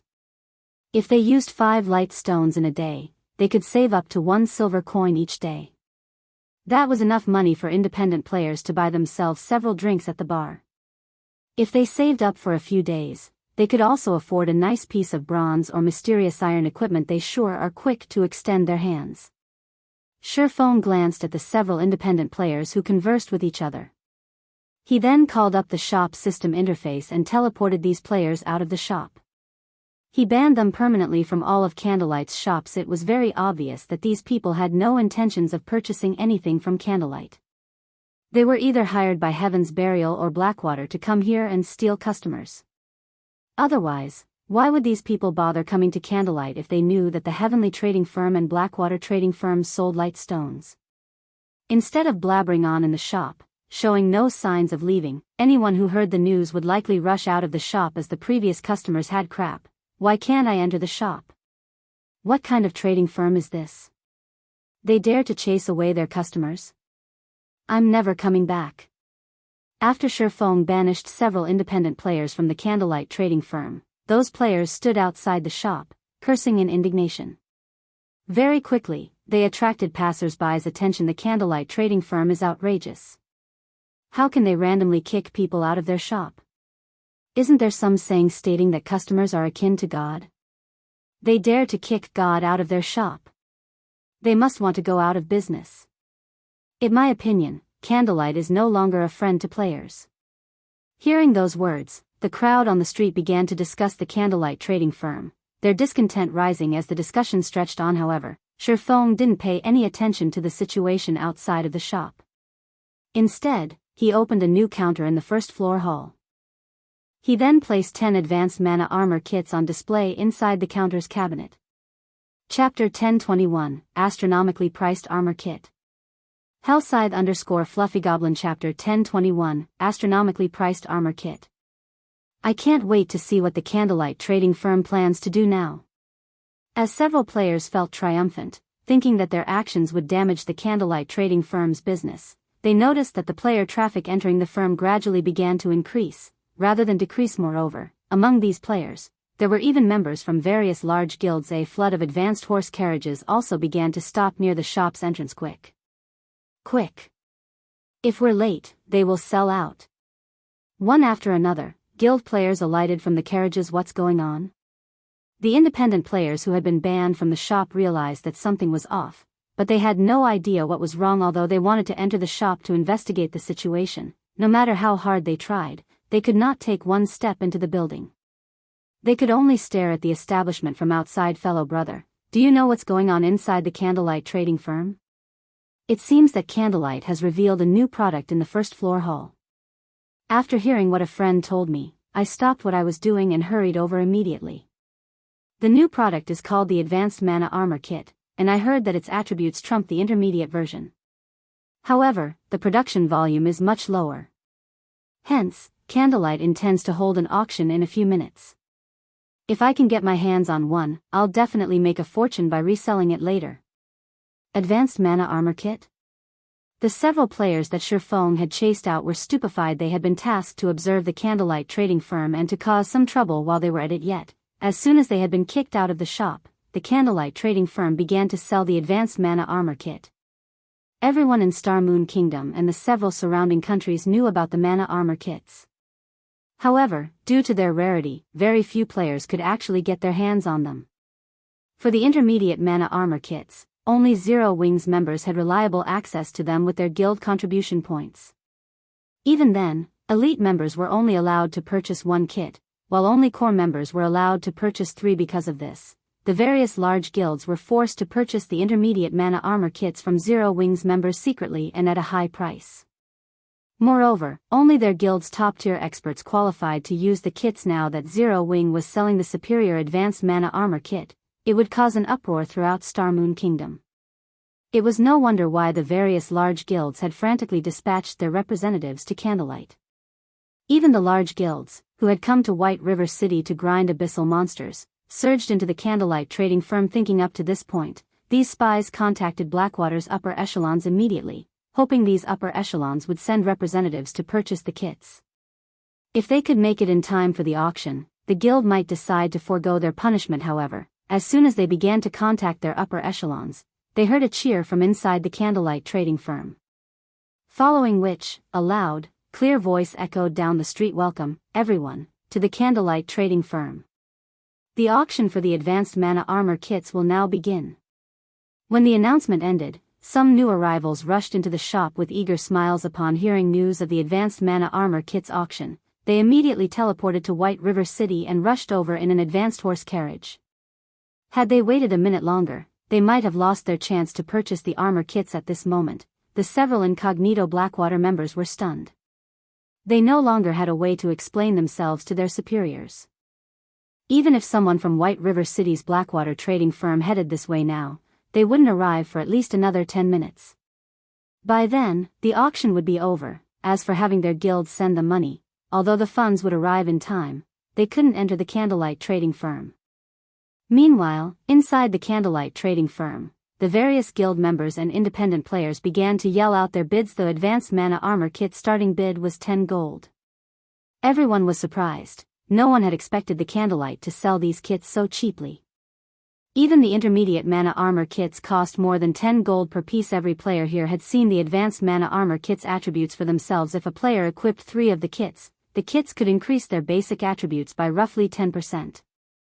This might not be a lot to Tier 1 players, but once players reached Tier 2 or above, the boost would be massive. When everyone thought about how they could use the Advanced Mana Armor Kit after reaching their Tier 4 and Tier 5 classes, the passionate light in their eyes blazed as they looked upon the kits. This time, a total of 10 armor kits were up for auction, with each lot containing 1 kit. The various large guilds inwardly cursed the Candlelight trading firm for this despicable decision. The benefits of a single Advanced Mana Armor Kit were barely noticeable. If one wanted the most benefits out of the kits, they had to collect 3 of them. In other words, if one managed to obtain 2 kits in this auction, they would have to purchase the 3rd kit, regardless of the cost. The competition in this auction would be fierce. Although the starting price of a single kit was 10 gold, shortly after the auction began, the price quickly soared, surpassing everyone's imaginations. 50 gold. The 100 Flowers Palace wants it. Cleansed Rue, who wore vermilion red mage robes, declared softly. Everyone instantly shifted their gaze towards Cleansed Rue, gasping. However, their shock was not due to Cleansed Rue's beauty or elegance, but her bid. With 50 gold coins, one could purchase a relatively valuable piece of level 35 dark gold equipment. Suddenly, an indifferent youth emerged from the crowd and said, "What arrogance from the 100 Flowers Palace! Isn't your offer just a measly 50 gold? The secret pavilion bids 100 gold. This youth was none other than the secret pavilion's genius newcomer, Cold Autumn. The youth had already reached level 40 and was fully geared in level 40 dark gold equipment. Many guild members were stunned when they saw Cold Autumn 110 gold. Cleansed Rue unhurriedly announced she must obtain the Advanced Mana Armor Kit. If Zero Wing had only held the auction after some promotion, the 100 Flowers Palace might not have had a chance to purchase the armor kit. This auction was too sudden. As a result, not many guilds had made it in time. She, on the other hand, just happened to be in White River City to purchase land for a guild residence. Hence, she had plenty of coins on hand.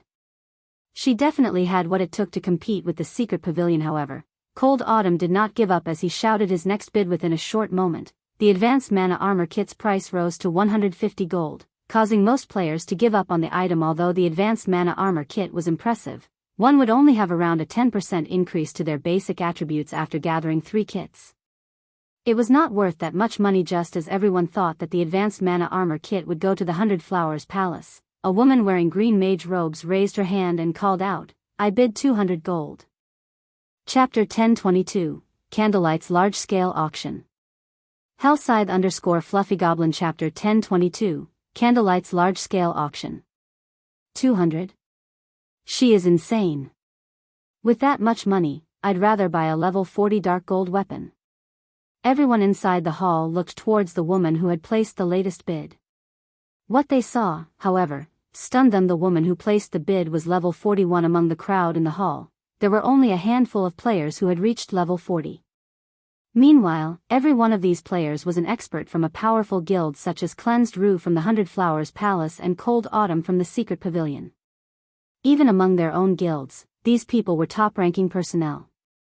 Even so, they were relatively far from level 41, yet this woman had surpassed them. More importantly, such a powerful expert did not wear a guild emblem on her person, which was truly surprising. Alluring Summer. Who is she? When she saw the woman, who was no less attractive than herself, Cleansed Rue was astonished. She had practically memorized all of the well-known experts' names in Starmoon Kingdom.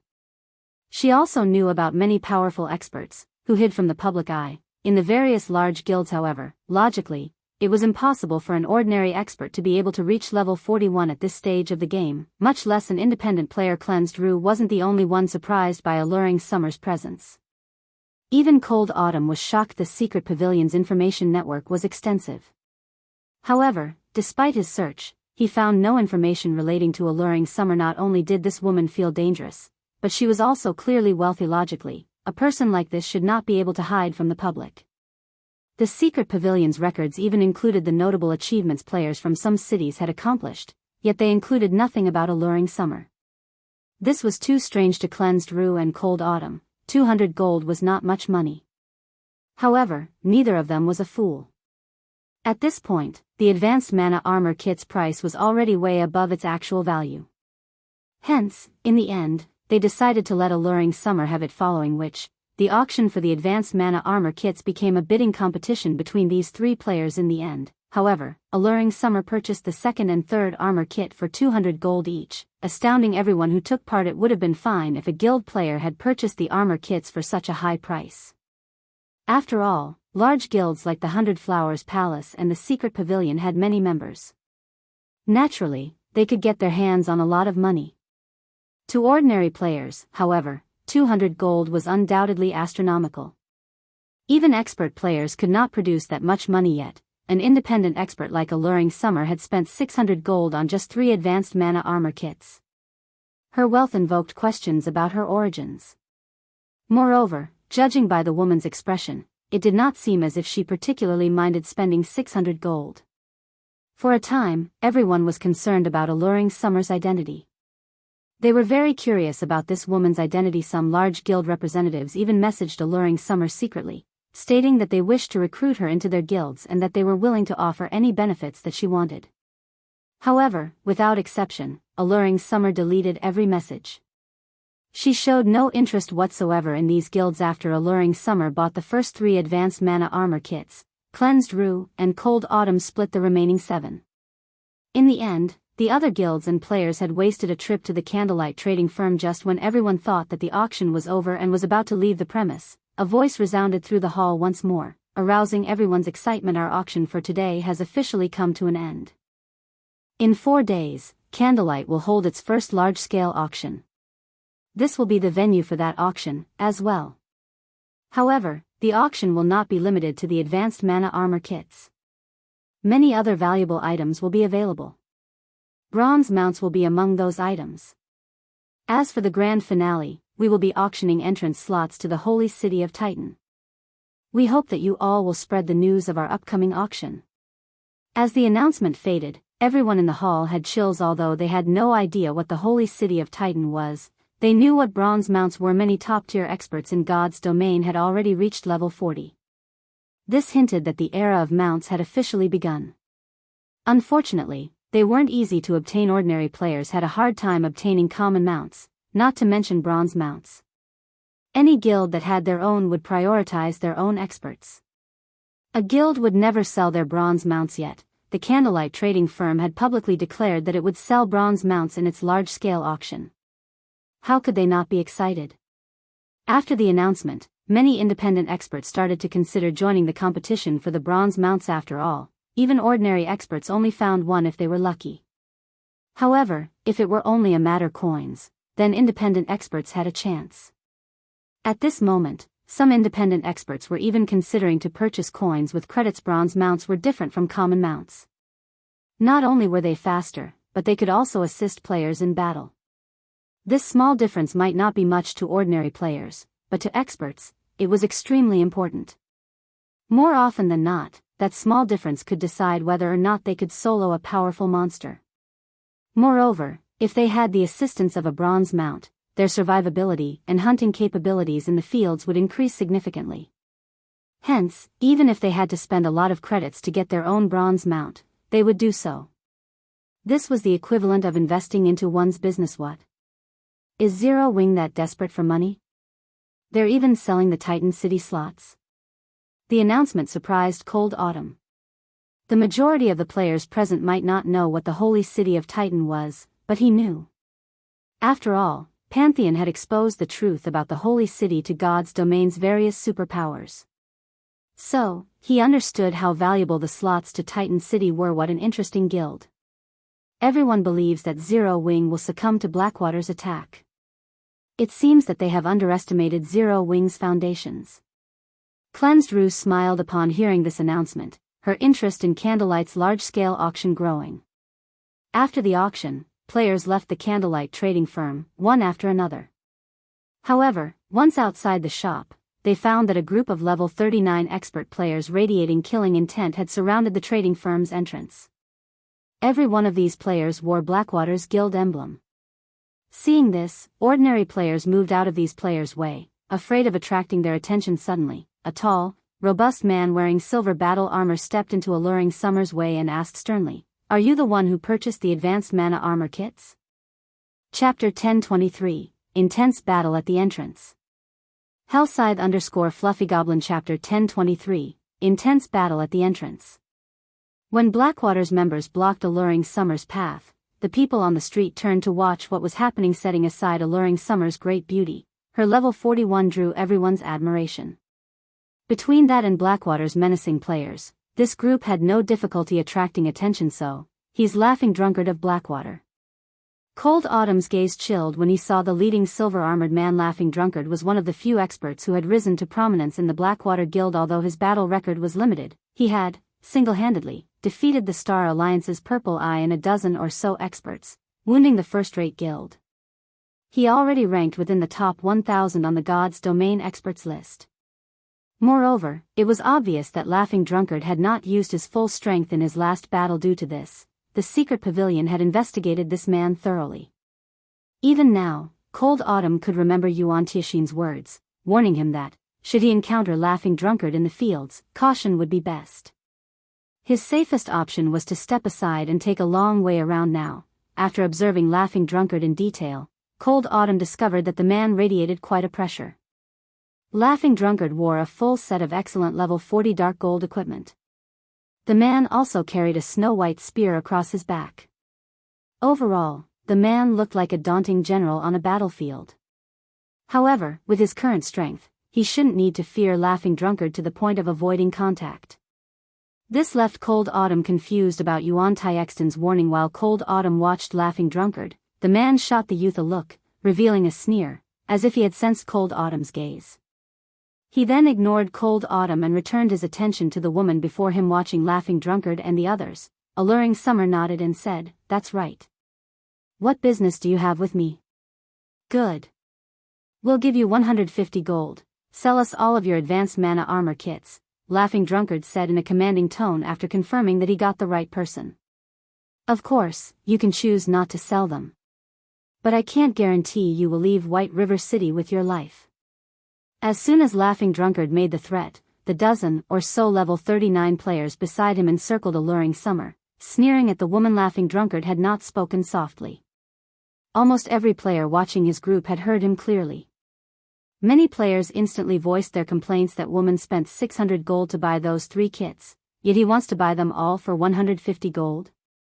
Blackwater's members are too much. Has Blackwater lost its mind? They dare extort others in broad daylight.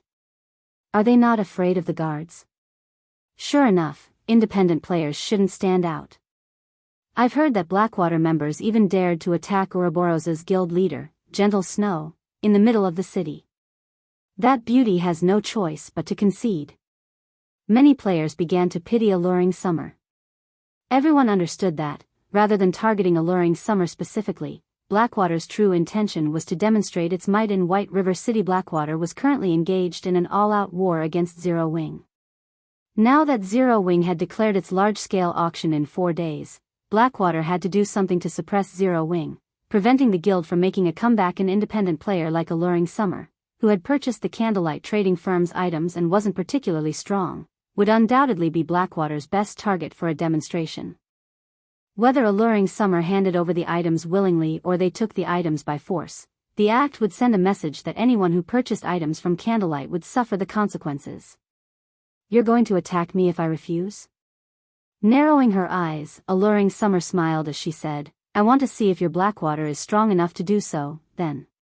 You must want to die.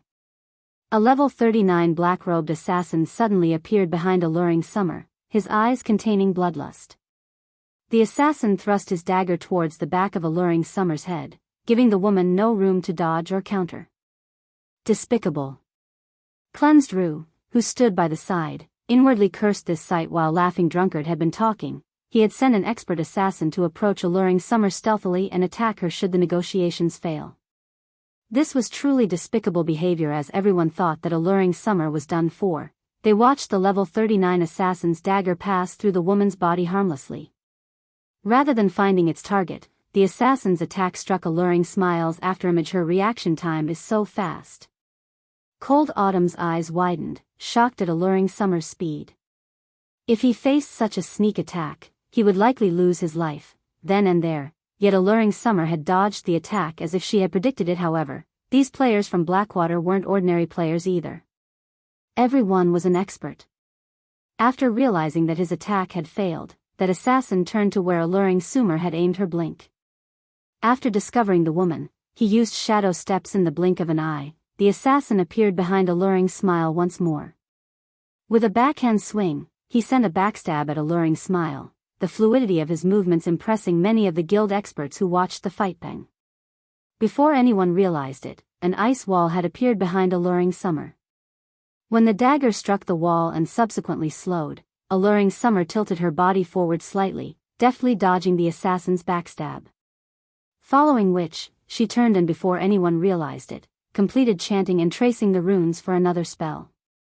She then pointed her finger at the assassin. Immediately, an arc of blue lightning shot from Alluring Summer's extended finger and struck the assassin before her. However, the assassin was no fool. Understanding that the lightning attack was quite powerful, he immediately activated Vanish, utilizing the brief 1-3-second invulnerability to block the attack. It seems this chick is quite strong. Seeing that Alluring Summer's was extraordinarily strong, Laughing Drunkard turned to one of the swordsmen beside him and said, Bullet, go, help take care of that chick. After this, I'll ask the boss to help you apply for training at the main headquarters. Thank you, leader. I'll take care of her. The swordsman named Bullet licked his lips before activating Windwalk and charging towards Alluring Summer. Cleansed Rue frowned when she saw the expert assassin and expert swordsman working together against Alluring Summer. She could tell that both the assassin and the swordsman could easily rank near the top of 100 Flowers Palace's players with their combat standards. If their coordination was good, even Cleansed Rue herself was not confident of defeating them. When Bullet arrived before Alluring Summer, the latter turned suddenly once more and pointed her finger at the swordsman. Another arc of lightning flew from Alluring Summer's finger. Moreover, the lightning was even faster than before. The attack was far more powerful this time. Before anyone realized it, 3 ice walls had appeared around Bullet, preventing him from moving sideways or backward and leaving him with no choice but to defend against the attack. Bang. Bullet quickly activated parry to block the attack. However, the instant his weapon met lightning, his body was launched like a cannonball, crashing through the ice wall behind him and landing over 20 yards away. The massive power within Alluring Summer's attack made everyone shudder involuntarily. Such skilled double casting. Alluring Summer's performance surprised Cold Autumn. It's no wonder why you dared to challenge us. So, you have a few tricks up your sleeves. Ghost, join them. I want to see how long she can hold up, Laughing Drunkard ordered. Understood. At this time, a large, tanned berserker named Smoking Ghost stepped forward.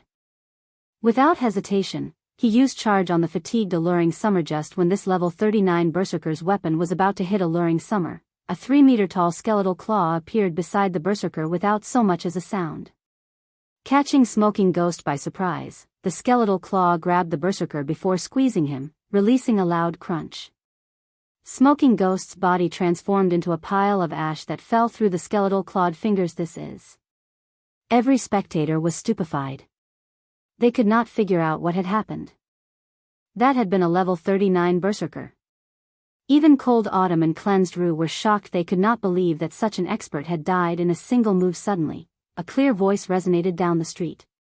This is Zero Wings territory. Do you people from Blackwater think you can do whatever you want here? The crowd turned towards the voice's owner. They were speechless. The person who had spoken was none other than Zero Wings Vice Guild leader, Aqua Rose. Chapter 1024, Mage God. Hellscythe _ Goblin. Chapter 1024, Mage God. So strong. As expected of Zero Wings Goddess. Aqua Rose's Tier 1 curse, Soul Annihilation, shocked every player on the street.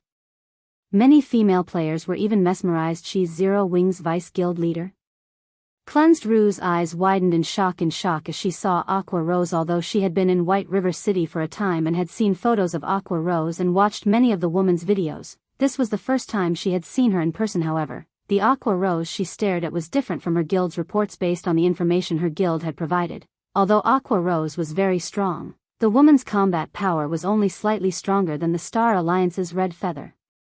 Although Aqua Rose had improved as time progressed and had even defeated Thousand Blades, one of the Glorious Lions battle team's apex experts, in the Dark Arena, she was not strong enough to kill a level 39 top-tier expert with a single attack. Ordinary players might not realize how strong that level 39 berserker was, but as the vice guild leader of a first-rate guild, Cleansed Rue did this level 39 berserker's timing was even better than the assassin and swordsman who had attacked first. He was definitely a half-step refinement realm expert. Moreover, based on Laughing Drunkard's tone, it was obvious that he was relatively confident in this berserker's strength. A half-step refinement realm expert was no noob.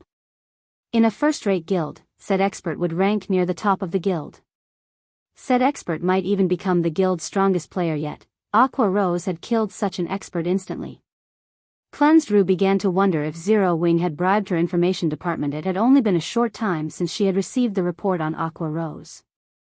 How could one person improve so quickly? Suddenly, the masked level 40 female assassin beside Laughing Drunkard asked, "Drunkard, why don't we gang up on Aqua Rose? If we kill her, it will deal quite a blow to Zero Wing. Guild leader and the others will have less resistance when they strike. Forget it. We should save some of our cards for later." Lethal Gale suffered precisely because he grossly underestimated Zero Wing, Laughing Drunkard said, shaking his head as he glanced at Aqua Rose. He then said in the team chat, "Bullet, you two go all out and deal with Aqua Rose. I want to see how strong this vice guild leader is." Laughing Drunkard had planned to put on a dominant show in front of the Candlelight trading firm to suppress Zero Wing's recently rising prestige. Now, however, it seemed as if that were no longer possible. Now that Bullet and the level 39 assassin had actively attacked someone inside the city, the NPC guards would kill and jail them upon arrival. It was also obvious that the two were not capable of killing the woman named Alluring Summer.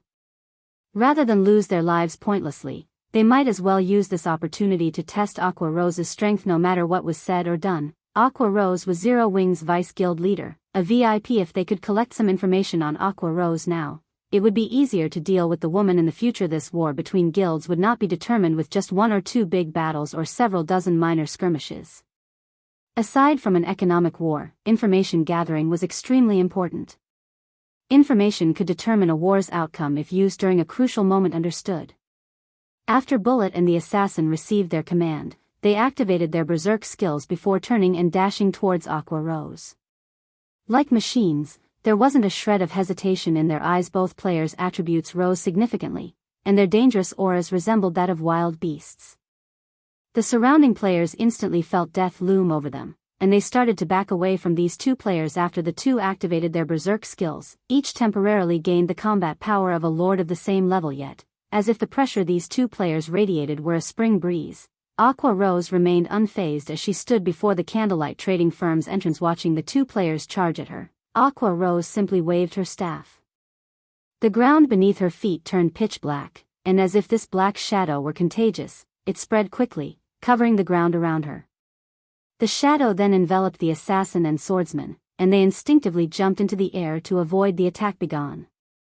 Aqua Rose did not even bother to look at her assailants as she swiped her right index finger across the air. The pitch-black shadow rose from the ground, transforming into a pillar of black light that shot into the air. Even players several streets away saw the pillar of black light, giving neither of the players a chance. The black pillar devoured them whole. Despite the two players activating their life-saving skills, they screamed in agony from inside the pillar. They felt as if they were trapped in hell. The spectators even began to pity them after hearing the screams. When the pillar of black light finally disappeared, only Aqua Rose and two pieces of top-tier equipment remained on the battlefield. They died? How did she do that? This scene left everyone gasping. Unlike the berserker, who had died without any display of strength, Blackwater's assassin and swordsman had shown off their combat standards against Alluring Summer. Thus, everyone watching the battle had a clear grasp of how strong those two experts were. Laughing Drunkard, who watched from afar, wore a dark expression. Aqua Rose was a lot stronger than he had expected. Until now, she had only used two skills. This wasn't enough for him to judge her current standard. Moreover, the information he gleaned from the pillar of black light was not enough to reach a conclusion. The assassin and swordsman had died for nothing. After Aqua Rose finished collecting her loot, she looked towards Laughing Drunkard and said, "If you still want to fight, attack me together. I don't have time to waste on fighting you one by one." Currently, she was in a relatively good mood. She had only used two skills to earn 2 pieces of level 35 dark gold equipment. She could probably make close to 100 gold if she sold these 2 items. Unfortunately, Blackwater's members had swiftly retrieved the equipment the berserker had dropped. Otherwise, she could have earned more money. When Blackwater's players heard Aqua Rose's provocation, they all wanted to jump into action. Although Aqua Rose's skills were indeed powerful, skills like those generally had very long cooldowns. If they charged at her now, they would be more than capable of defeating the Cursemancer. Weary leaving. Laughing Drunkard extended a hand to stop his teammates. Now is not the time to fight them. We will have plenty of opportunities in the future. Saying so, Laughing Drunkard led his team away from the Candlelight trading firm's entrance, earning jeers and mocking gazes from the surrounding players for his trouble. At the same time, the bystanders began to admire Zero Wing even more than before. White River City's native players cheered in their eyes. Zero Wing was a local guild, while Blackwater was the enemy. Naturally, they would celebrate when Zero Wing suppressed Blackwater. Aqua, isn't your transformation a little too intense? It's only been some time since we've seen each other, yet I nearly failed to recognize you. As everyone left the venue, Alluring Summer, who had silently stood by the side, smiled and greeted Aqua Rose. Not here. Let's continue our conversation inside. Aqua Rose responded to the greeting with a smile of her own. She then led Alluring Summer into the Candlelight trading firm. The remaining players on the street were stunned. They had never expected Alluring Summer to be acquainted with Zero Wing's vice guild leader, Aqua Rose. They know each other? Why doesn't the secret pavilion know anything about this? Cold Autumn was similarly shocked. Alluring Summer's strength could not be ignored. After seeing the speed of her double casting, Cold Autumn knew that the woman was extraordinary. Unfortunately, Aqua Rose had ended the battle too abruptly, giving Alluring Summer no opportunity to display her true strength if Shifeng were present. He, too, would have been surprised after all. He was extremely familiar with the woman named Alluring Summer. Shifeng wasn't the only one. Practically every player in God's domain had heard of her in the past. Her fame had all been due Alluring Summer's past nickname, the Lightning Mage God. Chapter 1025, Recruiting the Mage God. Hellscythe_Fluffygoblin Chapter 1025, Recruiting the Mage God. After the auction for the Advanced Mana Armor Kit ended, news of the Candlelight trading firm's plans to hold a large-scale auction spread like wildfire. It quickly became the hot topic throughout Star Moon Kingdom. Zero Wing is so amazing. I never thought that it would even sell bronze mounts. I have to collect enough money to join the auction myself. Stop dreaming. Those are bronze mounts we are talking about.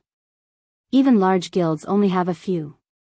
If Zero Wing really intends to sell them, independent players like us won't be able to afford their price.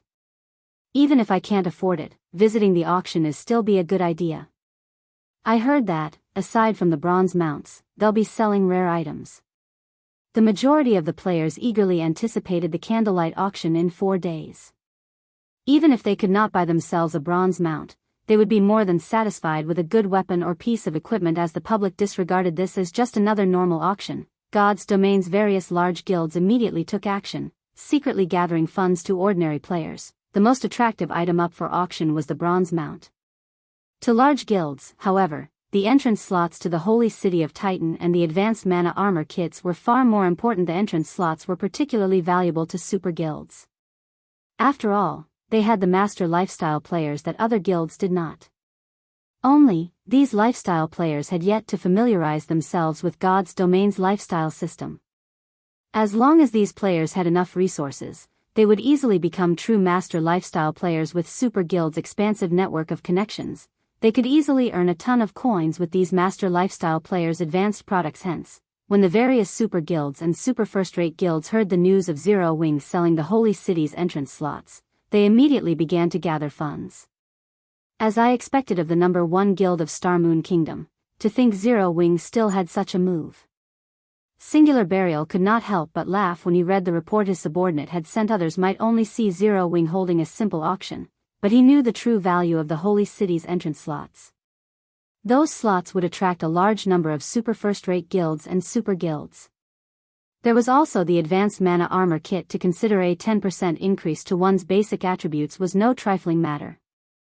If one could equip a 100-man expert team with the Advanced Mana Armor Kits, raiding large-scale team dungeons would be much easier. This was especially true for level 50 large-scale team dungeons, as the saying went, once ahead, always ahead. Level 50 was a major turning point for God's Domain's players. If a guild compiled a stock of level 50 top-tier equipment ahead of its competition, when the time came, the guild's experts could complete their Tier 2 class changes ahead of others as well. Guild leader, what should we do? If we let Zero Wing move unhindered, by the time the auction is over, they will resolve their funding problem. It doesn't matter. We'll proceed as planned. Fog and her group should finish constructing the magic array in less than 4 days. Even if Zero Wing collects enough coins, it will be powerless to change the situation. Collect some money for the auction. We need to join in on the fun as well. Singular Burial was not worried about Zero Wing making a comeback with the Candlelight auction. Heaven's Burial and Blackwater had already prepared to take down Stone Forest Town. No matter how hard Zero Wing struggled, nothing would change. Inside the Candlelight trading firm's VIP guest room. The 7-story Candlelight trading firm was at least the equivalent of a 10-story building in the real world. On the top floor, one could see the beauty of White River City past the French windows and the ant-sized players wandering through the streets in White River City. Aside from the Candlelight trading firm's 3-star shop, no building offered such scenery. Most of the high-class restaurants throughout the city were at most 3 stories tall. Even NPC and other player-owned shops were not as tall. Alluring Summer, who currently sat by the French windows, glanced at the city before turning back to Aqua Rose and saying enviously, "Aqua, you really are getting by a lot better than I am. After not seeing each other for some time, your strength has improved so much. What have you been doing recently?" You couldn't be training deep in the mountains, right? Aqua Rose had hidden her level during the scuffle on the street. After entering the VIP lounge, however, she had no reason to level 44. When Alluring Summer saw this, her eyes nearly fell out of their sockets. She had barely reached level 41 after encountering several miracles and spending most of her time cooped up in her home playing God's Domain, yet Aqua Rose, who was busy as Zero Wing's vice guild leader, had managed to reach level 44.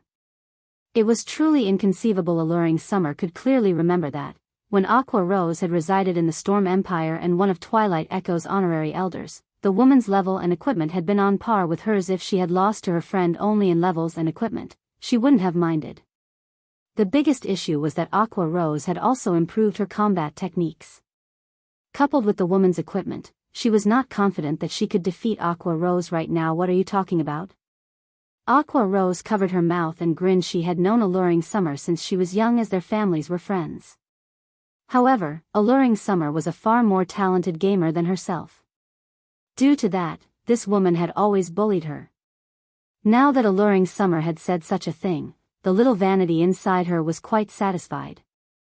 She felt even happier than when she had defeated the Star Alliance. Who do you think you're trying to fool? Look at that smile on your face. Alluring Summer rolled her eyes at her friend. Eagerly, she asked, "Speak. What have you been doing recently? How did you improve so quickly?" All right. I'll talk." Aqua Rose nodded. "To be honest, I've asked you here for a reason. I'm sure that you have heard about Zero Wing, even in the Storm Empire. I invited you here today to ask you to join Zero Wing." "Join a guild?" Alluring Summer shook her head straightforwardly and said, "Forget it. I'm used to moving alone. I hate being bound by guilds' restrictions more than anything. Don't even try to persuade me. I refuse to join any guild." "Don't you want to improve your combat techniques?" Aqua Rose had predicted this reply. Smiling, she said, "Hasn't that always been your goal? If you are always alone, I'm afraid that you'll never catch up to that person. I've heard that that person is getting by pretty well in God's Domain. His strength has already reached an unimaginable realm." Chapter 1026, Top 10. Hellscythe_FluffyGoblin Chapter 1026, Top 10. Alluring Summer fell silent at Aqua Rose's words. Others might not know why she had started playing virtual reality games, but Aqua Rose knew her end goal. "I know how that person is doing. I'm still nowhere near his strength. However, I recently accepted a hidden class quest. If I can complete the quest and obtain a hidden class, I might have a chance of catching up in the future," Alluring Summer said seriously. "I believe that you are familiar with his standards. Can you say with certainty that I can surpass that person by joining Zero Wing?"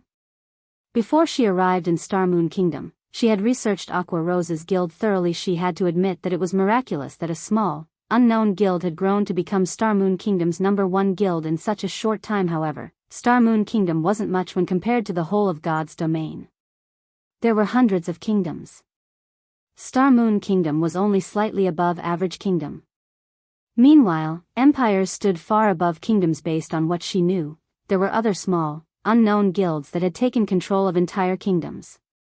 There was even a third-rate guild that dominated an empire, though said third-rate guild possessed an extraordinary background. On the other hand, Zero Wing had yet to take control over Starmoon Kingdom fully. Among the many rising small guilds in the game, it merely ranked among the top. It did not rank #1. Furthermore, the recently established Blackwater Guild was an extremely tough opponent for Zero Wing. In the real world, the Blackwater Corporation had begun to gather all sorts of resources. It was clear that the corporation planned a major move in God's Domain to seize some of the shares in God's Domain's market. As an international corporation, the amount of resources the Blackwater Corporation wielded was beyond imagination. Even without any tricks, it could easily defeat first-rate guilds. To put it bluntly, Zero Wing was having a hard time staying afloat right now. How could the guild possibly help her improve? When Alluring Summer had expected Aqua Rose to hesitate and fail to answer her question confidently, Aqua Rose revealed a dauntless smile and responded, "If you work hard enough after joining Zero Wing, I assure you that you will achieve your goal." If Alluring Summer had asked this question in the past, she wouldn't have been so certain after all. she knew full well how powerful Alluring Summer's target was. It was not just a matter of being strong. That person was on an entirely different level. Only someone as talented as Alluring Summer could dream of surpassing such a person. As for herself, she had only been able to look up to him. However, things were different now. In the past, she had been barred from that person's world. However, thanks to Shipyard, she was beginning to enter it. With Alluring Summer's frightening talent, it was incredibly likely that she would surpass that person in the future. Hearing Aqua Rose's resolute answer, Alluring Summer was stunned. If Aqua Rose were not her best friend, she would suspect the woman of some trick. Seeing Alluring Summer's hesitation, Aqua Rose took a deep breath and said, "I understand your thoughts. How about this? Join Zero Wing. If you think remaining in Zero Wing won't help you reach your goal, I'll ask the guild leader to let you go personally. How about it?" In reality, she had not asked Alluring Summer here only because she wanted to add her strength to Zero Wing, but also because she wanted to help her friend realize her dream. Firstly, she planned to recruit Alluring Summer as a Zero Wing core member and expose her to the guild's training. This was the greatest concession she could offer right now. After all, Zero Wing was not hers. She could not selfishly offer the guild's resources to an outsider. Really? Alluring Summer asked warily. She knew that as players were given access to more resources in a large guild, they would be bound by more restrictions. It was impossible to up and leave for no reason. Take Aqua Rose for example. If not for the Sun and Moon Group position as one of Twilight Echo's major shareholders, she wouldn't have been able to leave the guild so easily. Don't you believe me? Aqua Rose rolled her eyes at Alluring Summer. These are your words. Don't regret them later. If I sense that there is no point to remaining in Zero Wing, I won't hesitate to walk away, Alluring Summer stated seriously. That's fine, Aqua Rose said, smiling bitterly. If you don't have any other issues, sign this contract. Once you sign it, you'll be one of Zero Wing's core members and can enjoy all of the benefits that come with the position. Alluring Summer then read the system-approved contract. Indeed, as Aqua Rose had said, the conditions were lax. She could leave the guild anytime she wanted. However, she would not be permitted to share any information relating to Zero Wing with others. Otherwise, she would be banished from God's domain. Alluring Summer understood the clause. After all, every guild had its secrets. After finding no faults with the contract, she signed at the bottom. After Aqua Rose confirmed that the main God system had acknowledged the contract, she sent her friends several battle videos. Since you're a core member, you are allowed to learn from these. As for how much you learn, that depends on you. If you wish to enhance your learning speed, you can fight for the 100-berry wine. If you want to improve your strength quickly, you can also apply to join Zero Wing's training grounds in the real world. There are dedicated experts there to offer pointers. If you rank within the top 10 in Zero Wing's rank matches, you may apply for the black card. With that, you can train in the simulation training system. Black card? What's that? Alluring Summer could not help but ask. I am not allowed to offer any concrete information. You can only learn more if you rank among the top 10 in the matches, Aqua Rose said, chuckling. She had been using the black card Shipyard had sent her. She had never dreamed that Shipyard would get his hands on something so valuable. Before this, she had not realized how frightening super guilds were. Despite her previous participation in a super guild's training camp, she felt like she was learning about super guilds for the first time. During the several days she had spent in the secret pavilion's training system, she had improved significantly. Don't be so stingy. Do you think that I can't rank among the top 10 with my strength? Alluring Summer curled up her lips into a sneer. I believe that you can in the future. However, you won't make it in the upcoming rank matches, Aqua Rose said, shaking her head. Aqua, do you think that I used my full strength against those bastards on the street? I'm not trying to brag, but if I used my full strength, very few people in Zero Wing could stand against me, Alluring Summer said, annoyed. She had experienced many hardships in the Storm Empire. She had even disguised herself and defeated many well-known experts. Among them, some were even top-tier experts ranked on the God's Domain's experts list. With her standards, aside from super guilds and super first-rate guilds, she would easily rank at the top of any large guild. I knew you would say that. However, take a look at these videos. Once you're done, you'll understand what I mean, Aqua Rose said, not bothering to explain further. If you still think that you're strong enough, I will find someone to spar with you. If you can defeat that person, I'll help you apply for a black card immediately. What do you think? These are your words, not mine. Don't regret them. Seeing Aqua Rose's resolution, Alluring Summer decided to humor her friend, and she started to watch one of the videos she had been given. She was curious to find out what gave Aqua Rose such great confidence. Chapter 1027, Overwhelming Strength. Hellscythe_FluffyGoblin Chapter 1027, Overwhelming Strength. Only Zero Wings core members could view the battle videos Aqua Rose had sent to Alluring Summer. God's Domain's various large guilds usually had their own intelligence departments that specialized in information gathering and videos of various battles. Battle videos of Apex experts were not unique to Zero Wing. However, the battle videos Aqua Rose had sent were somewhat special. These battle videos could not be found anywhere on the market. The majority of these videos were of Shifeng fighting other Apex experts. Moreover, they had been recorded from Shifeng's point of view, not from a third party's. In addition, they had been recorded with the holographic simulation mode. Rather than watching the video on a flat screen, one could experience the fight themselves. Among the recorded opponents, the weakest were in the refinement realm, while the strongest had been an old monster in the domain realm. One could say that this was the classical collection of Shifeng's battles. As for opponents that had not reached the refinement realm, those had not qualified. After all, there were too many expert players who had yet to reach the refinement realm. Those videos were easy to find. Referencing those videos had no value aside from Shifeng's PvP battle videos. Alluring Summer also had access to his battle videos from the Secret Pavilion's Battle Tower. The Battle Tower was the most direct method of testing a player's combat standards. These videos could help a player summarize their deficiencies. These videos were precisely the reason that Zero Wings core members improved so quickly. Alluring Summer had not paid much attention when she had started to watch the videos. However, when the fight began, she couldn't pull her eyes from the recording before she realized it. She had already watched all of the videos Aqua Rose had sent her. After Alluring Summer finished watching the videos, she took a deep breath to calm herself. Excitedly, she turned to look at Aqua Rose and asked, Aqua, do you have other videos like these? Although she had only watched a few and none of these videos lasted long, she had to admit that they were inspiring. Shifeng's battles gave her a glimpse of an entirely new world. She had never thought that players could fight in such a way. These videos are the best we have. There are some others stored in the guild's database. The most exciting of those are the battles between core members. However, regarding combat standards, they are no match for the videos you just watched. Aqua Rose said they are no match.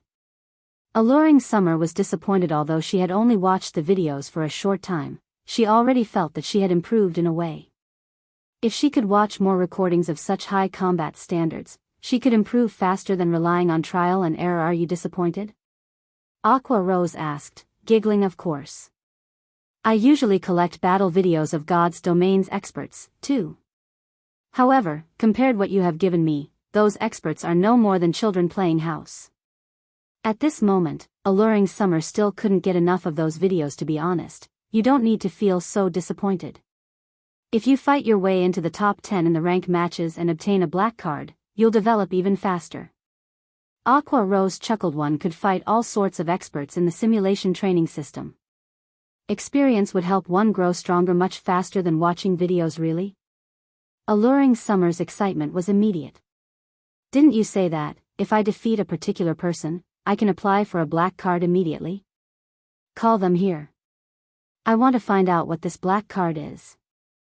After watching the battle videos, while she admitted that she was absolutely no match for Shifeng, she did not believe that, with her current strength, she could lose to anyone else in Zero Wing. After all, she had secretly defeated the 766th ranked expert on the God's Domain's experts list. Furthermore, although she acknowledged that Aqua Rose had grown stronger after watching her friend fight, she believed that she had roughly a 40% chance of defeating the vice guild leader. All right, then. I'll contact them, Aqua Rose said, smiling helplessly. She knew full well how confident Alluring Summer was of her own strength. She also knew that Alluring Summer was a capable expert. Had Alluring Summer visited a few days earlier, with her current strength and techniques, she likely would have ranked among the top 10. In addition to her status as Vice Guild leader, it shouldn't be hard to get Alluring Summer a black card. Now, however, things had changed some time ago. Gentle Snow joined Zero Wing with a bunch of Ouroboros's top players, increasing Zero Wing's strength significantly right now. She was not certain of how well Alluring Summer would fare in Zero Wing. After all, she was not particularly familiar with the strength of Gentle Snow's people. However, since her friend was eager to fight, she might as well accommodate the woman. She could use this opportunity to determine how much her friend had improved while they had been apart. Following which, Aqua Rose contacted Violet Cloud and led Alluring Summer to the Divine Colosseum. Aqua, you're kidding me, right? You're having me fight a cleric? Aren't you underestimating me a little too much? Alluring Summer frowned at the young Violet Cloud before arriving. She had thought Aqua Rose would find some middle-aged uncle to face her. She never thought that her opponent would be such a young girl. It was common knowledge that improving one's techniques in virtual reality games was not as easy or convenient as improving one's weapons and equipment. One needed to invest a lot of time to accumulate combat experience. Aside from those extremely talented youths, very few youths became experts. Most of the famous experts in God's domain were over 25 years old. Violet Cloud was also a cleric. Alluring Summer's victory was practically guaranteed. Just fight her. You'll understand soon, Aqua Rose said, smiling meaningfully. She had already promised that, as long as Alluring Summer defeated the person she called upon, she would help her apply for a black card. If she chose someone like Flying Shadow or Cola, her application might not be accepted. However, if Alluring Summer could defeat Violet Cloud, get her access to the simulated training system would easier. Her application would definitely be accepted. After all, defeating Violet Cloud meant that Alluring Summer was already strong enough to rank among the guild's top 10 with no other choice. Alluring Summer helplessly entered the arena. She decided to put an end to this pointless farce quickly as soon as the timer reached 0. Alluring Summer immediately began to double cast. Moreover, both of her chosen spells were Tier 1, Lightning and Chain Fireball. First, she intended to use the numerous fireballs to block her opponent's paths, keeping the girl in one place. Afterward, she planned to attack Violet Cloud's weak point with lightning. Even an expert on her level would struggle to cope with such a combination. Go. As soon as Alluring Summer finished chanting, she hurled 5 fireballs at Violet Cloud. Each fireball was just as powerful as a full-powered attack from a berserker of the same level. Moreover, the fireballs were extremely fast. Even an assassin of the same level would find them difficult to dodge. This spell should kill a cleric instantly. Even if Violet Cloud survived the attack, Alluring Summer still had the more powerful and faster lightning.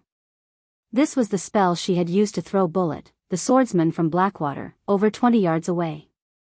It was overkill against a magical class. However, just as Alluring Summer thought that the battle was over, dozens of mana balls appeared around Violet Cloud under Violet Cloud's control. These mana balls transformed into a beam of black light that struck the 5 fireballs. How? Alluring Summer was stunned the instant the 5 fireballs encountered those mana balls. Not only had they been destroyed, but over a dozen more mana balls continued towards Alluring Summer. Despite using lightning and ice wall to defend herself, the mana balls adjusted their attack trajectories as if they were alive, avoiding her lightning and ice wall and surrounding her. A series of explosions echoed throughout the arena as Alluring Summer's body fell to the ground. The system then displayed the victor's name above the arena. Violet Cloud. Chapter 1028, Royal Guard. Hellscythe_Vampirecat. Chapter 1028, Royal Guard. As soon as Alluring Summer resurrected outside the arena, she turned to look at the young girl walking out of it, her face filled with shock. Of all the experts she had encountered before, not one had ever managed to instantly kill her in a single move. She also had not believed that such a person existed. Not to mention, said person was a little girl. Why is there such a huge gap? Alluring Summer was baffled by this outcome. Standing to one side, Aqua Rose could not help but reminisce when she saw the stunned look on her friend's face. Back when she had seen the strength Shurfong displayed, she had been thoroughly stupefied.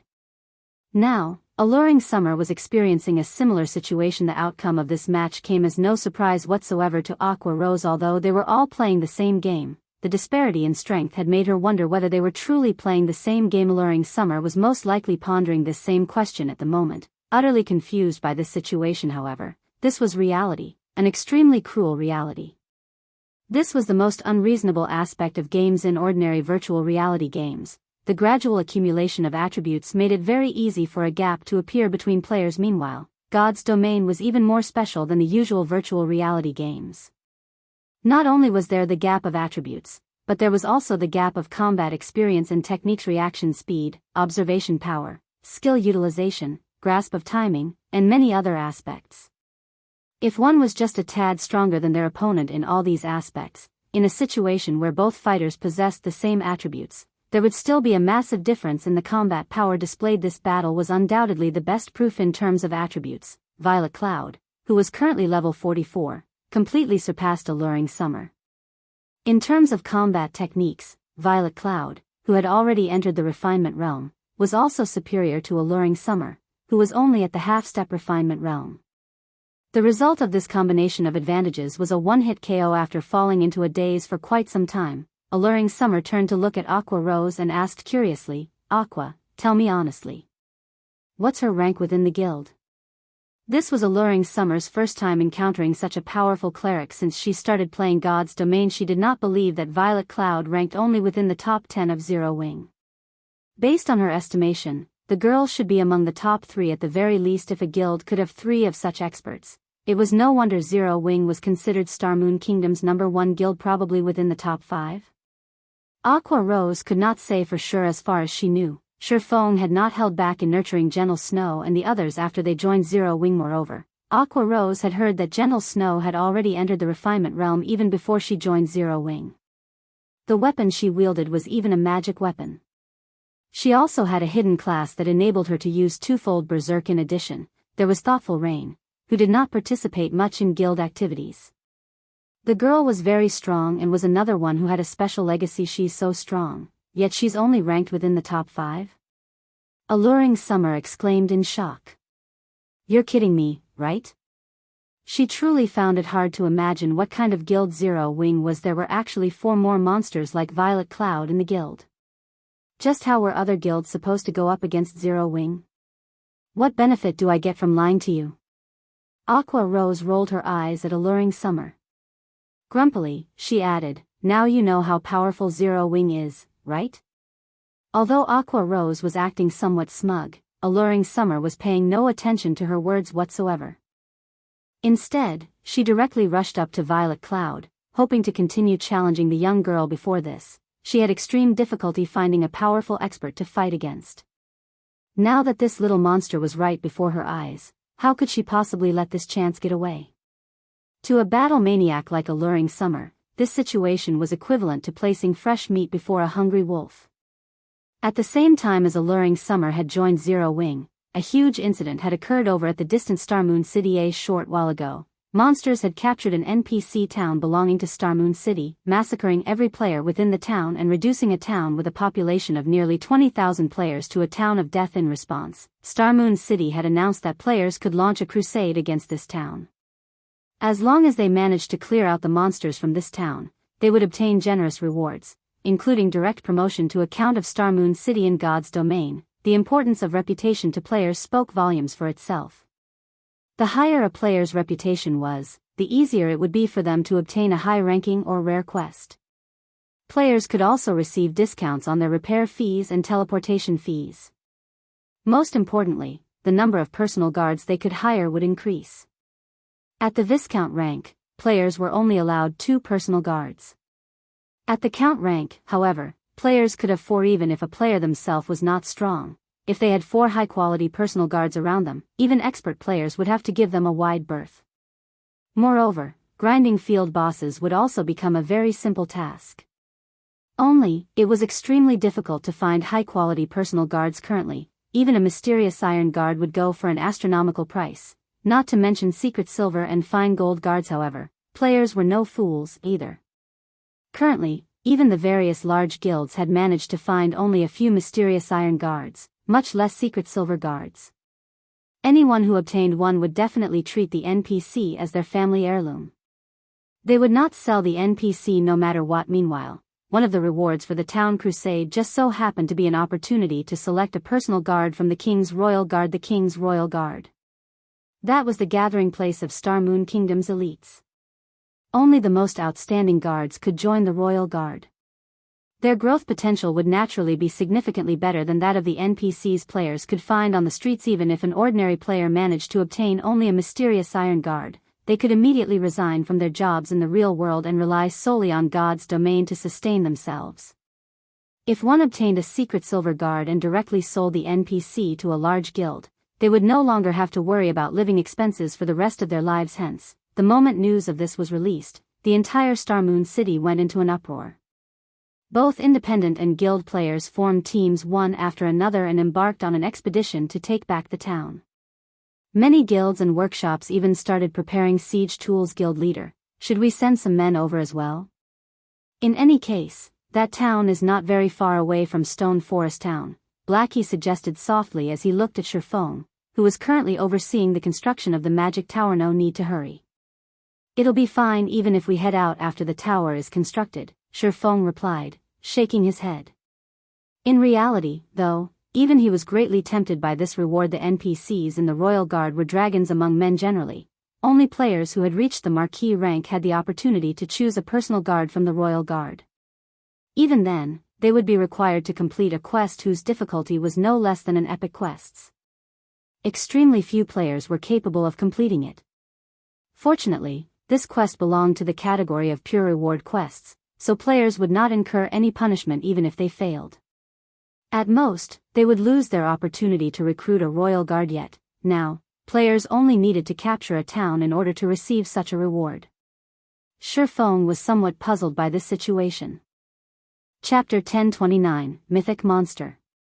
Hellscythe_Vampirecat. Chapter 1029, Mythic Monster. Upon hearing Shifeng saying so, Blackie had no choice but to give up on taking a look at the monster town. After all, Zero Wing was truly very busy right now. The guild's expansion had driven home to Blackie its dire manpower shortage. Setting aside the ongoing war with Blackwater and Heaven's Burial, just Stone Forest Town itself required a lot of people to manage it in the past. As he had not been responsible for managing Stone Forest Town, he had not thought that the job was particularly difficult. Recently, however, Shifeng had handed him some of the responsibility for the town, which finally made him realize how wrong he was. While the town had still been in its protection period, the task of maintaining the town's security could be left fully to the NPC guards to handle. After the protection period was over, however, problems started cropping up one after another. The first headache was the matter of patrolling the town, a daily task in player towns. Zero Wing needed to arrange for some players to patrol Stone Forest Town and maintain its security. However, this need was not because of players but NPCs. Ever since Stone Forest Town's protection period ended, a constant flow of NPC visitors from other towns had started trickling in. Among them included merchants, adventurers, and various other kinds of NPCs. This situation triggered the true development of the town's economy, which was the root of the second headache. A town's promotion relied mainly on its economy and degree of prosperity. Meanwhile, these two factors depended on the number of resident players and NPCs. In terms of players, Stone Forest Town had long since exceeded the target requirement and was already qualified for promotion to a medium-sized town. In terms of NPCs, however, Stone Forest Town was not even close to reaching the required number of 10,000 NPCs. Moreover, this number did not include the NPC guards brought over or hired by the guild. Meanwhile, the town's security was critical to attracting more NPCs to a town. Hence, guilds needed to dispatch players every day to maintain the security within their town and inspect the NPCs in town to prevent the spies of dark forces from creating local mischief. In addition, guilds had to dispatch a lot of members to maintain the security of the trade routes between towns, which faced threats from players, as well as from hostile NPCs and monsters. If the security of a town's trade routes was not maintained, then merchant NPCs would not dare to visit said town to develop at all. Hence, managing a town was not as easy as Blackie had imagined it to be. Fortunately, these security tasks were considered guild quests, which also provided relatively good rewards, so quite a number of guild members were fighting over these quests every day. Only, these quests were a little costly to the guild. While the system supplied the EXP rewards these quests provided, the monetary rewards came from the guild itself. Moreover, the longer the trade route that needed coverage, the more players that had to be dispatched, which would, in turn, raise the expenditures. Just a single day's maintenance fees already cost the guild 300 gold. Moreover, this was only the beginning. As the protection period of the town had just recently ended, there was only a single trade route leading to Stone Forest Town right now. Once the number of trade routes increased, the guild's expenditures would rise significantly. Guild leader, is it true that we really won't have to patrol any trade route near the town after we construct this magic tower? Blackie asked curiously as he looked at Shifeng, who was continuously manipulating magical runes at the moment. Of course. Otherwise, why would I pay such a huge price to build this tower? Shifeng rolled his eyes at Blackie. The magic tower was the mainstream defensive building used in the later stages of God's domain. Just the cost of construction already exceeded 7,000 gold. If one included the many materials wasted due to production errors, the total cost could exceed 10,000 gold. Reducing wastage was also the reason why guilds would usually have master lifestyle players construct the magic tower. With the rarity of the design for the magic tower and the sheer expense of actually constructing one, if the magic tower only had great destructive power, it would never have become the mainstream defensive building of God's domain. The key point that made the magic tower valuable was its defensive range. The tower had a detection range of 10,000 yards. Hence, after constructing a magic tower in the town, there would be no need to worry about hostile NPCs intruding upon the trade routes within 10,000 yards of the tower, as these NPCs would know that they would be discovered very quickly. The construction of a second magic tower would extend the defensive range of the towers by an additional 5,000 yards. This range was extendable to a maximum of 30,000 yards. In other words, the magic towers would reach maximum efficiency when there were 5 of them in a town or city. However, Stone Forest Town was not a commercial town. It would not have many trade routes that needed guarding. Hence, having a single magic tower was sufficient. Any more would just be a waste of resources. After all, its construction design was available in limited quantities. If you weren't limited by the designs, though, Shifeng would not mind building a few more towers and turning Stone Forest Town into an iron fortress. The current Stone Forest Town was no longer the same as it was in the past when the majority of its residents were guild players. On the contrary, independent players currently outnumbered the guild players within the town. This was because the various large guilds had all shifted their focus to the Undead Gorge, as not only was the map there massive, but the monsters there were available in greater numbers as well. Whether one was trying to grind for levels or magic crystals, the Undead Gorge was an excellent choice. Most importantly, guilds wouldn't have to submit to Zero Wings exploitation by grinding at the Undead Gorge. If they grinded at the Stoneclaw Mountains, they would have to contribute a significant share of the magic crystals they earned to the repair fees and accommodation fees at Stone Forest Town. However, there would be no need to do so if they grinded at the Undead Gorge. Although it took more time to travel to the Undead Gorge, as mounts became more commonplace, going from the nearest NPC town to the Undead Gorge would get whittled down to only around 2 hours. Hence, the various large guilds had placed all their focus on the Undead Gorge. However, independent players were different. Firstly, their levels were not comparable to those of elite members of guilds. Secondly, they would suffer at the hands of the guilds grinding at the Undead Gorge. Hence, the Stoneclaw Mountains had become the best option for them currently. If one looked at the streets of Stone Forest Town, one would find that nearly 70% of the players there were independent players. The town was even more prosperous than it was in the past. During the time Shifeng was completing the runes for the magic tower, news regarding the various large guilds' crusade against the monster town had spread all over the official forums. A level 60 mythic monster had actually appeared in Black Ridge Town. All guilds participating in the crusade were defeated. What? Aren't mythic monsters tier 4 monsters? If only you had seen how powerful that monster was for yourself. With just a single move, it instantly annihilated over 10,000 of the players that had gone to recapture the town. Nobody could defend against that monster's attack. Even magic barriers were useless against it. That's only the tip of the iceberg.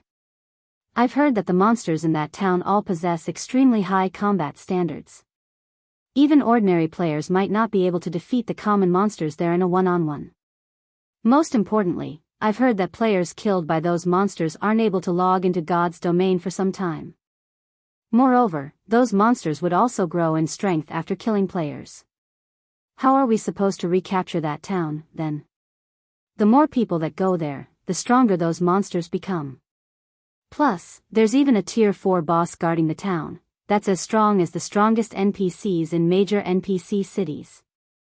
Who could possibly do anything about those monsters?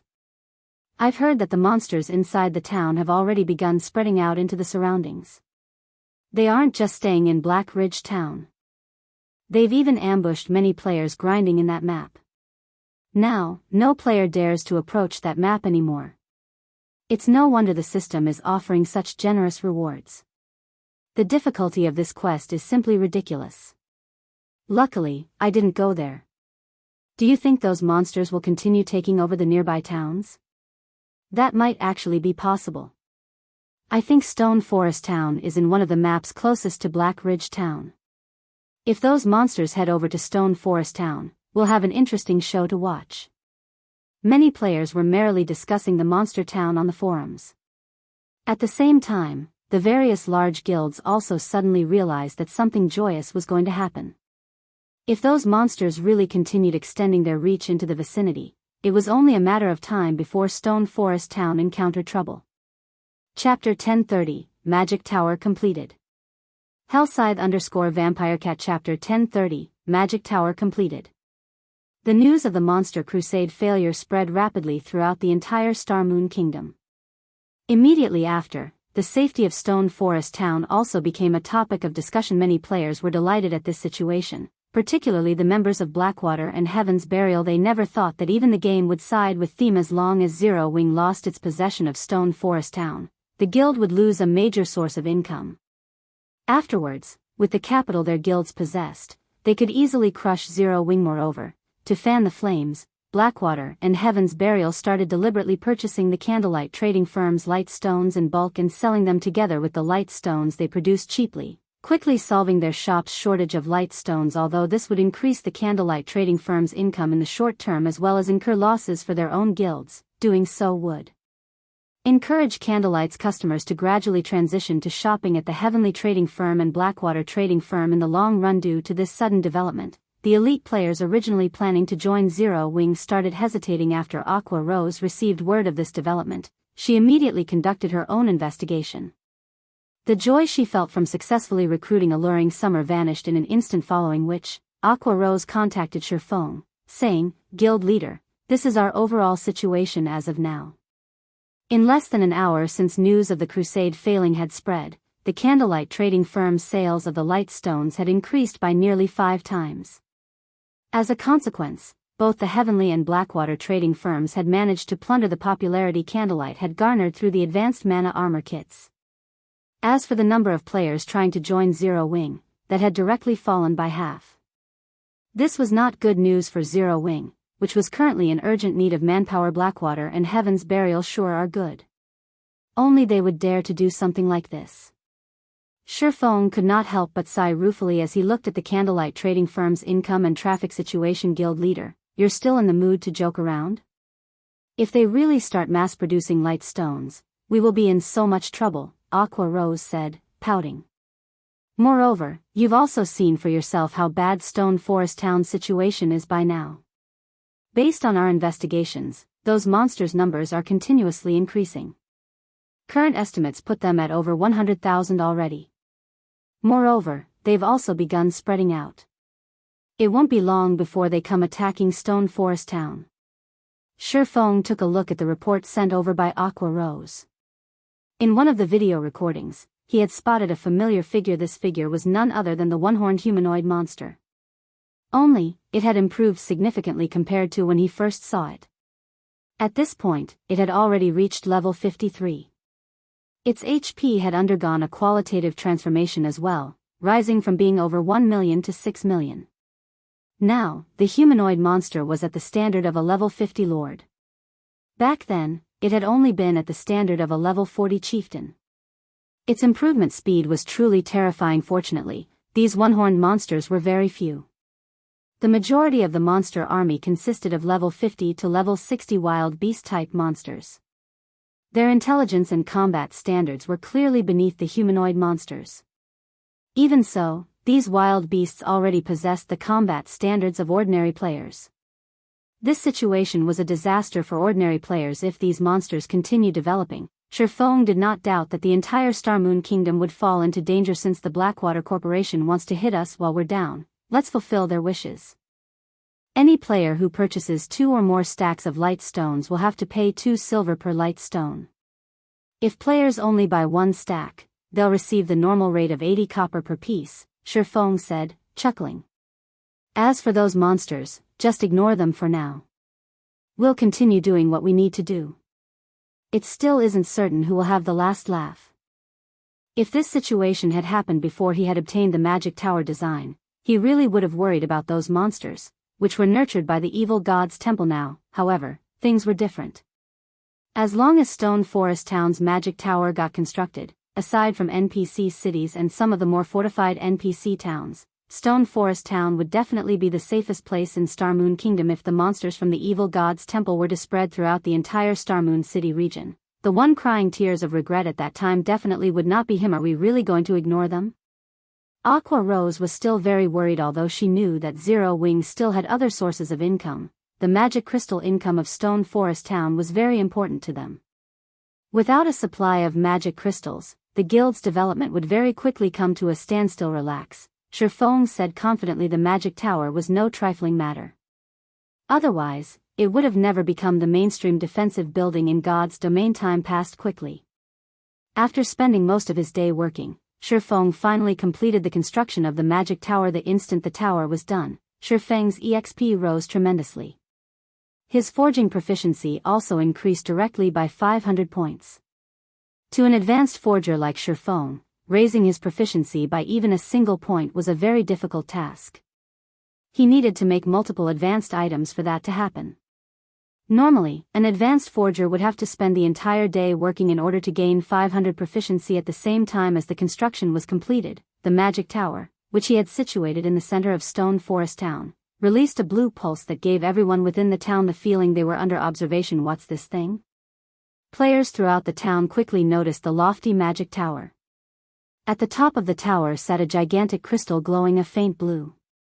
The crystal was like the moon illuminating the night sky.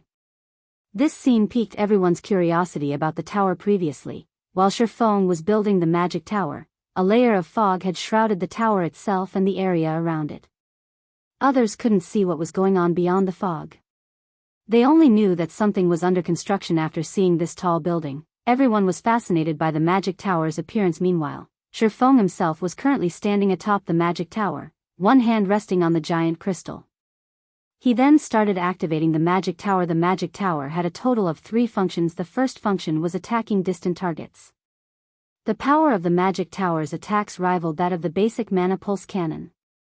However, unlike the latter, the magic tower's attacks had a very short cooldown, roughly similar to that of defense turrets. The second function was reconnaissance. The tower was capable of locating any target within a 10,000-yard radius. The third function was also the favorite function of the various large guilds: mana density improvement. The magic tower's mana density improving capabilities were far from comparable to those of a mana tower, which could be constructed only in cities. The total effectiveness of 5 magic towers was not even 1/3 of that of a mana tower. Even so, this result was already plenty good for a town. After all, the process of promoting a town to a city was a long and arduous one. The magic tower was equivalent to a transitional building system. Do you wish to activate the magic tower? Activating the tower will cost 1,000 magic crystals, while maintaining the tower's mana gathering function for a day will cost 500 magic crystals. Activate. Shifeng clicked the Activate button without hesitation. Chapter 1031, When Water Rises, the Boat Rises with It. Hellscythe_VampireCat Chapter 1031, When Water Rises, the Boat Rises with It. After Shifeng tapped on the semi-transparent light blue screen before him, 1,500 magic crystals instantly disappeared from his bag. Immediately, the gigantic crystal atop the magic tower released a dazzling light blue beam that shot 400 yards into the air before bursting apart and spreading over the entire Stone Forest town like an opened umbrella. This spectacular sight stunned all the players within the town. What's going on? Is Zero Wing setting up a magic barrier? Everyone could not help but start discussing the magic tower. However, while most people were chatting, a few expert players with sharp senses suddenly discovered that the density of the ambient mana was actually rising gradually. Are you guys feeling it? The mana density in the town seems to be rising. Yeah, now that you mention it, my mind does feel a lot clearer than before. Wait, take a look at your status windows. There's an extra buff in mine. As experts voiced their findings in surprise one after another, more and more players also noticed the changes that had occurred to the town. When someone mentioned the appearance of a buff in their status window, everyone promptly called out their status windows as well. Ample mana state, stamina and concentration recovery improved significantly. Player will be able to maintain a clear state of mind at all times while in this state. This buff is too amazing. Hooray, Zero Wing.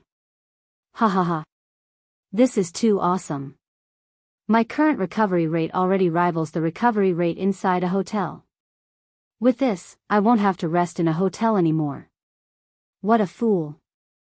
I just came out from a hotel. Resting in one is way better. Not only is the recovery rate there faster, but as long as you rest for 5 hours, once you exit from the ample mana state, your EXP acquisition rate will be 30% higher for 2 hours. If you rest for 10 hours, you get 4 hours worth of 30% bonus EXP. What? That amazing? You'll know once you go test it out. I have to work during the day, so I'll definitely have to rest over 10 hours in a hotel. With this, I won't have to worry about falling behind in levels.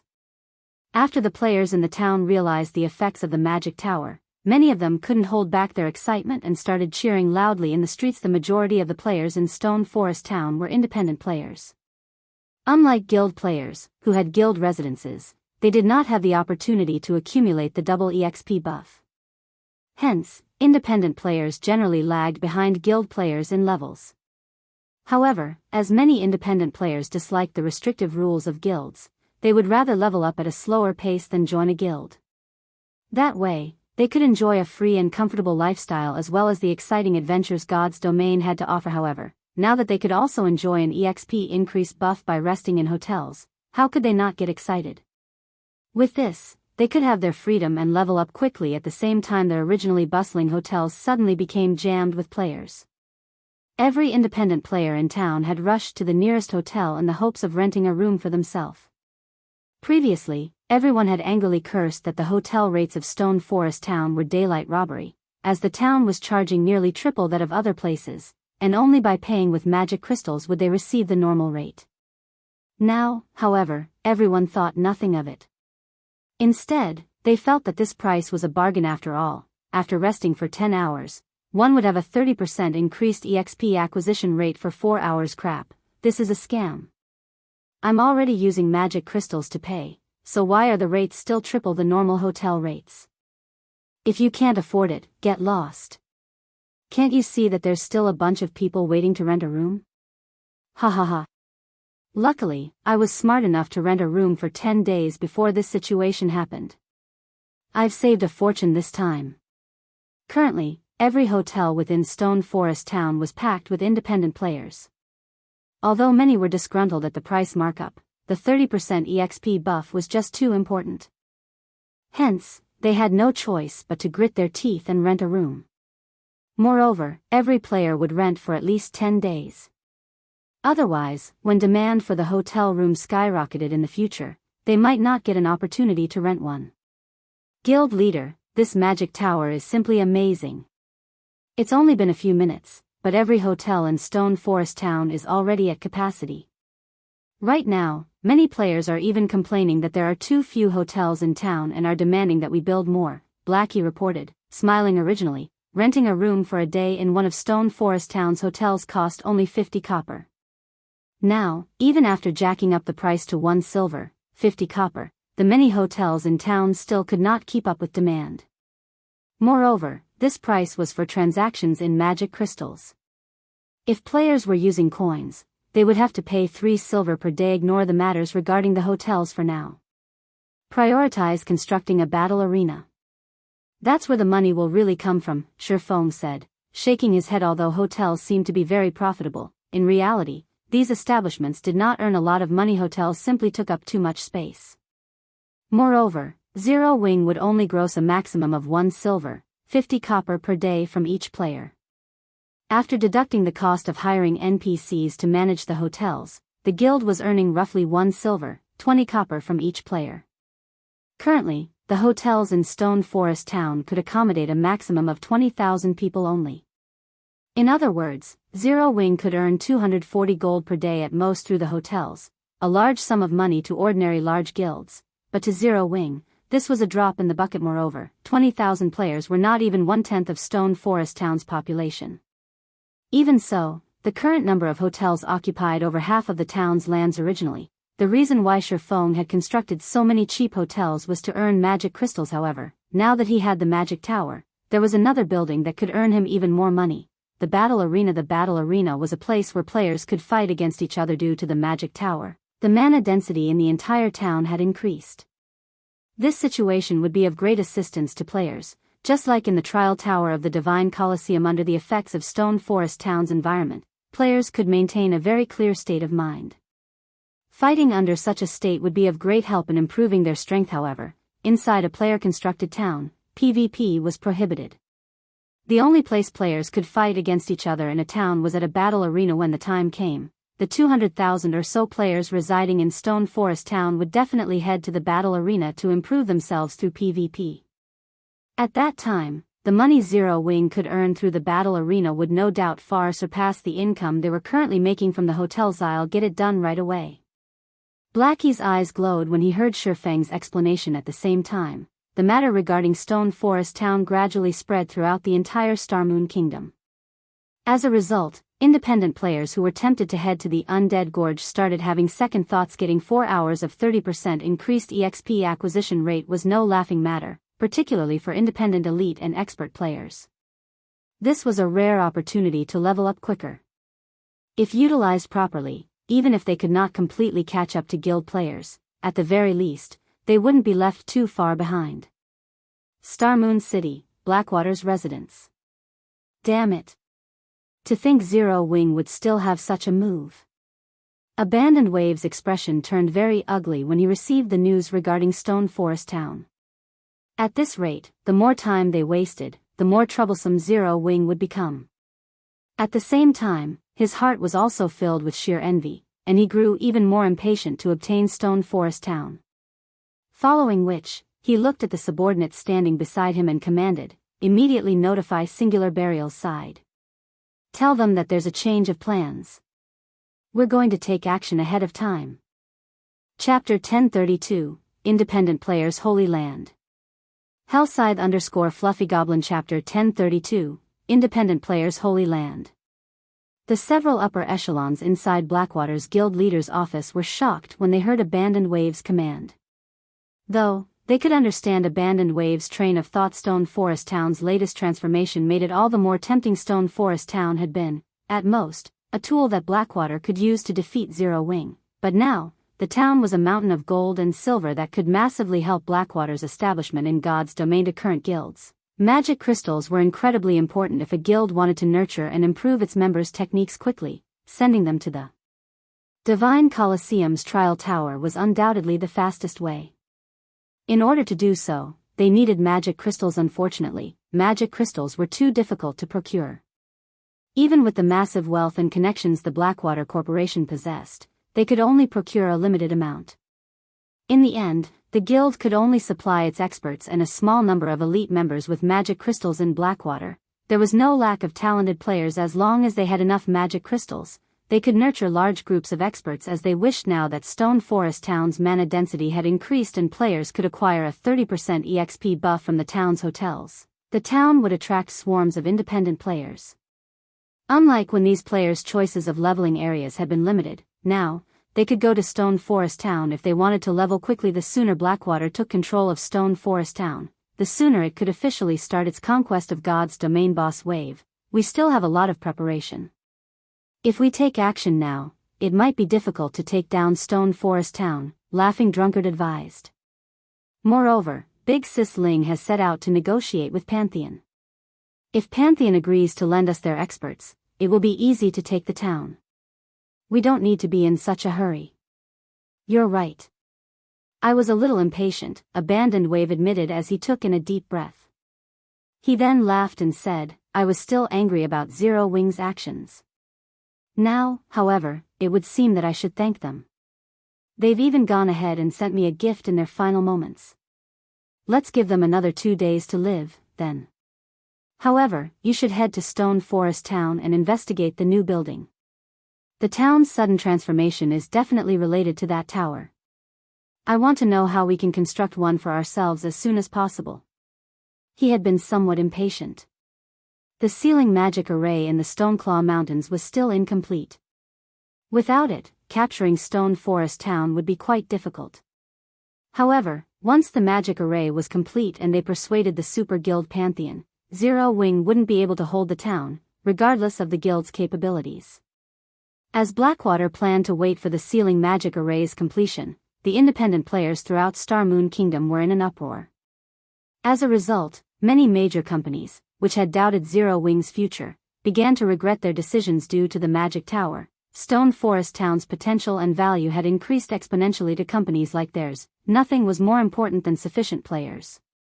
Initially, they had been certain that Stone Forest Town's player population would never be high enough. However, things had changed. With the town's favorable environment, it was only a matter of time before its population multiplied by several times. If they set up a virtual store in Stone Forest Town, their businesses would definitely gain a following. If their companies could occupy a portion of the virtual market ahead of their competition, they would have a brighter future in God's domain. Suddenly, Aqua Rose contacted Shifeng. Happily, she said, Guild leader, some of the companies that were hesitating have contacted me stating that they want to discuss cooperation with you. Previously, she had worried that Shifeng had been too arrogant and that none of the companies would be willing to work with them. Now, however, over 20 companies had contacted her. Moreover, every one of these companies was far more powerful than the few that had tried to take advantage of their predicament. Oh, they sure are quick to decide. Unfortunately, there are still matters that demand my attention. Arrange a meeting with them for 4 hours from now in White River City's Candlelight trading firm, Shifeng instructed her after some thought. It had been quite some time since Blackwater had annexed Ouroboros. This should be the best time to purchase the guild's training center. If he waited any longer, something unexpected might happen. Previously, he had learned a lot about the training center from Gentle Snow. He had to admit that Ouroboros was indeed a veteran first-rate guild. The fact that the guild had dominated multiple virtual reality games over the years was not without reason. Its training center alone was impressive. Not only was the training center fully equipped with everything a guild needed to nurture expert players, but it was also larger than the Big Dipper training center. Moreover, the training center had been built in the downtown area of a first-tier city with an extremely large population. Every inch of that real estate was probably worth its weight in gold if not for Gentle Snow holding a considerable amount of the training center's shares, which allowed her to mark down the price. He wouldn't have been able to get his hands on it, even if he paid double. Right. Guild leader, one more thing. It seems Phoenix Rain has gotten wind of this and wishes to join the discussion as well. Should we invite her? Aqua Rose asked Phoenix Rain. Shifeng was slightly surprised. He then said, all right, call her. Phoenix Rain was a pavilion master in the Dragon Phoenix Pavilion. She should have considerable status in the real world, too. The fact that Phoenix Rain had qualified to send a battle team into the Dark Arena showed that the power backing her was extraordinary. She clearly had her own, abundant wealth. Her interest in these negotiations was nothing but good news for Shifeng. Elsewhere, a 50-man team fought a pack of level 45 grassland ice wolves in a grassy field. There were over 200 of these elite-ranked ice wolves with a level 45 chieftain leading the pack. However, this group gradually exterminated these elite monsters like a well-oiled machine. Even against a level 45 chieftain, the leading level 40 guardian knight tanked the boss by himself. Boss, I heard that we can get a 4-hour 30% EXP bonus buff by resting in Stone Forest Town. Should our Snowfall team head there? Stone Forest Town is very close to the Stoneclaw Mountains. With the 30% EXP buff, we'll level faster in the dungeon than out here in the field. We can reach level 40 sooner than planned. Moreover, with our adventurer team's strength, grinding monsters in the dungeon's inner area shouldn't be a problem. We'd be better off going to the Stoneclaw Mountains than the Undead Gorge. That's right, leader. Snowfall is one of Star Moon Kingdom's top adventurer teams. If we let the newer adventurer teams catch up to us, we'll become a laughingstock. Alright, Snowfall will continue our development in Stone Forest Town, then. After the news about Stone Forest Town spread, the various powerful adventurer teams across Star Moon Kingdom began to make their way towards the Stoneclaw Mountains for a time. Stone Forest Town became a hub of the various adventurer teams as the various adventurer teams and independent players headed towards Stone Forest Town. Shifeng finished the town's battle arena in the center of town. The building already took up as much space as Zero Wing's residence, its 5-story height casting a shadow over the residence. One could say that it was the most majestic building in Stone Forest Town. Chapter 1033, Rise of Stone Forest Town. Hellscythe _ Fluffy Goblin Chapter 1033, Rise of Stone Forest Town. Shifeng was satisfied with the finished battle arena. The battle arena had a total of 5 floors. This was Stone Forest Town's current limit. If he wished to construct it higher, it would have to occupy a larger area.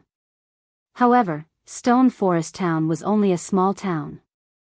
There wasn't much room. Even so, the 5-story battle arena had been considerably costly to build. A single floor already cost 1,000 gold, and this did not include all the cost of the various decorations and props. With the money he had spent on this 5-story building, he could have easily purchased a high-potential plot of land in a major city of the 5 floors. Players could rent the combat rooms on the first 3 floors. Naturally, these rooms were more expensive than in NPC cities. After all, players could enjoy the ample mana state throughout the building. Hence, Shifeng had set the rent at 1 silver per hour. While ordinary players might consider this a steep price, the independent players capable of reaching Stone Forest Town all possessed relatively high combat standards. This price should not be a problem for these players. As for the 4th floor, Shifeng intended to use it to hold a weekly tournament. Champions would be awarded excellent weapons and equipment as well as coins. Shifeng also intended to use this tournament to attract expert players.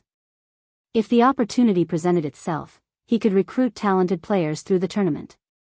Meanwhile, Zero Wing would charge spectators an entrance fee. Finally, the battle arena's 5th floor consisted of private rooms. There was also a tournament field. However, to participate in the 5th floor tournament, players had to rank within the top 5 in the 4th floor tournament. These players would also have access to the private rooms. Not only could players enjoy benefits similar to the town's hotels, but these private rooms were also much larger than usual hotel rooms. Players could also enjoy the view overlooking Stone Forest Town from their rooms. Meanwhile, unlike the 4th floor tournament, the 5th floor tournament would incorporate an elimination system. The 5th floor could only accommodate a maximum of 30 players. New arrivals could challenge the ranked players. Afterward, based on their weekly ranks, the top 30 players would get to remain on the 5th floor while the rest were disqualified. Also, the higher ranked a player was, the more benefits they enjoyed. Now that we've finished the construction, it's time to recruit some NPCs to manage this place. Shifeng could not help his excitement as he gazed at the towering battle arena. In the past, many large guilds had constructed battle arenas as soon as they had their own magic towers in order to make a fortune. Unfortunately, Shadow had struggled to obtain a town of its own, much less construct a magic tower. By the time Shadow had its own magic tower, other guilds' battle arenas had become incredibly popular. Shadow had no hope of competing with them. This trend was similar to the real world's fighting competitions. Back then, the battle arenas had become hugely popular throughout God's domain. Due to this, the battle arenas had replaced the fighting competitions in the real world. Now, not only had Shifeng obtained a magic tower so early into the game, but he also had a battle arena to go with it. With this, he could seize a share of this market before others. By the time he constructed his city, he could further expand his battle arena business. Unlike towns, he could construct mana towers in a city. Moreover, a city's buildings could be much taller. In the past, a super guild that had specifically constructed a massive tower meant for combat, the combat tower. Countless players had gone crazy over the combat tower. Many experts had even made a goal of reaching the tower's peak. If they could reach the top of the combat tower, guilds would instantly target them for recruitment. Even if they did not join a large guild, reaching the top of the combat tower would award them enough to enjoy a life of leisure for the rest of their days. Whether it was for fame or wealth, many players chose to challenge the combat tower. Now that Shifeng had constructed his first battle arena, the first stage of his project was complete. Next, he needed to scale up this project. However, it was particularly difficult to ramp up such a large-scale project. Furthermore, the cost of constructing a building that stood over 100 stories tall was even enough to drive Super Guild's insane, following which, Shifeng used a return scroll and teleported to White River City, intending to search for management NPCs. Meanwhile, shortly after the battle arena was complete, it became the focal point of Stone Forest Town. Isn't this a battle arena? Why has Zero Wing constructed a battle arena here? Are you a fool? Don't you know that PvP is not allowed in player towns? Now that the town's mana density is so high, it would be a waste not to spar. I wonder when the arena will open to the public? I want to try it out. Hopefully, it won't be too expensive. The town's players discussed the battle arena excitedly. To players who had experienced the trial tower, they knew that the denser the environmental mana was, the stronger they would be in a fight. They would be able to improve their techniques faster. After all, not everyone possessed extraordinary concentration. A mana-rich environment could help players maintain a high degree of concentration only. The cost of using the Divine Colosseum's trial tower was too high. Each challenge cost 1 magic crystal. Even elite players could not afford such an expenditure. However, it was a different story for a player-constructed battle arena. As the establishment was intended for public use, the fees wouldn't be as high as the trial tower. Moreover, unlike the trial tower, players could conduct PvP matches with other players in the battle arena. Their development in the battle arena might not be any slower than in the trial tower. For a time, news about Stone Forest Town's battle arena gradually spread throughout Starmoon Kingdom. Players who had not been particularly interested in Stone Forest Town began to change their minds. There were all sorts of players in God's domain. Some loved adventuring, some loved fighting, some loved leveling up, and some only had money on their minds. However, all of these players shared one common interest: combat standards. Even expert players found it difficult to endure the Divine Colosseum's prices. Generally, only guild players with the support of their guilds could afford to play there. As for NPC City's underground arenas, while one could gain some combat experience from fighting there, fighting for long periods would easily cause one to lose focus. When that happened, players needed to take a break and rest. The ample mana state just so happened to make up for this flaw. There is no stopping Zero Wing now. How great would it be if I were a member of Zero Wing? If that were the case, traveling to the battle arena would be more convenient. Suddenly, more and more players wanted to travel to Stone Forest Town. Seeing this, the several major companies that had broken off their discussions with Zero Wing regretted their decision even more when they heard the news. These companies immediately sent new representatives to contact Aqua Rose, claiming that the previous representatives had declined Zero Wing's offer without the company's consent and had thus been fired. They also expressed their wishes to re-enter negotiations with Zero Wing. These companies had looked down on Zero Wing with contempt, thinking that Blackwater's victory over the guild was certain. However, even now, Blackwater couldn't touch Zero Wing. The most it could do was whittle Zero Wing down.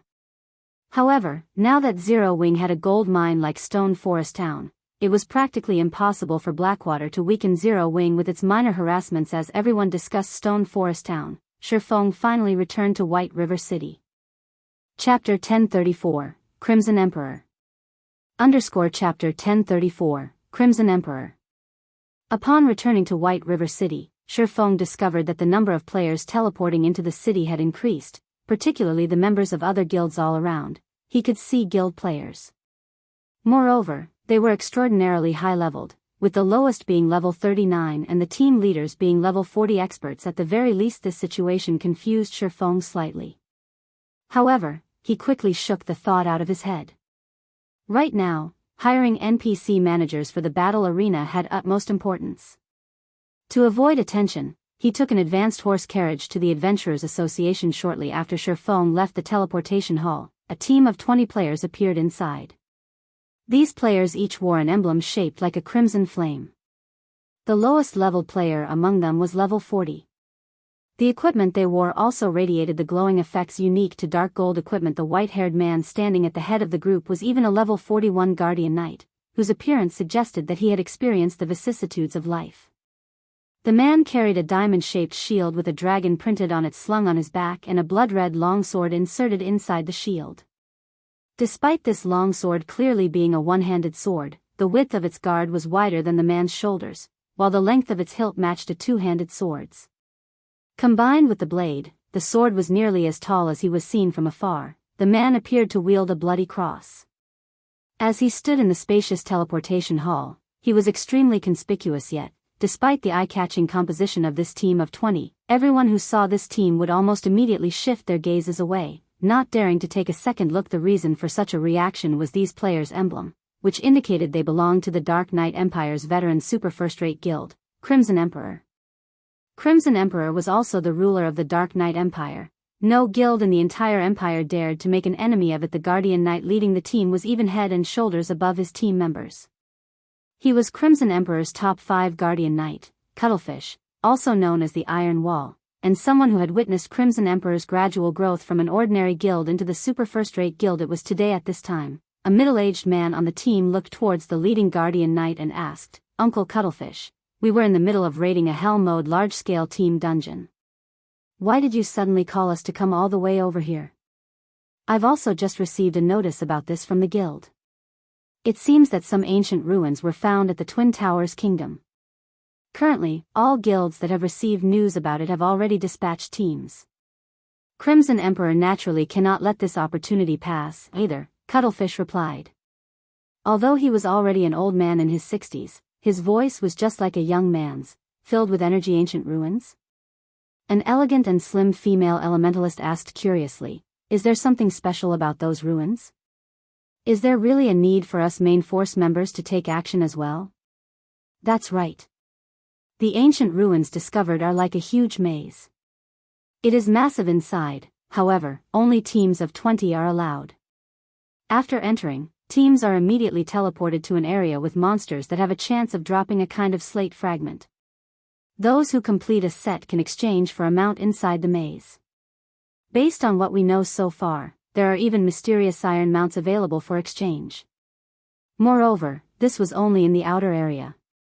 Currently, the various guilds are frantically fighting over the monsters inside. It is very difficult to enter the ancient ruins. The requirement for personal strength is extremely high. For efficiency's sake, the guild leader is sending us to pioneer the way," Cuttlefish explained. Everyone else on the team immediately gaped in shock upon hearing this. The importance of mounts to a guild went without saying.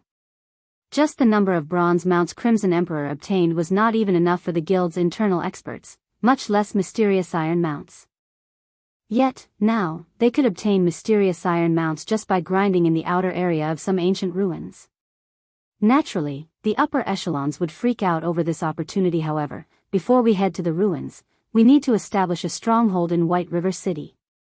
So, Poisoned, you'll be responsible for visiting Zero Wing's residents and negotiating with them. Based on our investigations, Zero Wing has purchased the several plots of land around the teleportation house. Tell them that Crimson Emperor is interested in purchasing one. As for everyone else, split up and purchase some potions and scrolls," Cuttlefish instructed. "Uncle Cuttlefish, Zero Wing is just an upstart guild. Is there a need for Poison to make a special trip there? We are Crimson Emperor. If we want to buy a worthless plot of land, won't it be a done deal so long as we say the word?" A level 40 assassin asked in a somewhat displeased tone. Crimson Emperor was a veteran super first-rate guild. Nobody in the virtual gaming world did not know about it. The various guilds in the Dark Knight Empire also feared it greatly. Now, their guilds simply wanted to purchase a worthless plot of land, yet they, members of Crimson Emperor's main force, were actually sent to handle the negotiations. This was making a mountain out of a molehill. If things could really be settled with just a word, I wouldn't have Poisoned head over either. Cuttlefish could not help but smile bitterly. "Alright, enough. Poisoned, you head over and negotiate with Zero Wing. Make sure to pay attention to your attitude when negotiating with them. If they really won't sell, then there's no need to force the matter. God's Domain is unlike any other virtual reality game that has existed in the past. I believe that you guys have felt it as well. The waters in this game are much deeper than they appear to be. There is naturally a reason for Zero Wing being able to become Star Moon Kingdom's #1 guild. The female elementalist named Poisoned Wine silently nodded her head. Inwardly, though, she, too, felt that Cuttlefish was making too much of Zero Wing. Inside the Adventurers Association, Shifeng directly switched to his Spirit Slayer title and walked up to the front counter. Upon seeing Shifeng, the blonde receptionist with green eyes immediately received him with great respect. Lord Spirit Slayer, how may I be of service to you today? The NPC receptionist asked respectfully. I wish to hire some advanced managers. Shifeng replied. All right, then. Please follow me to the VIP room on the second floor. We'll bring the related documents over to you right away. The NPC receptionist bowed before leading Shifeng up to the second floor. This scene immediately stupefied the players who had come to the establishment to receive quests. Who is that person? He actually got the receptionist beauty to escort him. Even a viscount of the city doesn't get to enjoy such treatment. That person is surely a top-tier expert. It would be great if I could get to know him. The players inside the main hall watched Shifeng enviously as he walked upstairs. Shortly after Shifeng arrived at the VIP room on the second floor, the NPC receptionist handed a file to him. The 4-star treatment really is fantastic. After taking just a glance at the first page of the file, Shifeng was shocked. In God's domain, players who wanted to hire advanced NPCs could do so only through the Adventurers Association. However, there were differences between advanced NPCs, with some possessing higher intelligence and some lower. The higher the intelligence an NPC possessed, the more human-like they would be. NPC managers with higher intelligence would be able to manage their tasks more effectively. Some NPCs even possessed management skills that were superior to players. They were also more professional. Take Anna, for example. Her intelligence was truly extreme. She could easily manage the entire Starstreak trading firm all by herself. However, NPC managers on Anna's level could be encountered only with luck. Shifeng had chanced upon Anna due entirely to a quest. Normally, encountering such an NPC was impossible. Generally, NPCs with more than 50 wisdom could already serve as considerably good managers, while NPCs whose wisdom reached 60 points were quite remarkable already. As for NPCs with 70 wisdom, only Tier 2 mages could achieve that standard. In the past, among the managers Shifeng had met, even the one with the highest wisdom had only 73 points in the attribute. Moreover, that NPC had already been considerably advanced in age. Even so, Shifeng had been quite excited when he found that old man. Back then, the old man had been able to manage an auction house single-handedly with perfect order. Now, however, among the 30 NPCs listed on the first page, Shifeng could see more than 10 with over 60 wisdom. Among them, there was even one with 71 wisdom, and this was only the first page. The file the NPC receptionist had handed him had over 100 pages. Chapter 1035, Times Have Changed. Chapter 1035, Times Have Changed. Before Shifeng realized it, he had already spent half an hour inside the serene and elegant lounge, reading through the files. The more he read, the more shocked he felt. High-wisdom NPCs, which were usually difficult to encounter, were now available to him in the thousands. Shifeng had even found an NPC with 80 wisdom. If not for the Mage God system stipulating that NPCs hired from the Adventurers Association could not be made into players' personal guards, Shifeng would very much have considered taking all these NPCs back with him to form an army of personal guards. I'll choose these 10, then. After Shifeng was done going through the name list, he selected the names of 10 advanced NPCs. 9 had over 70 wisdom, while 1 had 82 wisdom. In God's domain, an 82 wisdom NPC's intelligence was already equivalent to that of a Tier 3 NPC. Although Shifeng still wished to hire more, he had already reached his hiring limit. A small-sized town could hire at most 10 advanced NPCs. Moreover, hiring advanced NPCs was not a simple task. Unlike ordinary NPCs, which could be hired without limit and would only cost 2 gold coins a month in wages, one had to satisfy not only the salary demanded by these NPCs but also their conditions. Just the conditions of the 82 wisdom NPC Shifeng had pointed out could choke an ordinary guild to death. This was because said NPC actually demanded a salary of 10 gold coins per day. Shifeng also needed to pay a 1-month deposit in advance. In addition, the shop the NPC managed had to have at least 500 other workers. To an ordinary shop, having around 20 NPCs managing it would already be more than enough. One could run more than a dozen shops with 500 NPCs. Fulfilling this condition would be impossible for a single, ordinary shop. Fortunately, Shifeng was running a large-scale battle arena. He needed to hire a lot of ordinary NPCs to run the establishment. Otherwise, there would be no way to cope with the large number of players visiting the arena every day. After Shifeng confirmed his choices, the NPC beauty beside him happily tallied the bill and very quickly provided him with a figure, saying, "Lord Spirit Slayer, you have chosen to hire 10 advanced managers and 500 normal managers. You will need to pay a 1-month deposit for all of them. The total is 4,000 gold. Once you complete the payment, we will have them sent to Stone Forest Town within an hour. May I know if Lord Spirit Slayer has any other requests?" "That will be all." Shifeng nodded. He then paid the 4,000 gold deposit, his heart feeling a slight sting. The average level of players had risen considerably by now, and the money they could earn was much higher than before. However, copper coins still possessed quite a significant purchasing power, not to mention gold coins. Most likely, there was not a single guild in the entire God's domain that was as generous as himself, directly spending 4,000 gold to hire NPCs to manage just a single establishment. However, Shifeng knew that this was a necessary expenditure. It was simply impossible for players to keep up with the management of a battle arena. After Shifeng was done hiring the NPCs, he checked the time. Seeing as there was not much time left before his meeting with the representatives of those major companies, he promptly left the Adventurers Association and took an advanced horse carriage to the Candlelight trading firm. Inside the VIP room on the Candlelight trading firm's 7th floor, the representatives of the various major companies had already been waiting here for quite some time now. However, none of them showed any signs of indignation.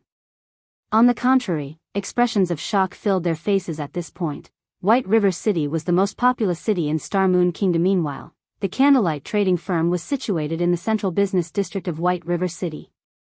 Aside from NPC-run establishments, the Candlelight trading firm's building was the tallest one in this area. From the top floor of the building, their view of the city streets was unobstructed.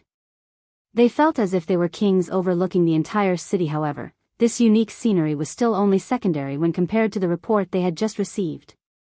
During this period, the number of players residing in Stone Forest Town had already hit the 500,000 mark.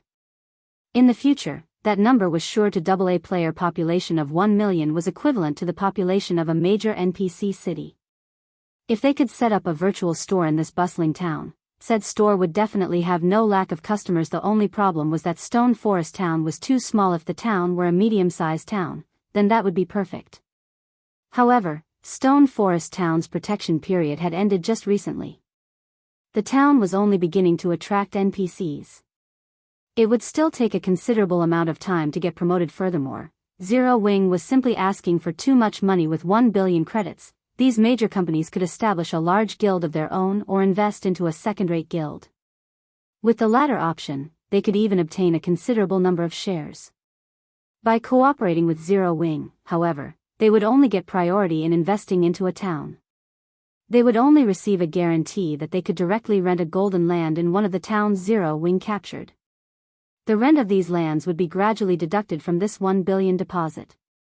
This condition was truly a little outrageous. Of course, after they signed the agreement, if they did not wish to continue renting land from Zero Wing, they could get back their remaining deposit after half a year. However, the representatives of the various major companies still intended to negotiate this price. After all, the current situation in Starmoon Kingdom was not particularly stable. There was also the Blackwater Guild persistently plotting against Zero Wing. Hence, they intended to use this opportunity to reduce the price. Just as everyone was pondering how they should go about negotiating with Zero Wing, the doors to the lounge suddenly opened. A woman with an extraordinary figure walked into the room. Although she had hidden her face with a black cloak, judging from her graceful figure, her countenance was no doubt heavenly as well. Could this beauty be trying to cooperate with Zero Wing as well? Everyone in the room immediately started quietly discussing this beauty's identity among themselves. However, they very quickly discovered that this woman's seat was right next to the seat of honor. One could just imagine how much importance Zero Wing placed on this peerless beauty. Meanwhile, this peerless beauty was none other than Phoenix Rain. When Phoenix Rain entered the room, she, too, was momentarily surprised. She had never imagined that there would be so many companies interested in cooperating with Zero Wing. Moreover, These companies all possessed extraordinary backgrounds that rivaled even Aqua Rose's Sun and Moon group. After she entered, she also discovered that Aqua Rose had become significantly stronger. Although the Cursemancer had hidden her level, the aura she radiated was indubitable. In addition, Violet Cloud, who stood beside Aqua Rose, was even more amazing. Phoenix Rain herself felt a significant amount of danger coming from the young lady. As for Alluring Summer, on the other side of Aqua Rose, she, too, was relatively powerful. A level 41 elementalist could easily rank at the top of any guild. Moreover, Alluring Summer looked to be rather young, so she should still have great potential for growth. Is this really the Zero Wing I know? After Phoenix Rain observed Violet Cloud further, she suddenly noticed that the young lady's every motion looked very natural, and this discovery shocked her greatly. She had seen Violet Cloud fighting at the Dark Arena before. Although the young lady had not moved much at that time, Phoenix Rain could still tell that Violet Cloud had yet to reach the refinement realm. Nevertheless, after just a short time, Violet Cloud had gone directly from the half-step refinement realm into the refinement realm. Violet Cloud was clearly only a teenager, yet she had actually managed to reach the refinement realm at such a young age. If she were in the Dragon Phoenix Pavilion, she would definitely be considered one of the pavilion's top geniuses and nurtured heavily. After all, even a genius like Blue Phoenix had not reached the refinement realm at Violet Cloud's age. Shortly after Phoenix Rain took her seat, Shifeng entered through the doors. Hellscythe_. Chapter 1036, Zero Wings Foundations. Chapter 1036, Zero Wings Foundations. As soon as Shifeng set foot inside the room, everyone there automatically shifted their gaze towards him. Currently, Shifeng had already disguised himself as Black Flame using the demon mask. At this moment, he was dressed in pitch-black armor and wore a black cloak. Two dazzling, blood-red swords hung from his waist, glowing a faint red. The aura his body radiated resembled that of an unsheathed sword, sharp and dangerous. The feeling he gave off was as if it wasn't a human walking into the room but a demon that had just escaped the abyss. The atmosphere in the lounge instantly grew heavy upon his appearance. When Shifeng's gaze swept over the representatives of the various major companies, they instinctively lowered their heads, due to the mental oppression they felt, none of them daring to make eye contact. Zero Wings Guild leader, Black Flame? Isn't he a little too strong? Alluring Summer could not help but gasp upon seeing Shifeng. He's practically a monster. Haven't I already told you this before?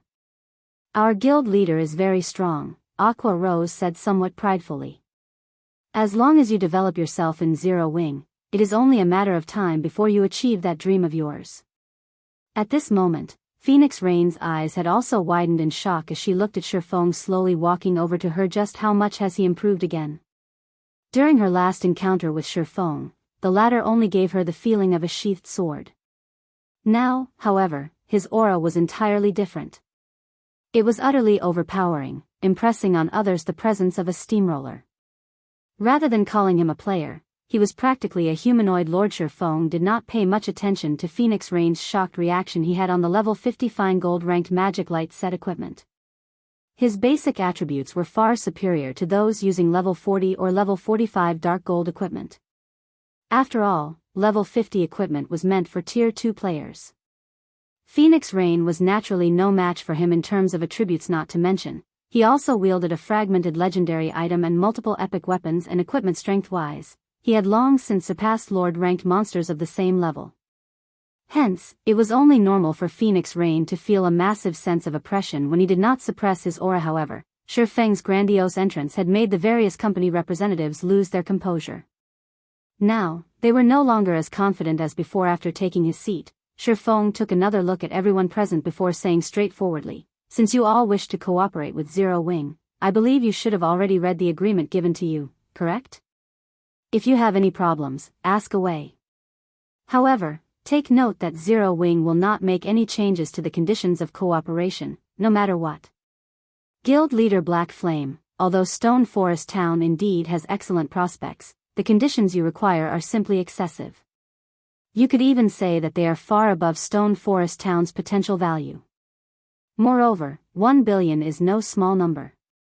If we invest that kind of money into a second-rate guild, we can take control of a significant portion of said guild's shares. Hence, after a discussion among ourselves, we believe that 100 million credits should be a more suitable amount. This way, we'll have a much better time cooperating with each other in the future. After all, the current stone forest town is only that big. Its value is extremely limited. There won't be a single company that will agree to your price of 1 billion. We hope that guild leader Black Flame can reconsider this matter. Our companies are sincerely trying to cooperate with Zero Wing. The representatives of the 20 major companies all expressed their reluctance to pay such a high deposit.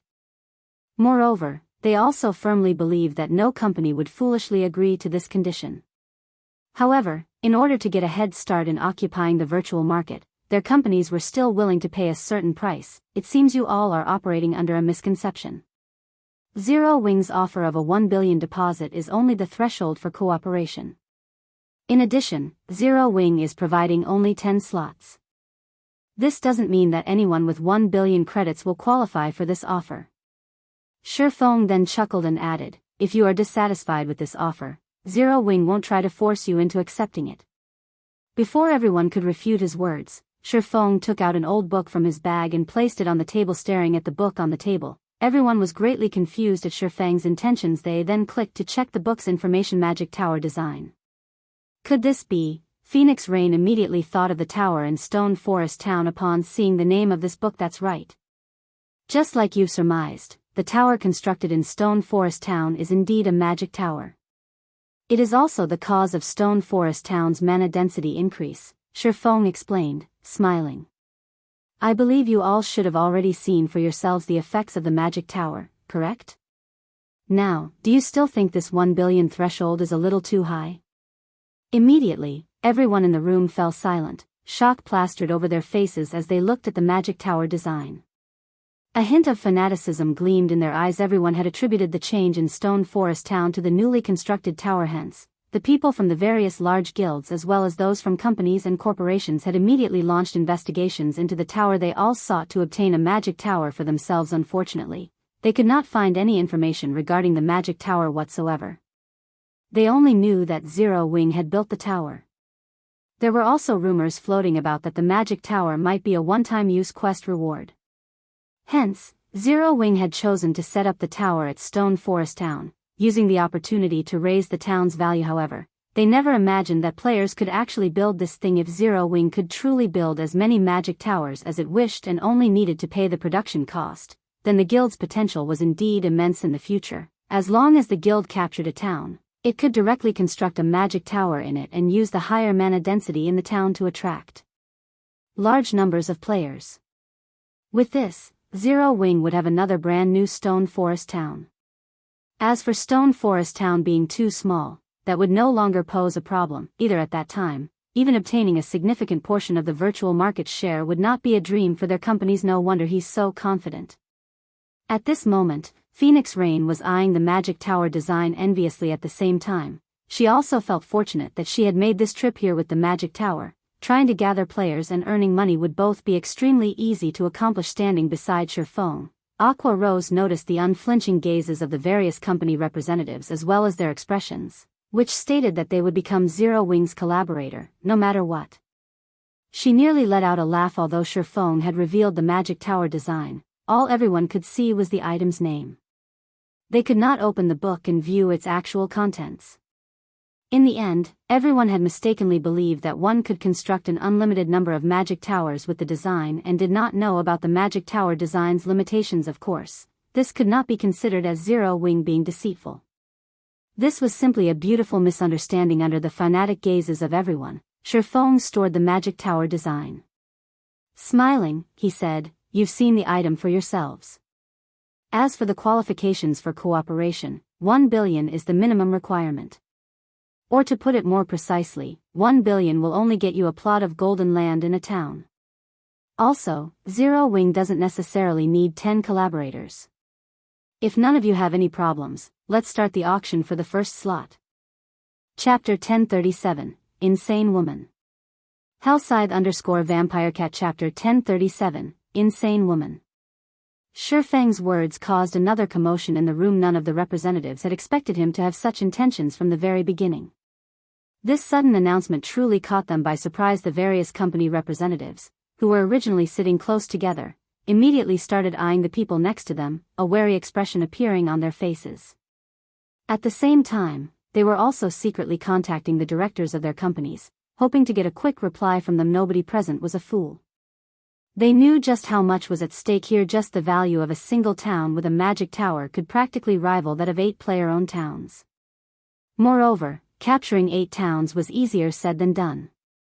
Even if one managed to seize so many towns, the investments needed to develop these towns were not something an ordinary large guild could support. Most likely, only entities like super guilds would be able to operate 8 towns simultaneously at this stage of the game.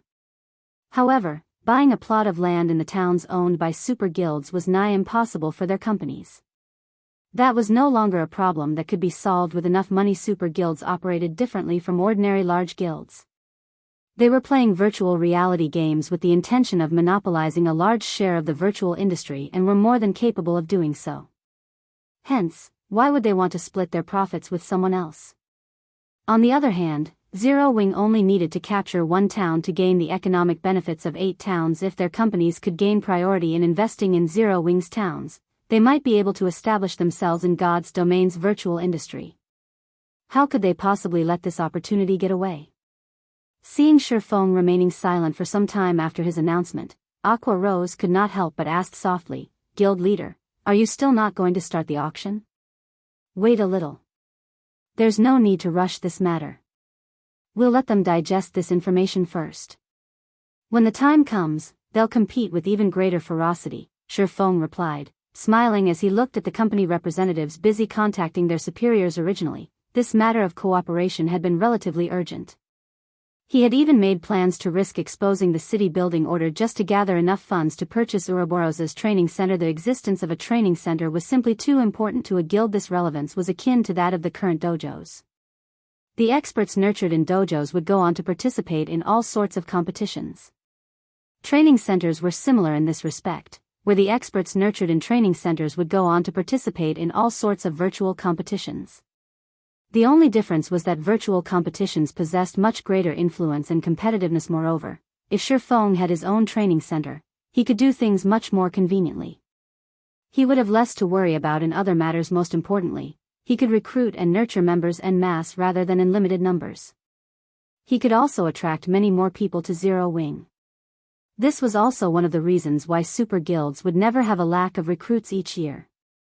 After all, nobody would wish to spend their entire life fighting for a half-dead guild that did not even have a proper workplace in the real world. Due to this reason, second- and third-rate guilds would often be a flash in the pan in the virtual gaming world, while first-rate guilds and above remained as steady as a mountain in the industry. After Shifeng waited for a short while, the various company representatives finally completed their tasks.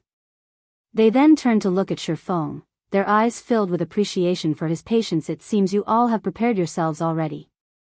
Let's begin, then," Shifeng said after getting silent confirmation from everyone present. "The starting bid for the first cooperation spot is priced at 1 billion credits.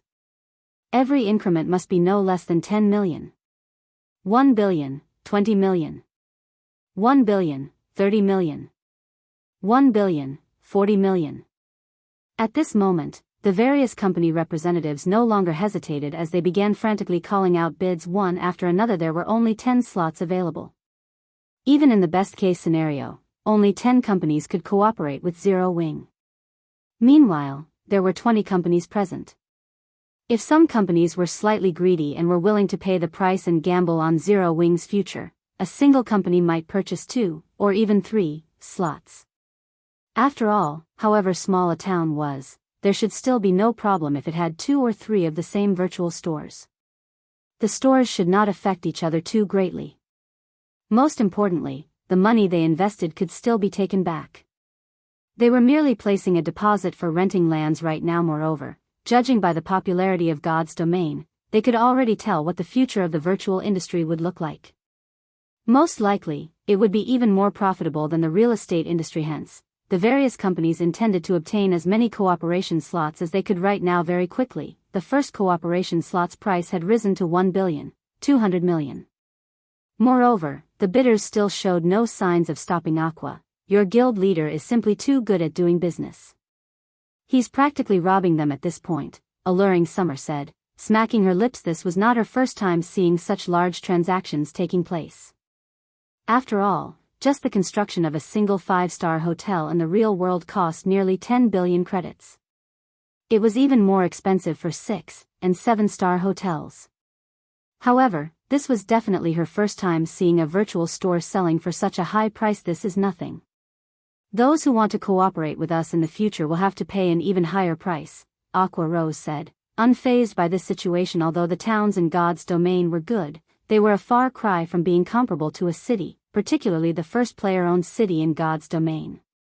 If not for the fact that they could not publicize the matter of the city building order yet, these companies wouldn't even have the qualifications to negotiate with Zero Wing. During the brief moment Aqua Rose was chatting with Alluring Summer, the price for the cooperation slot had hit 1,300 million. However, as the bids continued increasing and were approaching 1,500 million, the number of people calling out offers started dwindling. At this moment, a clear voice resounded throughout the lounge. 2 billion. Everyone instantly turned to look at the bidder in shock. This person was none other than Phoenix Rain. This woman has lost her mind. She actually bid 2 billion. Who is she? Everyone was stunned by Phoenix Rain's bid. Although they also had that kind of money, the more they could save, the better. Is there anyone willing to place a higher bid? Shifeng asked for confirmation as he swept a glance at everyone present. He was not particularly surprised by Phoenix Rain's bid. After all, she was someone capable of obtaining a battle team slot for the Dark Arena. How could her origins be ordinary? After Shifeng sought confirmation 3 times, he sent the first official contract to Phoenix Rain. Afterwards, she simply needed to place her signature on it. When all the representatives present laid eyes on the contract, envy surfaced on their faces. They then made preparations to bid for the second contract. However, as soon as Shifeng announced the bid for the second contract, Phoenix Rain again said softly, 2 billion. Silence fell once more. The representatives all felt hatred and frustration towards Phoenix Rain's actions. What the hell is with this woman? She is simply insane. There are 10 slots available. I refuse to believe she can take down a third one.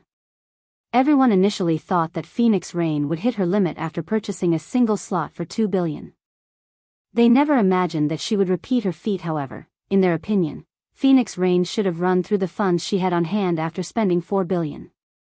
She should no longer be a threat in the following bids. Unfortunately, reality proved to be far crueler than these representatives thought. Without the slightest hesitation, Phoenix Rain bought 7 slots in succession, each for 2 billion credits.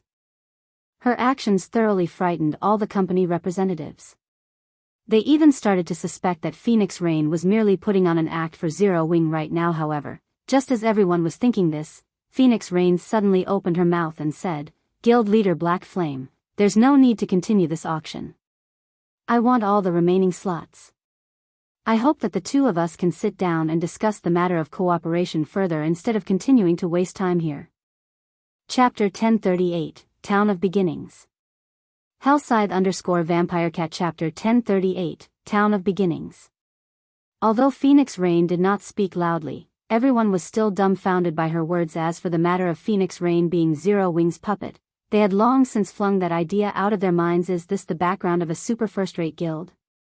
Aqua Rose was greatly shocked as she looked at Phoenix Rain's calm and composed demeanor. Although she had known that a very wide gap separated first-rate guilds and super first-rate guilds in terms of overall strength, number of experts, and financial strength, she never imagined that the disparity was this massive. Phoenix Rain was actually capable of purchasing all 10 slots as if she was shopping for vegetables at the market, just as the various company representatives were about to refute Phoenix Rain's words. Shifeng got the jump on them, saying, "Since you are going to buy the remaining slots, we can naturally proceed with the discussions." Guild leader Black Flame, you shouldn't make such a hasty decision. That's right. There are still 3 more slots left. How would you know if we can't outcompete this lady? The other companies immediately grew anxious. Previously, they had intended to wait until Phoenix Rain had exhausted her funds in order to purchase a slot for themselves as cheaply as possible. They never expected something like this to happen halfway through the auction. I can choose to give up if any of you can offer more than 4 billion for any of the 3 remaining slots, Phoenix Rain said. The entire venue fell silent once more. The various company representatives all gnashed their teeth in anger as they looked at Phoenix Rain. They could not help but admit that Phoenix Rain was simply too accurate in her calculations. Although the various companies present were willing to pay a huge price to cooperate with Zero Wing, a 4 billion deposit was beyond their budget. Moreover, nobody could tell what kind of future awaited Zero Wing. If things went sour, all that money would be frozen for half a year. It was too great a risk altogether. A lunatic. This woman really is a lunatic. If the Blackwater Guild topples Zero Wing, I'd like to see just how she salvages the situation. At this point, the only thing the various company representatives could do was stand up and leave in a huff. As for Shifeng, he was inwardly ecstatic. He had never imagined that Phoenix Rain was actually this wealthy. With this, Ouroboros's training center was practically in the bag. He could even start the second phase of his plan, which was the construction in other cities of training centers that were open to the public, in the hopes of attracting players to go there and improve themselves. With this, he could earn money and recruit more newcomers with great potential into his guild. This was a business model that many major guilds adopted in the later stages of God's Domain. This method had uncovered many top-tier experts in the past. Among them, the most famous one would be the Tier 6 Berserker god, Half Madness. Initially, Half Madness had only been an unknown, ordinary player. However, one day, he went to a training center run by the super guild Battle Wolves to play around, and the instructors there discovered that he had great potential. In the end, Battle Wolves recruited him, and everything else was history. His strength improved rapidly by leaps and bounds, and he eventually became one of Battle Wolves' mainstays. If Zero Wing could construct such God's Domain training centers in various major cities in the real world early on, it could snatch some high-potential players for itself rather than let super guilds monopolize all the good stuff. Guild leader Black Flame, I've already signed the contracts. Now that all the outsiders are gone, isn't it about time we discuss the matter of cooperation? Phoenix Rain asked, smiling as she looked at Shifeng truthfully. She had not expected to spend so much money on this visit originally. She had only thought that Stone Forest Town had potential for development and was planning to invest in the town. Doing so would also help the Dragon Phoenix Pavilion establish a foundation in the local industry. However, the Magic Tower was frankly too tempting. Hence, she had invested practically all the funds she had on hand right now into Zero Wing. As the manager of a guild, she knew full well just how difficult it was to develop a town. Currently, the Dragon Phoenix Pavilion controlled 5 towns in total. However, none of them were particularly attractive to players. At best, players used them as a rest stop or a temporary base to save up on travel time to high-level maps. Once the protection period of these towns ended, their expenditures would definitely increase. At that time, not to mention making a profit, it would be great if the towns did not incur a deficit. If one were to compare economic benefits, all 5 of the towns combined did not even equal 1/10 of Stone Forest Town. However, if these towns also had a magic tower, players would no longer treat them as just a simple rest stop.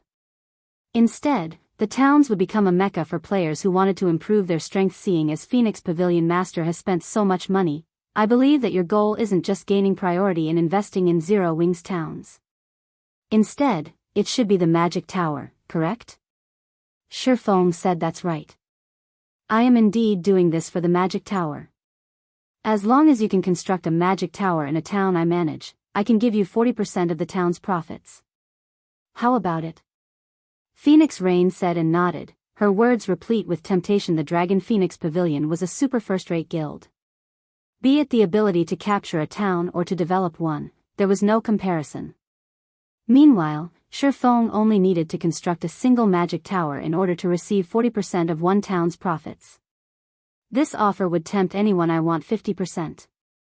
I will also help you construct only one magic tower. Moreover, the location of the town you choose must not be in any of Star Moon Kingdom's neighboring countries, Shifeng said after giving the matter some thought. He could build only 4 more magic towers right now. Meanwhile, he needed at least 3 to protect the city. Hence, the most he could spare was 1 magic tower if possible. He was more than willing to construct a few more towers for Phoenix Rain. After all, that was free money they were talking about. Moreover, the magic tower design was not unique. It was only a matter of time before other players obtained the design for it. Once the various guilds all possessed the design, the tower would no longer be valuable. Hence, he had to earn as much money off it as possible right now. As for nurturing competitors, this was simply an unnecessary worry. God's domain was just too massive. There were also countless people playing the game.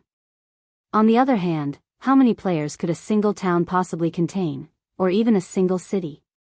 If he kept the magic tower for himself, the most he could use it for right now was as a decoration.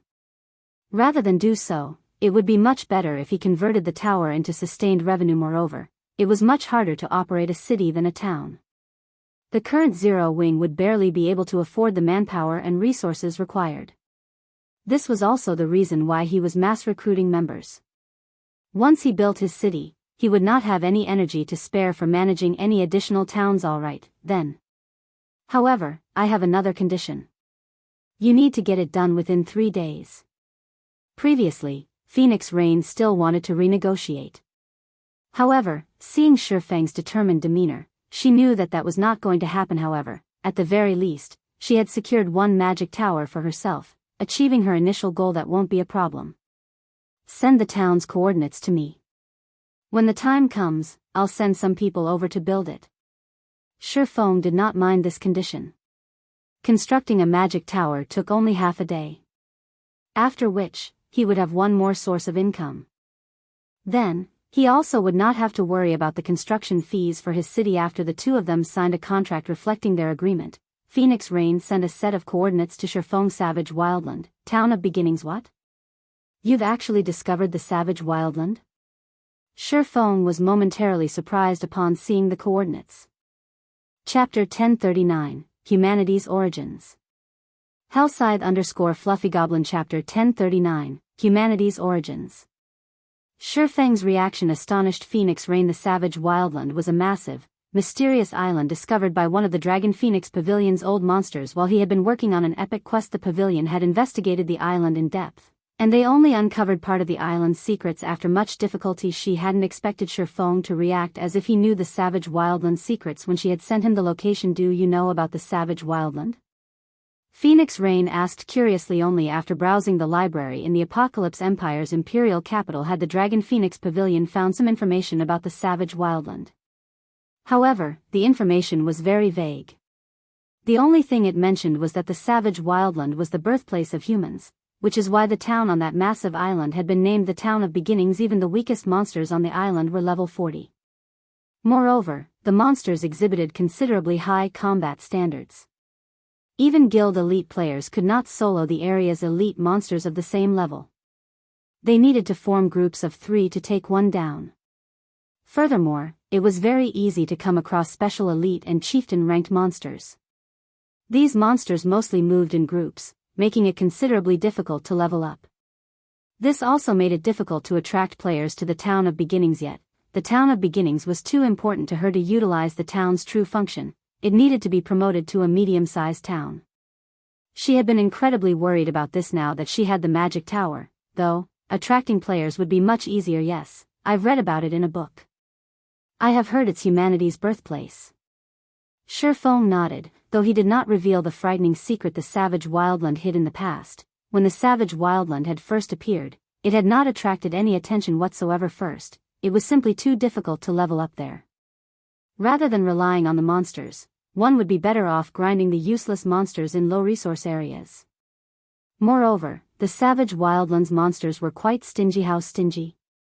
Even after killing over 100 monsters, they wouldn't drop garbage or a single material item. One could only obtain a handful of copper coins or cheap materials by killing chieftain-ranked monsters or above. As for obtaining weapons and equipment, that was a pipe dream. Yet, nobody had imagined that this stingy island was actually a transit point connecting to other worlds. In the island's deeper regions, one sometimes came across spatial cracks that allowed players to explore other worlds. These spatial cracks were like random dungeons. However, one had to be lucky to find one. Meanwhile, these spatial cracks were only one of the Savage Wildland's benefits. The true value of the Savage Wildland was the Otherworld transfer gate in the heart of the island. Players were only required to pay some magic crystals to utilize this gate. Unfortunately, players could only use the gate once per week. Due to this, a large number of players had swarmed the Savage Wildland in the past.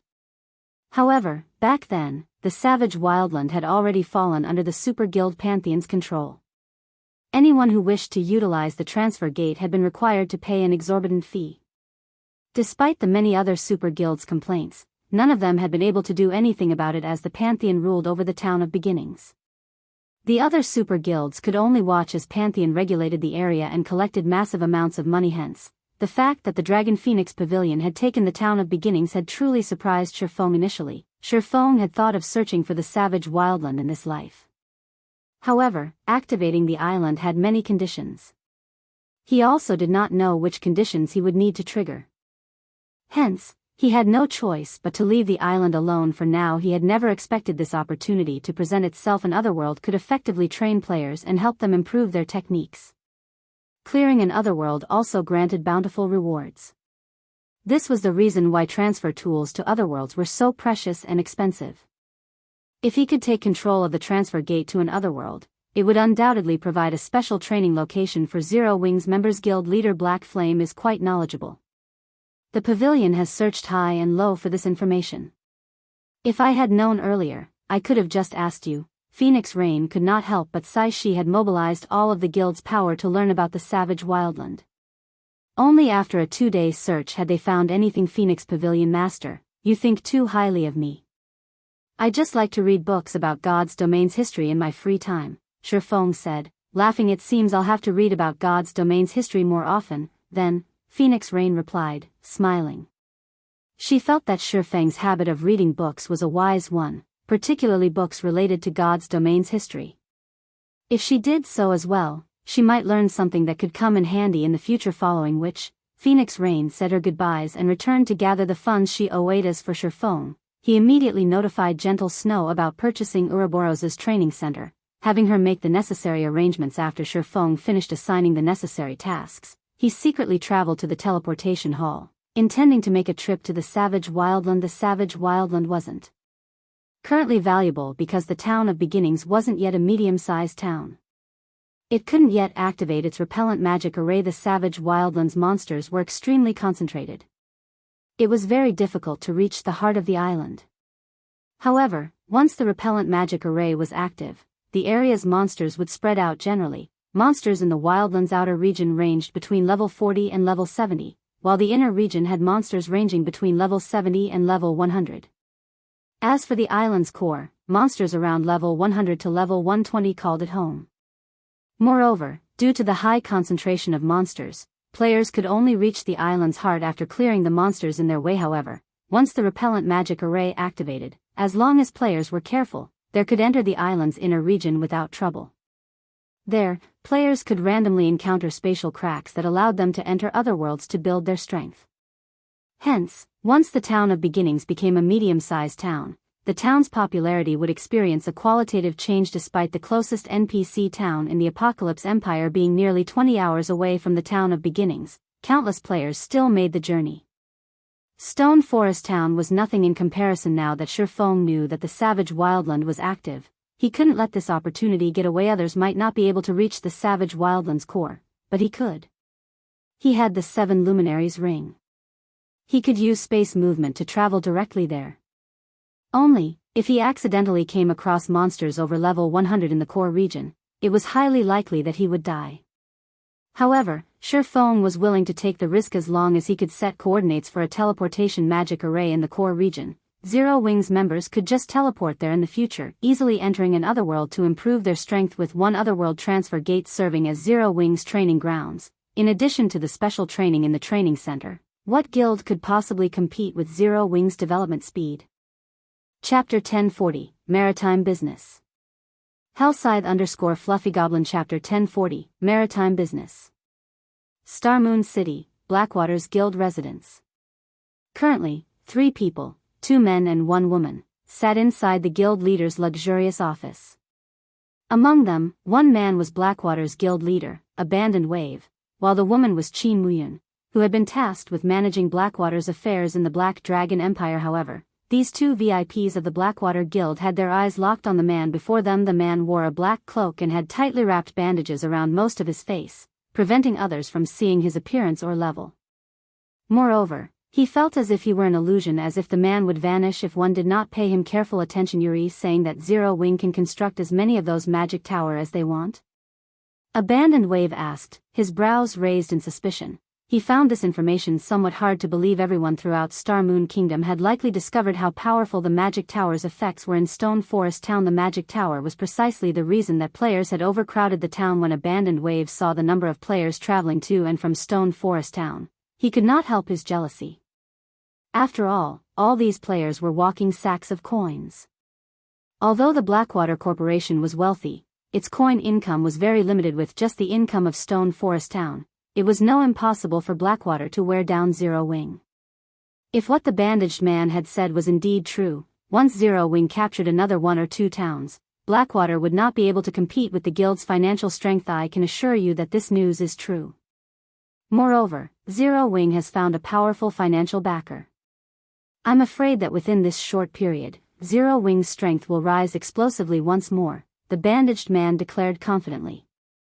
If we don't get rid of Zero Wing soon, we will have endless trouble in the future. I understand. I'll send some men to help Heaven's Burial with the sealing magic array's construction immediately. But how are preparations coming along? Abandoned Wave understood that this matter could no longer be delayed. If they did not remove Zero Wing soon, it would become increasingly harder to defeat the guild in the future. Moreover, young Master Jing had grown somewhat impatient and instructed him to conclude the matter swiftly. Otherwise, Blackwater would soon have another guild leader. It won't take too long. A day at most. Even if the guild dispatches every player it has, nothing will save Zero Wing when the time comes, the bandaged man laughed coldly. However, once this matter has been resolved, don't forget about our agreement. You are aware of the consequences should you forget. Rest assured. I am always a man of my word. When it is time, I'll give you what we agreed upon, Abandoned Wave said. Hearing the bandaged man's tone, Abandoned Wave's confidence grew. The main force attacking Stone Forest Town this time would not be from Blackwater or Heaven's Burial at all.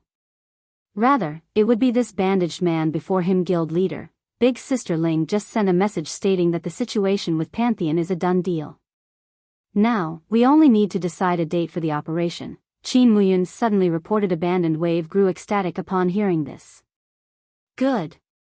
Muyun, lead a team to assist Heaven's Burial right away. Once the magic array is complete, we'll attack Stone Forest Town. Although capturing Stone Forest Town was already in the bag, Pantheon's help would be icing on the cake, depriving Zero Wing of every last shred of hope. Apocalypse Empire, Imperial Capital's Teleportation Hall. As soon as Shifeng arrived in the Apocalypse Empire's capital, he discovered a crowd of players filling the teleportation hall as they lined up to use the teleportation arrays.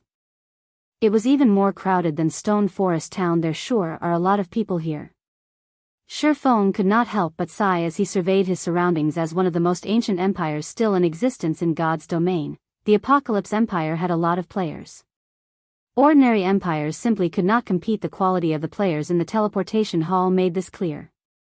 Among the players lining up, many were high-level independent players. Currently, God's domain's mainstream players were only level 35. However, most of the independent players here were level 37 or above, with some already at level 40. Even the Black Dragon Empire paled in comparison to the Apocalypse Empire's prosperity. However, this was also the reason that 3 major powers contested over the Apocalypse Empire, with 2 being super first-rate guilds, while the third was a super guild. Of the 2 super first-rate guilds, one was the Dragon Phoenix Pavilion, and the other was the Miracle Guild. Battle Wolves was the super guild. Due to these 3 major powers, even first-rate guilds were forced to watch from the sidelines. With the Apocalypse Empire's massive population, whichever guild managed to take control of the empire would enjoy an explosive development speed. After all, only with more people could a guild easily recruit talented players. Even now, the 3 major powers fought each other constantly, dispatching many of their elite and expert members to the Apocalypse Empire to develop. The Dragon Phoenix Pavilion's choice representative to preside over the struggle for the Empire was none other than Phoenix Rain. This time, Phoenix Rain had resolved to bet all of her cards on Zero Wing's cooperation. Shifeng had to admit that Phoenix Rain had bet correctly. If the Town of Beginnings had a magic tower, not only could she rake in a fortune, but she could also hasten the town's promotion to a medium-sized town. The Town of Beginnings would become the cornerstone that would allow the Dragon Phoenix Pavilion to take over the Apocalypse Empire. Compared to the potential profits, the initial cost was nothing. Unfortunately, while focusing on a narrow goal, Phoenix Rain had neglected an even greater opportunity. Even without taking control of the Town of Beginnings, there was a way to access the Savage Wildlands benefits, following which, Shifeng teleported to Ocean Viewing Town. Ocean Viewing Town was the closest coastal town to the Savage Wildland. However, due to the Wildland's location in the middle of the sea, players generally rented boats for the journey. The sea was far more dangerous than land. Players had to be extremely careful when venturing across the sea. If a player carelessly allowed their boat to be destroyed, they would have to rely on their own strength to swim the rest of the way. Compared to walking, swimming in the ocean was much more taxing on a player's stamina. It was also much slower. After running out of stamina, players would ultimately drown due to this. Despite Ocean Viewing Town's close proximity to the Savage Wildland, the trip generally took around 20 hours. When Shifeng reached Ocean Viewing Town, he did not immediately rent a boat. Instead, he visited the town hall. In the past, due to the many players rushing to the Savage Wildland, Ocean Viewing Town had also prospered. Eventually, it had even been promoted from a town to a city. The value of the town's lands had risen like crazy. However, trading these lands had not been the most profitable business. The true profits were from boat rentals. Boats were different from ordinary mounts. Although they were another mode of transportation and engineering, players could construct them, their designs were exceedingly rare. Generally, players who wanted a boat of their own would use the designs that came with a shipyard. A shipyard also increased the speed of crafting boats. There were a total of 5 shipyards for sale in Ocean Viewing Town in the past. Those who had purchased these shipyards early had made a fortune when the Savage Wildland became popular. This was because the boats shipyards crafted were unlike the fishing boats that NPCs rented out. Fishing boats were slow and could only carry a few players at a time. The boats also had very low durability, and mishaps occurred easily. Hence, when traveling to the Savage Wildland, players generally rented boats that other players had crafted. With this, the normal 20-hour travel time could be cut in half. Not only could one save a lot of time, but it was also much safer to rent a player-made boat. However, it was not easy to purchase a shipyard in Ocean Viewing Town. The first requirement was a high enough reputation. Without that, the mayor would refuse to sell. The Dragon Phoenix Pavilion, which had only recently discovered the Savage Wildland, didn't have enough reputation to purchase one. Even if it realized the value of shipyards, it was simply impossible for the pavilion to collect enough reputation points to become an Ocean Viewing Town baron within this short period. However, Shifeng was different. Upon entering the town hall, Shifeng switched to the City Protector title. The title allowed him to enjoy the benefits of a major noble, which was the equivalent of a viscount, in every human town and city. He now qualified to purchase a shipyard in Ocean Viewing Town. Chapter 1041, Medium Shipyard. Hellscythe _Fluffy Chapter 1041, Medium Shipyard. When Shifeng entered the town hall, there were only a few other players in the building. They were all independent players, not guild players. The lands in God's Domain's NPC cities were very expensive. Generally, only guilds could afford them. It was practically impossible to find a lone player who could afford these lands as well. However, it was a different story for NPC towns. The lands here were many times cheaper. Take Ocean Viewing Town for example. Its normal lands only cost 200 to 300 gold, while the lands around the town center cost 500 to 600 gold. Even the most expensive land, which had an excellent view of the ocean, cost around 900 gold. Generally, expert players of considerable skill could afford these lands. After their Tier 2 promotion in the past, many players who could not afford houses in NPC cities would build their houses on lands in towns with a good view or in prosperous towns as a port town. Even without access to the Savage Wildland, Ocean Viewing Town's lands were a valuable investment. After all, as players reached higher levels, players would unlock more in-game systems in God's Domain. For example, the Maritime merchant system in God's Domain. One could earn money from other players as well as NPCs. Helping NPC merchants transport their goods was one way to do so, earning a sizable income. If one managed themselves properly, obtaining their own fleet of ships and gaining popularity among NPCs, they could make far more than expert players. This was precisely the reason that port towns had become so popular among independent players, particularly merchant players. In the past, due to such systems, even players who were weak in battle could make a living in God's Domain. Sometimes, if one were lucky and encountered some miracle, one could obtain weapons and equipment that even expert players would envy currently. Independent players capable of purchasing ocean-viewing towns' lands were either merchants with some achievement or representatives from small-scale workshops that planned to invest. When the several cloaked players, who were choosing lands, noticed Shifeng enter the building, they all turned with cautious expressions. They looked at Shifeng as if he had come to steal their prey. Suddenly, an NPC administrator in a suit and tie approached Shifeng. The NPC administrator then asked respectfully, "Lord Protector, how may I serve you today?" "I want to purchase a shipyard," Shifeng said. "All right. Please follow me to the second floor. The information regarding the available shipyards will be brought to you right away." Upon hearing Shifeng's request, the administrator led Shifeng to the second floor's lounge, showing Shifeng as much respect as the town's mayor. The several merchant players who had been wary of Shifeng were stupefied. "Who is that? Why is Administrator Joseph showing so much respect? Is he already a baron in Ocean Viewing Town? That can't be, right? Joseph wouldn't even treat a town's baron like that." To win over Senior Administrator Joseph, they had tried all sorts of methods to raise his favorability of them. They had done so to persuade the Senior Administrator to show them more lands. Yet Senior Administrator Joseph immediately led Shifeng to the second floor. When he arrived the second floor, despite their struggles to become nobles of Ocean Viewing Town, they still didn't qualify to explore the second floor. These several merchant players could not help but envy Shifeng. Like anywhere else, one needed sufficient reputation to purchase Ocean Viewing Town's lands. Ordinary nobles had to remain on the first floor and choose from the town's most basic lands. Even then, not all ordinary lands would be available. Only by raising one's favorability with the senior administrator would the latter present more strategically situated lands. Generally, only the town's barons qualified to climb the stairs to the second floor. On the second floor, most of the town's lands were available for purchase. As a baron, one would even receive discounts. Shortly after Shifeng entered the second floor lounge, Senior Administrator Joseph brought all documents relating to the town's shipyards. "Lord Protector, Ocean Viewing Town has a total of 6 shipyards. Here are the related documents," Joseph said as he carefully placed the documents before Shifeng. He then retreated to the side, not daring to disturb Shifeng in the slightest. 6 shipyards?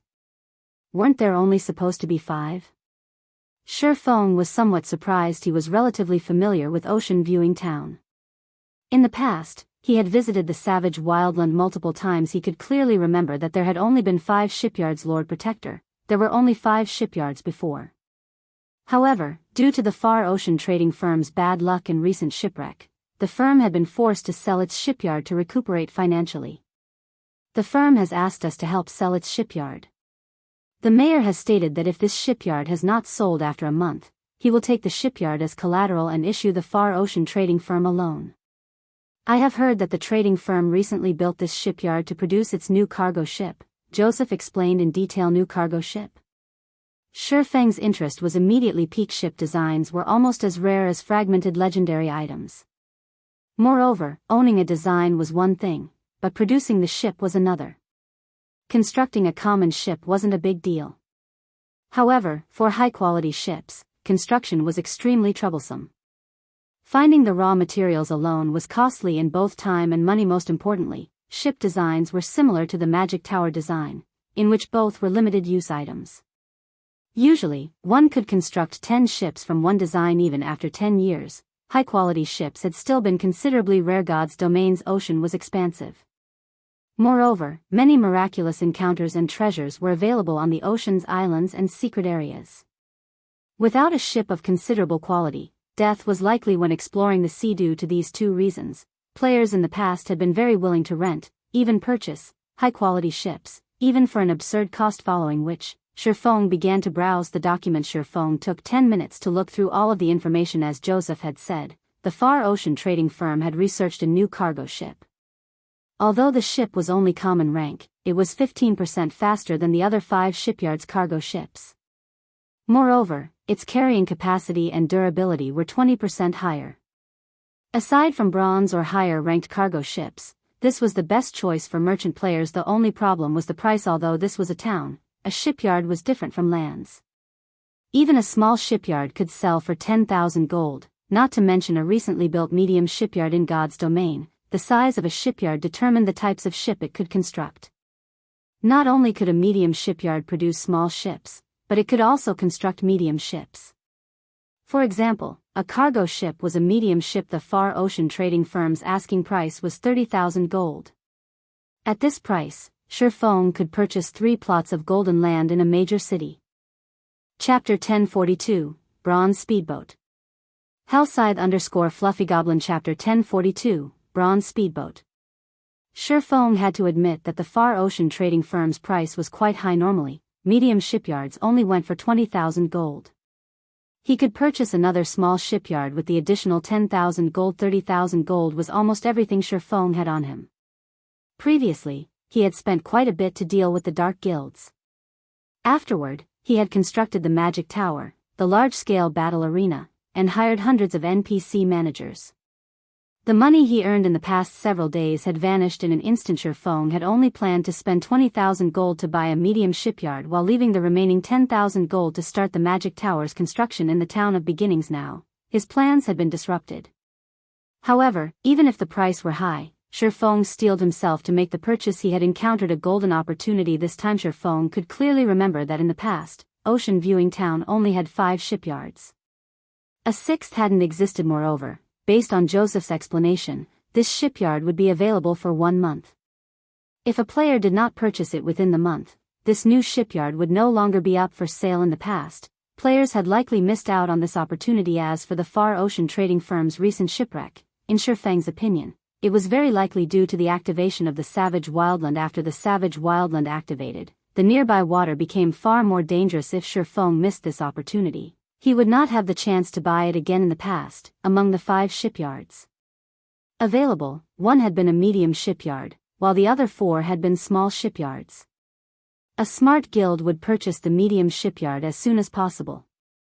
This way, not only could it be used to craft small boats, which were a general means of transportation for players, but it could also craft cargo ships to do merchant work. Medium shipyards had far better facilities than their smaller brethren.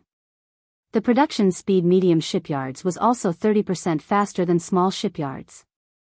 Moreover, medium shipyards had a higher success rate when manufacturing small ships. With control of Ocean Viewing Town's medium shipyard, one would have control of nearly half of the town's maritime income, much less the Far Ocean trading firm's shipyard, which could produce a new kind of cargo ship.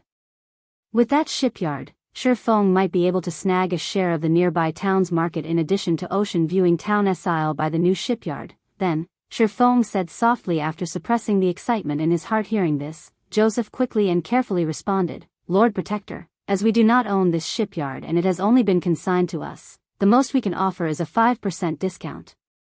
You will have to pay a total of 28,500 gold."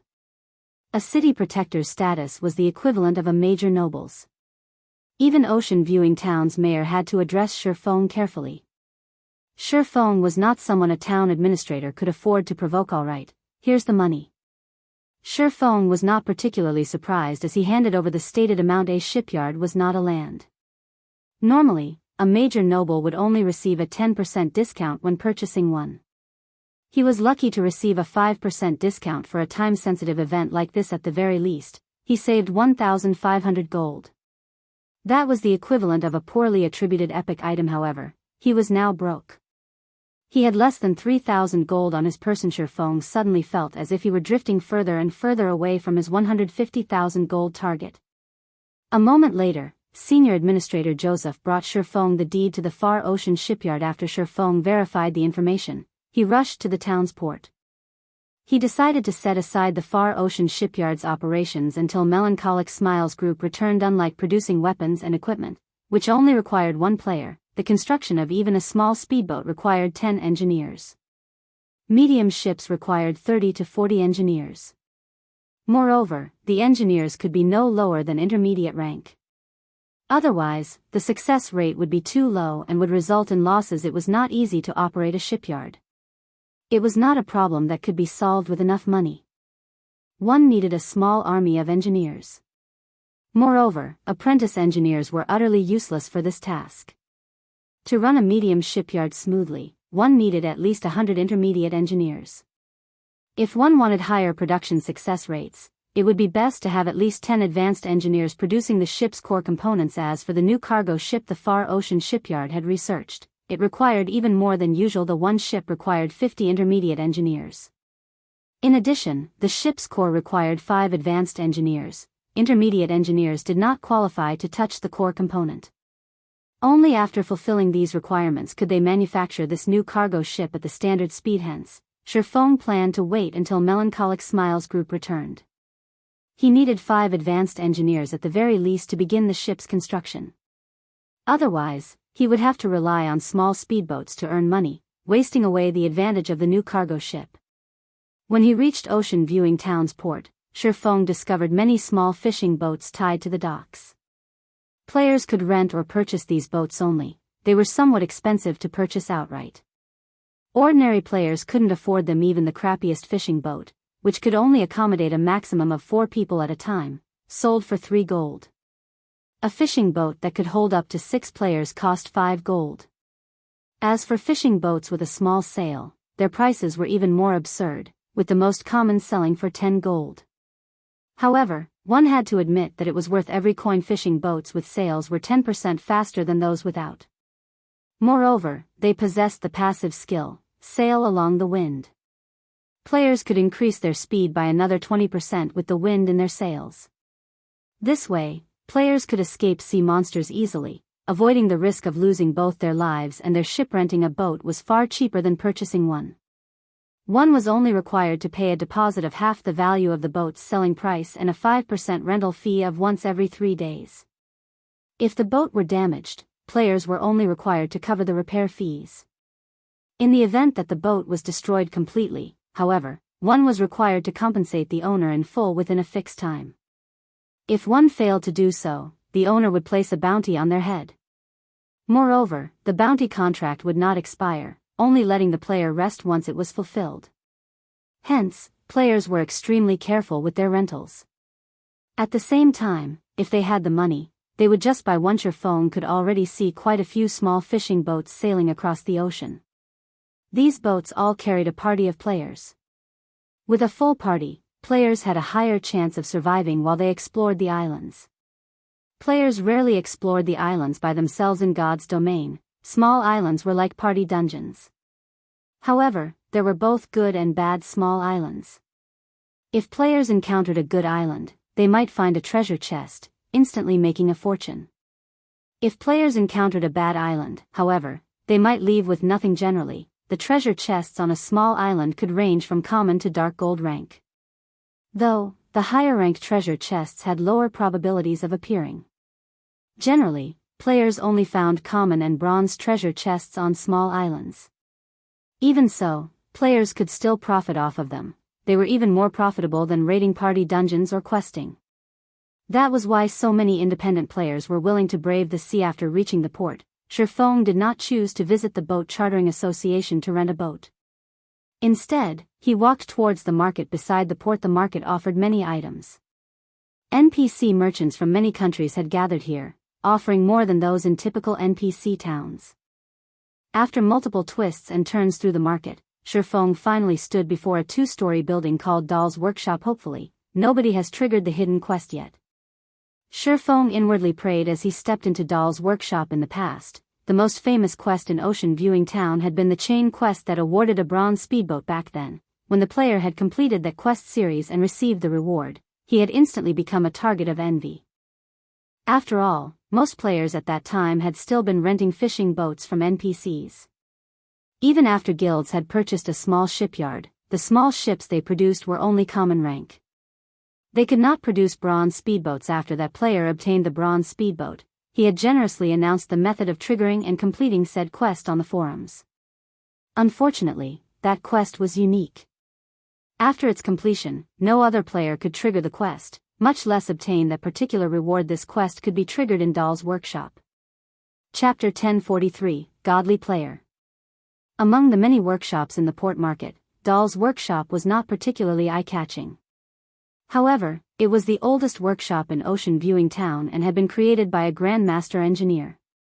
The workshop had existed for over 300 years. Logically, even if it were not famous throughout the Apocalypse Empire, a Grandmaster Engineer's workshop should be the most famous in the ocean-viewing town. Unfortunately, it's declined due to the workshop's inheritors, worse with each generation, letting the workshop to fall into its current state. At this point, almost nobody remembered Dahl's workshop's past glory. However, the workshop's current owner was quite talented. After inheriting the engineering notes from his predecessors, he had been obsessed with researching the notes to become a master engineer. Meanwhile, the hidden quest was helping the current inheritor of Dahl's workshop, Rodney, become a master engineer. If the player succeeded, they would earn a bronze speedboat in God's domain. The value of a bronze speedboat could rival that of an epic item. A common speedboat could carry up to 2 parties of 6, and it was 20% faster than fishing boats. Moreover, it came with the accelerate skill and braving the winds and waves passive skill. Both were necessary for adventuring on the open ocean. A bronze speedboat could hold a team of 20, and its speed and durability were 15% higher than a common speedboat. A bronze speedboat also possessed offensive capabilities. In terms of life-saving capabilities, the bronze speedboat was multiple times stronger than the common speedboat. The player that had obtained the bronze speedboat had formed a relatively good maritime adventurer group and had ventured into dangerous waters that other players had not dared to explore, becoming quite famous in the Apocalypse Empire. Upon entering Dahl's workshop, Shifeng discovered several other players waiting in the basketball court-sized workshop as well. When Shifeng entered the building, these players turned to him with hostile glares. Sure enough, others have discovered it. Shifeng could not help but sigh. However, after giving it some thought, he found this outcome to be reasonable. Ocean Viewing Town might not be particularly big, but there were quite a few players who traveled here to level. Among them, there was no lack of experts. It wasn't surprising that someone had discovered the hidden quest. The independent players inside the workshop were such experts. There were a total of 5 of them, and the lowest leveled among them was level 39, while the highest was a level 40 expert. These 5 people were clearly divided into 2 groups, with a level 40 ranger leading the group of 3, while a level 39 oracle traveled with 1 companion. These players all wore considerably good equipment. Despite being independent players, their equipment was all level 35 secret silver rank or above, with the majority being level 35 fine gold equipment. Their equipment could rank at the peak among independent players. Although 2 expert parties had already accepted the quest, Shifeng paid them no mind. Instead, he approached the level 70 male shopkeeper directly. Hello, I wish to meet with your shop owner, Shifeng said, smiling. Any player could accept this hidden quest. However, only the player who helped Rodney become a master engineer would receive the final reward. The first step of the quest was to meet with Rodney. However, when Shifeng mentioned his request, the level 40 ranger snorted with amusement. Trying to meet the shop owner from the get-go was a dream. Ordinary people would assume that the male shopkeeper was an ordinary shopkeeper. In reality, however, the shopkeeper was Rodney's apprentice. If players could not get past this apprentice, they would not be allowed to meet Rodney. To meet with Rodney, they had spent 4 days gradually raising their favorability with the apprentice. Only then would the apprentice introduce them to Rodney to help fulfill the latter's wish. The moment the male shopkeeper's eyes touched upon the cloak Shifeng, he immediately stood up and responded respectfully, Lord Protector, I'll notify my master right away. Please wait here for a moment. The major noble of a city. Even a true master engineer had to treat someone of such stature with some form of respect, much less an advanced engineer like his master, Rodney. What? How can he meet Rodney so easily? The 5 waiting players' jaws dropped before they could react. Hasty footsteps echoed from the second floor. After a short moment, a middle-aged, brawny man with disheveled hair came running down the stairs. What? Didn't the shopkeeper say that Rodney was very busy? Crap, just who is that? Is he one of those godly players? The 5 waiting players were stupefied. They had come to Dahl's workshop to meet with Rodney. However, as Rodney had been manufacturing an item when they had arrived, they were forced to wait in the workshop until Rodney was done, yet after an hour, they saw no sign of the man. On the other hand, Shifeng had only spoken a sentence to summon Rodney. Upon seeing Shifeng, Rodney's serious expression transformed into respect as he said, Lord Protector, I am Rodney, the owner of this workshop. May I know why my lord has come looking for me? I have heard that you've been trying to get promoted to a master engineer for a while. I have a method that can assist you in transitioning smoothly. May I know if you are interested? Shifeng was not surprised by Rodney's respectful attitude. The power of an advanced title was no trifling matter. Rodney could not hope to compare to his status. Hence, there was no need to waste time on courtesy. Fawning over the NPC hearing Shifeng's suggestion, Rodney's eyes immediately lit up. His excitement was obvious. Lord Protector, if you can help me with my promotion to Master Engineer, I will pay any price, Rodney answered and bowed. Anticipation filling his eyes. Becoming a Master Engineer was his lifelong wish. Moreover, he wanted to revitalize Dahl's workshop with his own hands, following which, Shifeng heard the sound of a system notification system. Hidden quest, Master's Dream, triggered. Quest content, help Rodney become a Master Engineer. Rewards unknown. Let's continue our conversation upstairs. Shifeng laughed. Although his quest had a different name than the one in the past, the task was the same. My lord, this way, please. As soon as Rodney heard this, he led the way. That Lord Rodney. What about us? The 5 independent players could no longer sit by. Wait there for a while. I have matters to discuss with my lord. Rodney dismissed them. Annoyed, the 5 immediately fell silent, afraid that their quest would be revoked should they anger Rodney. Just who was that? He's impressive, even when accepting a quest. It would be great if I could make his acquaintance. I wonder if this god is accepting apprentices. Although they had accepted plenty of high-ranking quests, this was the first time they saw an NPC beg a player to accept one. After reaching the second floor, Shifeng noticed all sorts of precious materials scattered around the hall. There were also plenty of engineering tools about. After taking a seat, Rodney asked anxiously, Lord Protector, may I know what I should do to become a Master Engineer? Chapter 1044, Promotion Condition. Despite Rodney's excitement, Shifeng did not hurry to answer the brawny man's question. Rather, he observed the second floor quietly. While there were various precious materials present, the place was considerably shabby. The room's mana density was too low. The environment was nothing like that of a proper workshop. Take Celiura's smithy for example. Although the woman's smithy looked shabby on the outside, numerous magic arrays coated the building's interior, constantly gathering large amounts of mana and keeping the workplace's mana density high. Yet, the second-floor hall of Dahl's workshop did not have any magic arrays. The density of the ambient mana in here was the same as the building's exterior. Even a player would have a difficult time gaining the promotion to Master Engineer, not to mention an NPC. Yet, despite working in such an environment, Rodney had eventually become a Master Engineer in the past. Rodney's talent was obvious back then. Aside from relying on the super-rare materials players had collected, Rodney had become a Master Engineer because of his excellent engineering tools. These were similar to the hammer and flames forgers used. Despite Rodney's inheritance of Dahl's workshop, his current tools were only bronze rank. Hence, the hidden quest's final phase was to collect a set of mysterious iron engineering tools. For him to put it bluntly, Rodney's promotion to Master Engineer had taken so long despite his great talent because he was too poor. What would the deceased Grandmaster Dahl think if he learned about this? After catching a glimpse of Rodney's financial situation, Shifeng shifted his gaze back to Rodney and asked seriously, your promotion is simple, but before that, may I know if you are interested in consulting for my trading firm? In God's domain, players were allowed to hire lifestyle NPCs in the same way that they were allowed to hire NPC managers to manage their shops. Only, hiring ordinary lifestyle NPCs was not particularly worthwhile. Lifestyle NPCs' production was slower than players. Although they had slightly higher success rates, when producing ordinary items, which already had considerably high success rates, speed was the focus. With the few items an ordinary lifestyle NPC could produce in a day, the profits wouldn't even come close to covering the employment costs. Hence, when players hired lifestyle NPCs, they usually only hired NPC masters as they could craft rare and valuable products. The income from these products was enough to make up for the NPC's slow production speed. Unfortunately, it was extremely difficult to employ an NPC master. Every NPC master possessed status roughly on par with city's major nobles.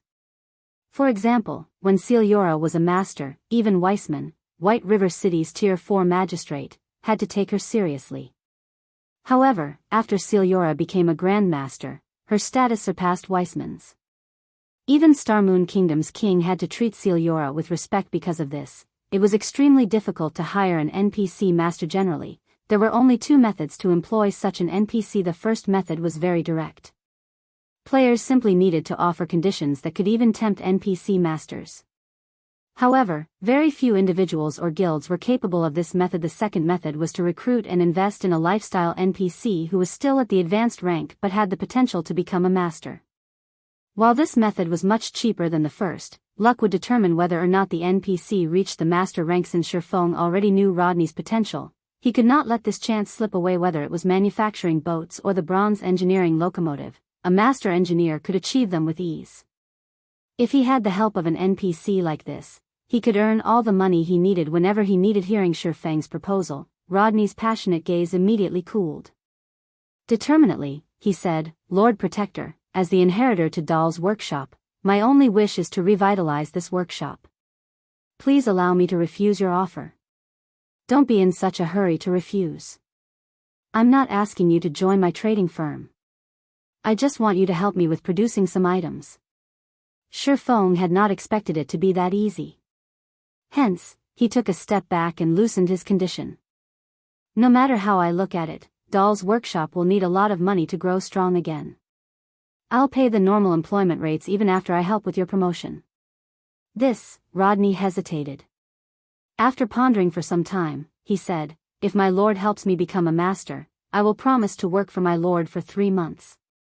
How about it?" "All right, then. 3 months it is." Shifeng sighed helplessly. He had to admit that Rodney was a tough nut. If he hadn't had the city protector title, Rodney probably wouldn't have even offered 3 months. However, during these 3 months, on the holy city of Titan, the Candlelight trading firm should be able to give birth to a master engineer.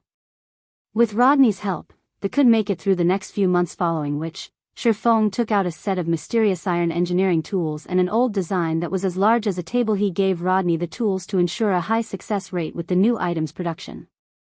As for the design, it was the basic mana-gathering magic array. This was something he obtained when he had killed Stone Forest Town's ruler, Saria. When activated, this item would increase the mana density within an area of 30 by 30 yards. However, it had an operating cost of 50 magic crystals per hour, and barely 2 players had enough room to spar within its coverage.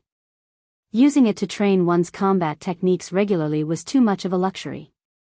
Hence, Shifeng had never bothered with it now. However, the magic array was the perfect item to make up for Rodney's poor work environment, following which, Shifeng spent 50 magic crystals to set up a basic mana-gathering magic array in the second floor hall. Before using the design to activate the magic array immediately, the floor's mana density began to rise. In a short moment, the mana density surpassed that of the Divine Colosseum's Trial Tower. What a high mana density! Rodney could not help his surprise. This was the first time in his life that he had experienced such dense mana. Even a casual breath cleared his mind.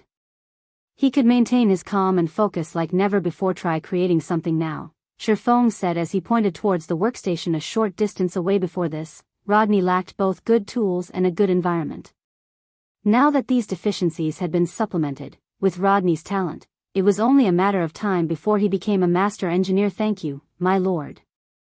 Rodney repeatedly thanked Shifeng. He then went to his workstation and attempted to create an item. Sure enough, half an hour later, an ecstatic expression brightened Rodney's face. He had successfully created a boat's power source.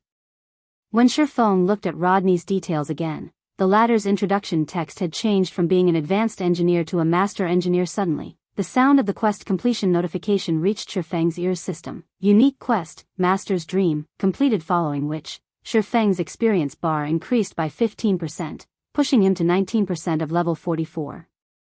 The awarded EXP surpassed Shifeng's expectations. "Lord Protector, truly, thank you. I finally have the chance to revitalize Dahl's workshop. I don't have much to offer as a show of gratitude, so please, take this ancient speedboat. Lord Dahl crafted this speedboat personally, and it has always been treasured in the workshop. I hope that my lord will accept it." Rodney revealed a palm-sized, glass bottle. Inside the bottle was a miniature speedboat, floating on a layer of water.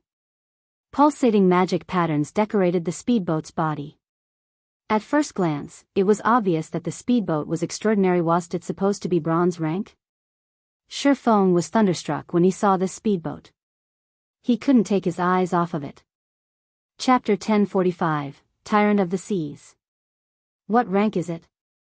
Feng had seen the awarded bronze speedboat in the past. The speedboat back then had not possessed any magic patterns, yet this one did in Feng's memories. Any ship that possessed magic patterns had been at least mysterious iron rank, following which, Feng accepted the glass bottle and checked the speedboat's attributes. Swift Dragon Speedboat, Secret Silver rank, an item created by a Grandmaster engineer. Maximum capacity, 30 people. Durability 500/500. Additional active skill 1, Dragon Cannon, range 1000 yards. Deals a devastating blow to a radius of 15 yards. Cooldown, 15 seconds. Additional active skill 2, Energy Pulse, paralyzes all enemies within a 50 yards. Cooldown, 1 minute. Additional active skill 3, Accelerate, instantly increases movement speed by 100% for 20 seconds. Cooldown, 2 minutes. Additional active skill 4, Magic Barrier, envelopes the ship in a magic barrier, granting immunity to all spells and reduces physical damage received by 60% for 10 seconds. Cooldown, 30 minutes. Additional passive skill, Braving the Winds and Waves. When sailing with the wind, movement speed increased by 50%. When sailing against the wind, movement speed is unaffected as expected of a Grandmaster's creation. Feng was shocked. He had seen many high-ranking speedboats before. He had even seen fine gold speedboats. However, speedboats of such rank were impossible for ordinary guilds to obtain. Only super guilds had any hope of owning their own. Meanwhile, the Swift Dragon Speedboat's skills was in no way inferior to fine gold speedboats in the past. The best speedboat Shadow had obtained had only been mysterious iron rank. Compared to the Swift Dragon Speedboat, that speedboat was garbage. With this speedboat, even delving into dangerous sea zones could be possible. As Feng held the Swift Dragon Speedboat, he recalled numerous islands that had been famous in the past. These islands had offered extremely abundant resources. God's Domain's sea was vast. Its islands were like secret locations or super large-scale dungeons that contained countless treasures such as ancient secret lands, treasure chests, super rare materials, and various kinds of ore. Hence, maritime exploration was no less important to the various large guilds than land exploration. However, maritime exploration was different from land exploration. Not only did maritime exploration test players' strength, but it also had stringent hardware requirements. If a player's hardware did not meet those requirements, they would not be qualified to explore dangerous waters. This was because sea monsters were different from the common monsters on land. They were not easy to defeat. Even the weakest sea monster was the equivalent of a chieftain on land. As for their HP, it was multiple times higher than land chieftains. In addition, the water greatly enhanced these sea monsters' combat power. On the other hand, players were restricted and couldn't use their full strength. As a result, even a full party of players had to flee if they encountered a common sea monster of the same level. Fortunately, there were very few sea monsters in normal sea zones. Those players weren't nearly as dangerous. In the more dangerous sea zones, sea monsters were far more common.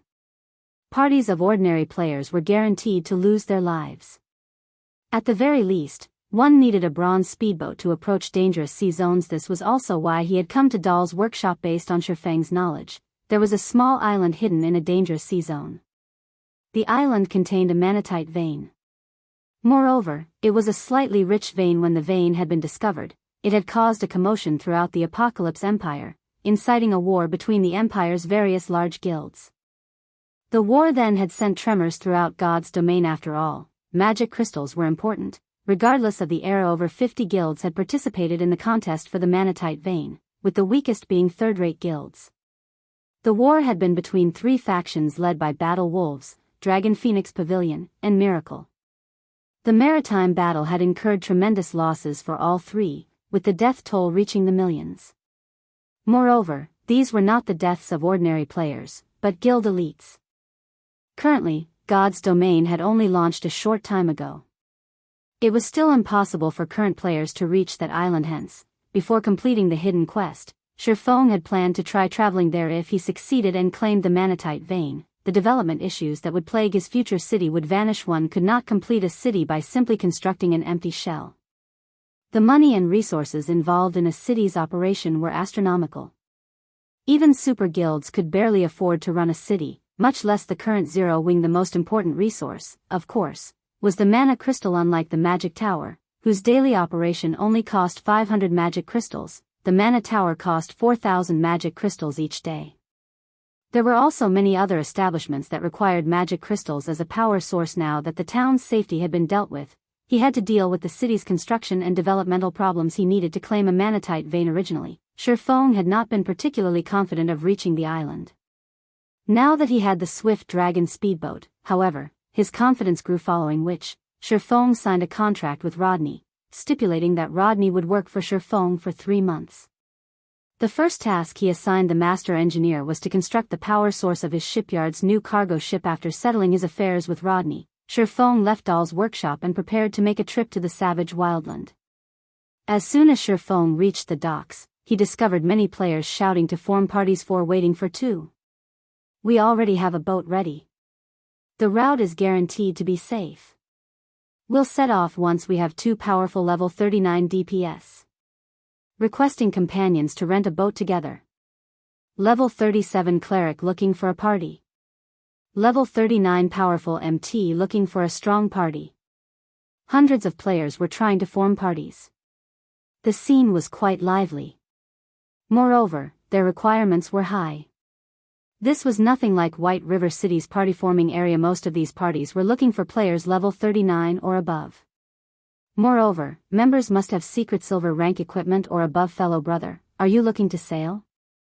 Since you are alone, why don't you join our party? Once we reach an island, we'll split the